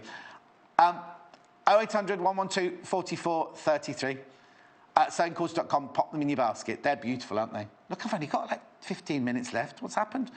What's happened to my show today? It's disappeared. So that's those. Then I've got the baby ones. Now, these are so cute. These sell so much and so fast. They're gorgeous, aren't they? If you want a little set. Now, rose gold coloured embroidery scissors, £5.95. Now, beware, they are sharp. They're lovely, aren't they? But what I love about it, even when they make scissors this small, they normally forget that you've still got to get fingers through the end. But even with my big fat sausage fingers, look.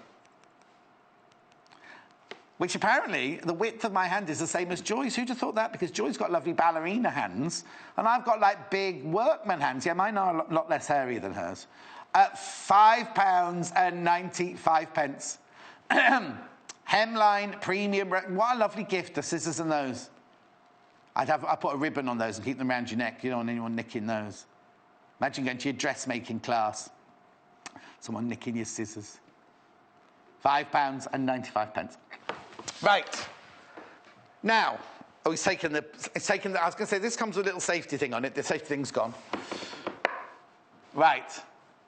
We sell lots of these, and I don't think none of us have ever shown them on air. I think they've just been on our website. It's a tailor's awl non-slip soft grip handle. Basically, it's for making a hole. It's from, you know, when you put eyelets in, when you're going to put, if you don't want to cut a hole with scissors, you can literally, I'm not going to do it because I've obviously only got the table here. You literally use it to pierce a hole in fabrics, or pierce a hole if you're going to put a rivet in. You know, the at the top of your jeans, you know, at the top of your jeans where you have not a button, but you have like a rivet that you're going to put in. You just punch the hole with this. That's all it's for, really. I don't know why it's called stiletto. That must be the size. Lots of people have seen it on the web.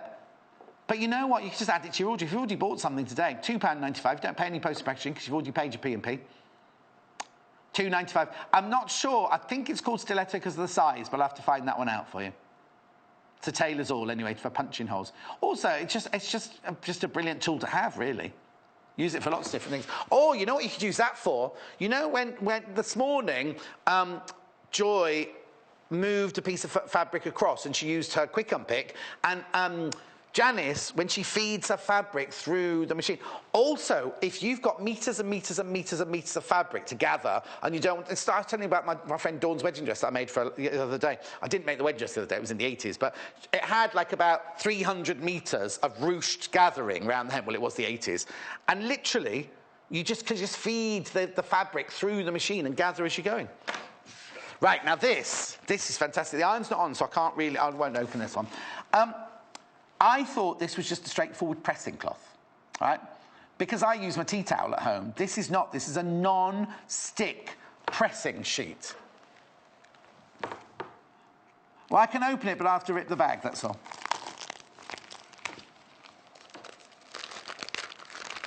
You have to show you, because it's got... I thought it was going to be like a tea towel or a piece of cotton lawn. How do I describe this?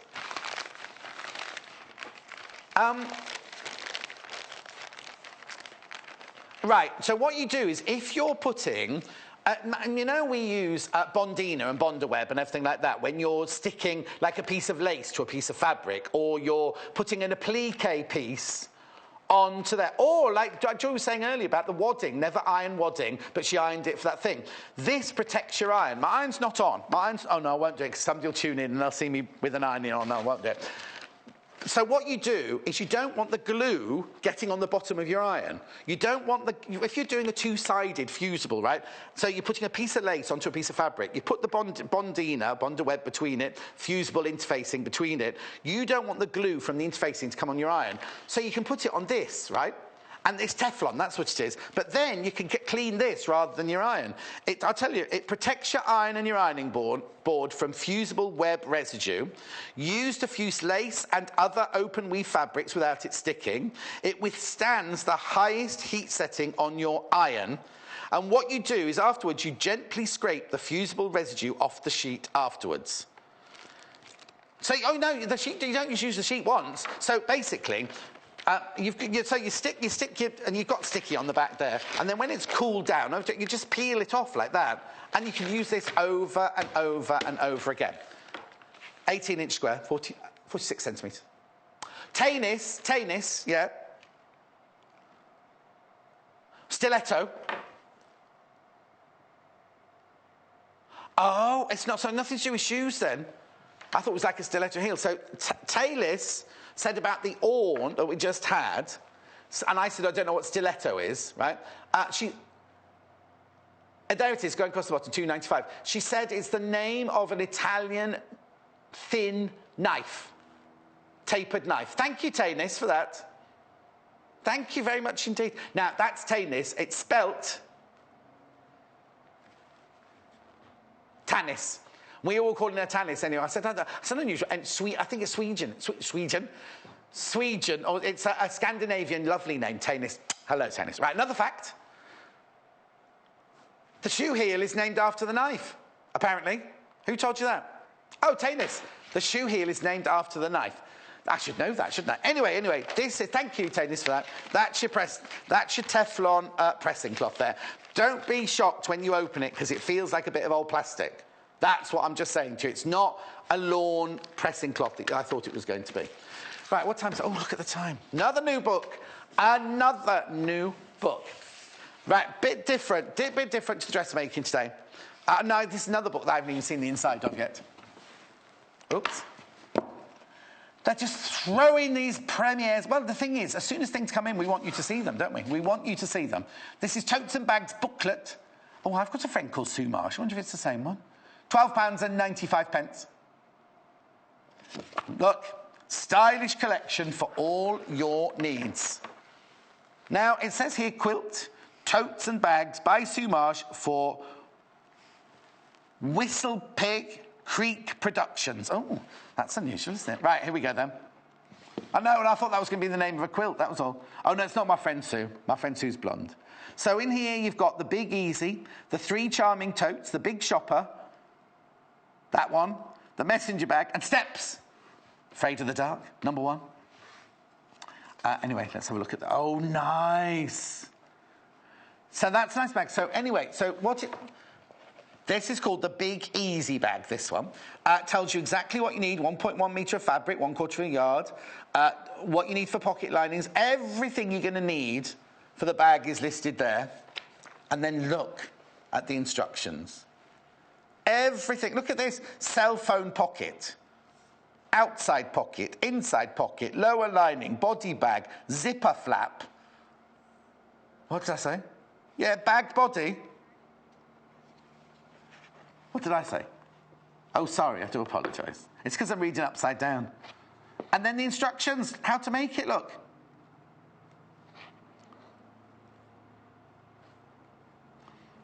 Bit of useless information from our director. Tote is the old word for carry. Not Carrie Bradshaw. That carry a bag, you know. Oh, you could make one of these for your potatoes, Hannah. Look at the instructions. Thorough. Right, charming totes. These are the tote bags. Oh, look, this is what you like, isn't it? The quilt. What's the quilt you love that looks like that shape? Friendship. But look, it's on the front of the bag there. Like a windmill on the front of the bag there. Tells you the finished size of the bag. It's just incredible. So there are 3 tote bags from one pattern there. Look at the instructions. Optional drawstring closure. Oops, up there.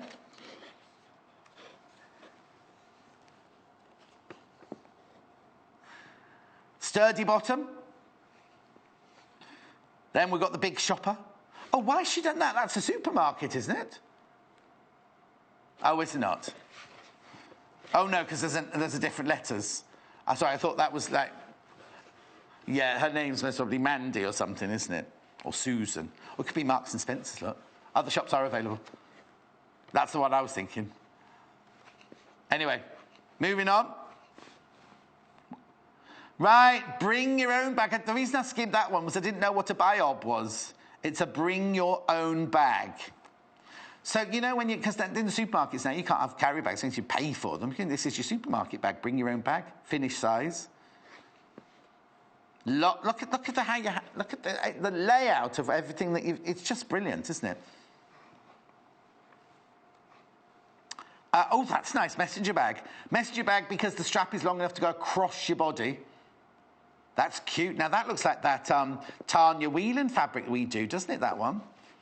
Very nice. I love the fact that it's got the shopping list of everything that you need to buy to make each of these bags. Oh, that's pretty. Steps. Afraid of the dark, number 1.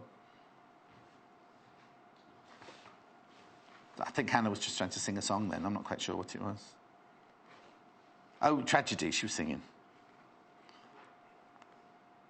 You got now that's a nice box bottom there, but look, they've done it on the outside with a button. We did with Mandy. We did the box bottom outside, didn't we? She didn't put a button on hers, though, did she, Mandy? Sure. Oh, that's nice. Now this is a good. Look at all the pockets inside there. There's your phone.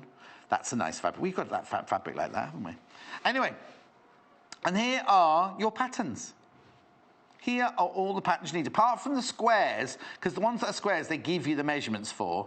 These are all your patterns for all your different sizes. This is the real size as well. This is the actual size. Oh, and then general instructions at the back. Fabrics, rotary cutters, piecing. You see, every book we show, they've got the big rulers, haven't they, that we show on our show all the time. That's lovely, isn't it? 12.95. She looks very happy buying her plant there. That's Hannah in the garden centre at the weekend buying her plants, you see. It's not really Hannah. Right, I've got to tell you about what? The Ultimate Sewing Bible. Right. You know that the quilting version of this sold out in the show with Joe earlier. Right, they're only brand new. They're brand new today, right? The quilting one sold out. The quilting one is sold out. This one, if you've got it in your basket, I need you to check out as soon as possible. If you want it, you need to check out as soon as possible. It's just brilliant. Absolutely brilliant. It goes through everything. Dressmaking, stitching, sewing machines, techniques, measuring, everything you need to know. It even does soft furnishings. It does curtains and cushions and bed heads and everything. Right, this is lovely. Now, so I'm hoping there's more in this. I'm hoping there's more in the collection, so you can make a whole series of them. This is the Ultimate Sewing Bible, £14.95.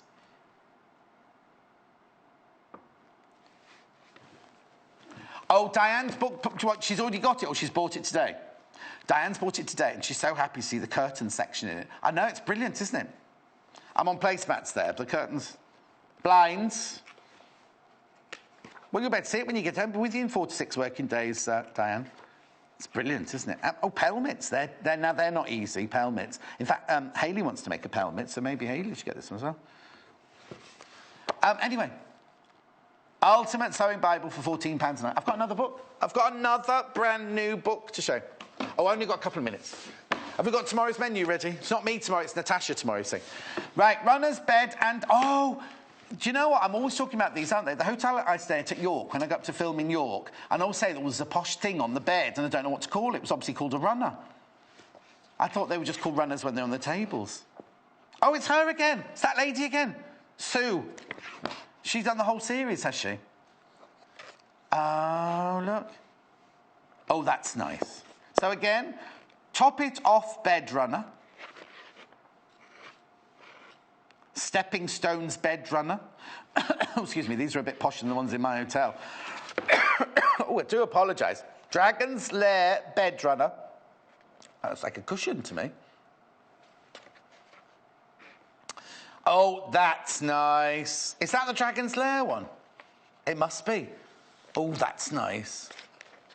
Just across the bottom bed just makes such a difference, doesn't it? Keeps your feet warm in winter as well. Variable start table. Oh, that's nice. That's a table runner. My friend Jan Olaf, his mum, Liv Unni, she adores table runners. 8-point star wall hanging. That's the one that Jo Carter's got above her bed. Isn't it?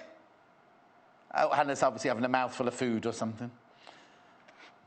Pinwheel table runner. Oh, they're lovely. That's not... Oh, look, and that's what Joy was just talking about. About on the edge of a quilt, she puts her prairie points around each of the corners. Oh, this is a lovely book, this one. That's a classic table runner, apparently. That's Dogtooth, isn't it? That's like the Dogtooth check, isn't it? They're all not saying a word. Hannah's typing. She can't talk and type at the same time. And then you've got classic placemats. Oh, well, oh, now I like those placemats. So they're square in the corner and then rounded on the other edge. Or is it... Oh, no, they're not. It's because I thought they were rounded on the edges because I wouldn't bend the book. Oh, but I think rounded on the edge looks quite nice. I think that's quite nice. If you've got one of those tables that's on a corner like that. If you're limited for space like Ginger Mike, they'd be good on your little table, wouldn't they? Just for the two of you. He's writing it down now. Oh, that's nice. Picnic at the farmer's market wall hanging. I love that one. Look at the stars on it. And they're made of, like, fruits. Oh, is that why it's called farmer's market? I've got to be careful. Bananas. Peppers. Strawberries. Oh, corn on the cobs. Cherries. How brilliant. Oh, I'm just... Right, OK. Very quickly, that book is fantastic. £9.95. Right, no doubt you'll see this again. Right, have a look at what's happening tomorrow. Now, it's Natasha for the next couple of days. So tomorrow she's doing Bags of Fun. 8 o'clock, Perfect Purse. 9 o'clock, Kath Kidson Bags. 10 o'clock, Bear in a Bag. Oh, that's with Jo Carter, isn't it? And then 11 o'clock, Happy Hexy Totes. So that's obviously bags at the end. So you've got she's obviously got Jo in tomorrow, has she? And somebody else. Who else is in tomorrow? Do we know? Anyway, that's what Natasha has got tomorrow. Don't miss that at all. It'll be great fun. If you've missed anything today, just... Oh, it's gone. Oh, it's Victoria tomorrow as well. Dial the number, 0800 112 44 33. They'll be able to answer any questions. Sewingquarter.com if you want to go on the web. If you've got any of those books in your basket, please, please, please check out. Now, if you've missed anything, in a minute, it'll start the 8 o'clock show again on our website. Always go to our website, sewingquarter.com. There's so many things to see there. The shop, information, all sorts of stuff all about us. Or, of course, you can go and watch on YouTube anytime. I think it's uploaded almost straight away. And on YouTube, you can... pause it and fast forward it and do all of that sort of thing. So that's fantastic. Thank you very much for your company today. If you've got this in your basket, you need to check out. Oh, I'm only telling you because we had loads of people miss out on the quilting, the sister book, the quilting book. This is Ultimate Sewing Bible for £14.95. I know, fantastic, isn't it? You get all of her experience, all of her knowledge for £14.95. It's just brilliant. Thank you for all your messages. Thank you again for all your interaction. Thank you for your lovely, lovely messages. Hannah's going home to make her kimono. She made Jay take the pattern off Jennifer before she went home. I know it's sold out. We can't have one now. I'm back on Wednesday, Thursday, Friday next week. So I'm looking forward to that. Have a lovely day. Make sure you check out your baskets. That's the most important thing because I don't want you to miss out. Enjoy Natasha tomorrow, and I'll see you on Wednesday. Sewing Quarter is at the very heart of sewing, as we bring you all things sewing and quilting. The team behind us live and breathe sewing day to day. We strive to bring you exclusive offers, exciting live demonstrations, and most importantly, we will custom cut fabric to your specification in our very own cutting room. We will also be bringing you TV exclusives that you won't be able to find anywhere else. So come and join us today at the Sewing Quarter. Welcome to the Sewing Quarter!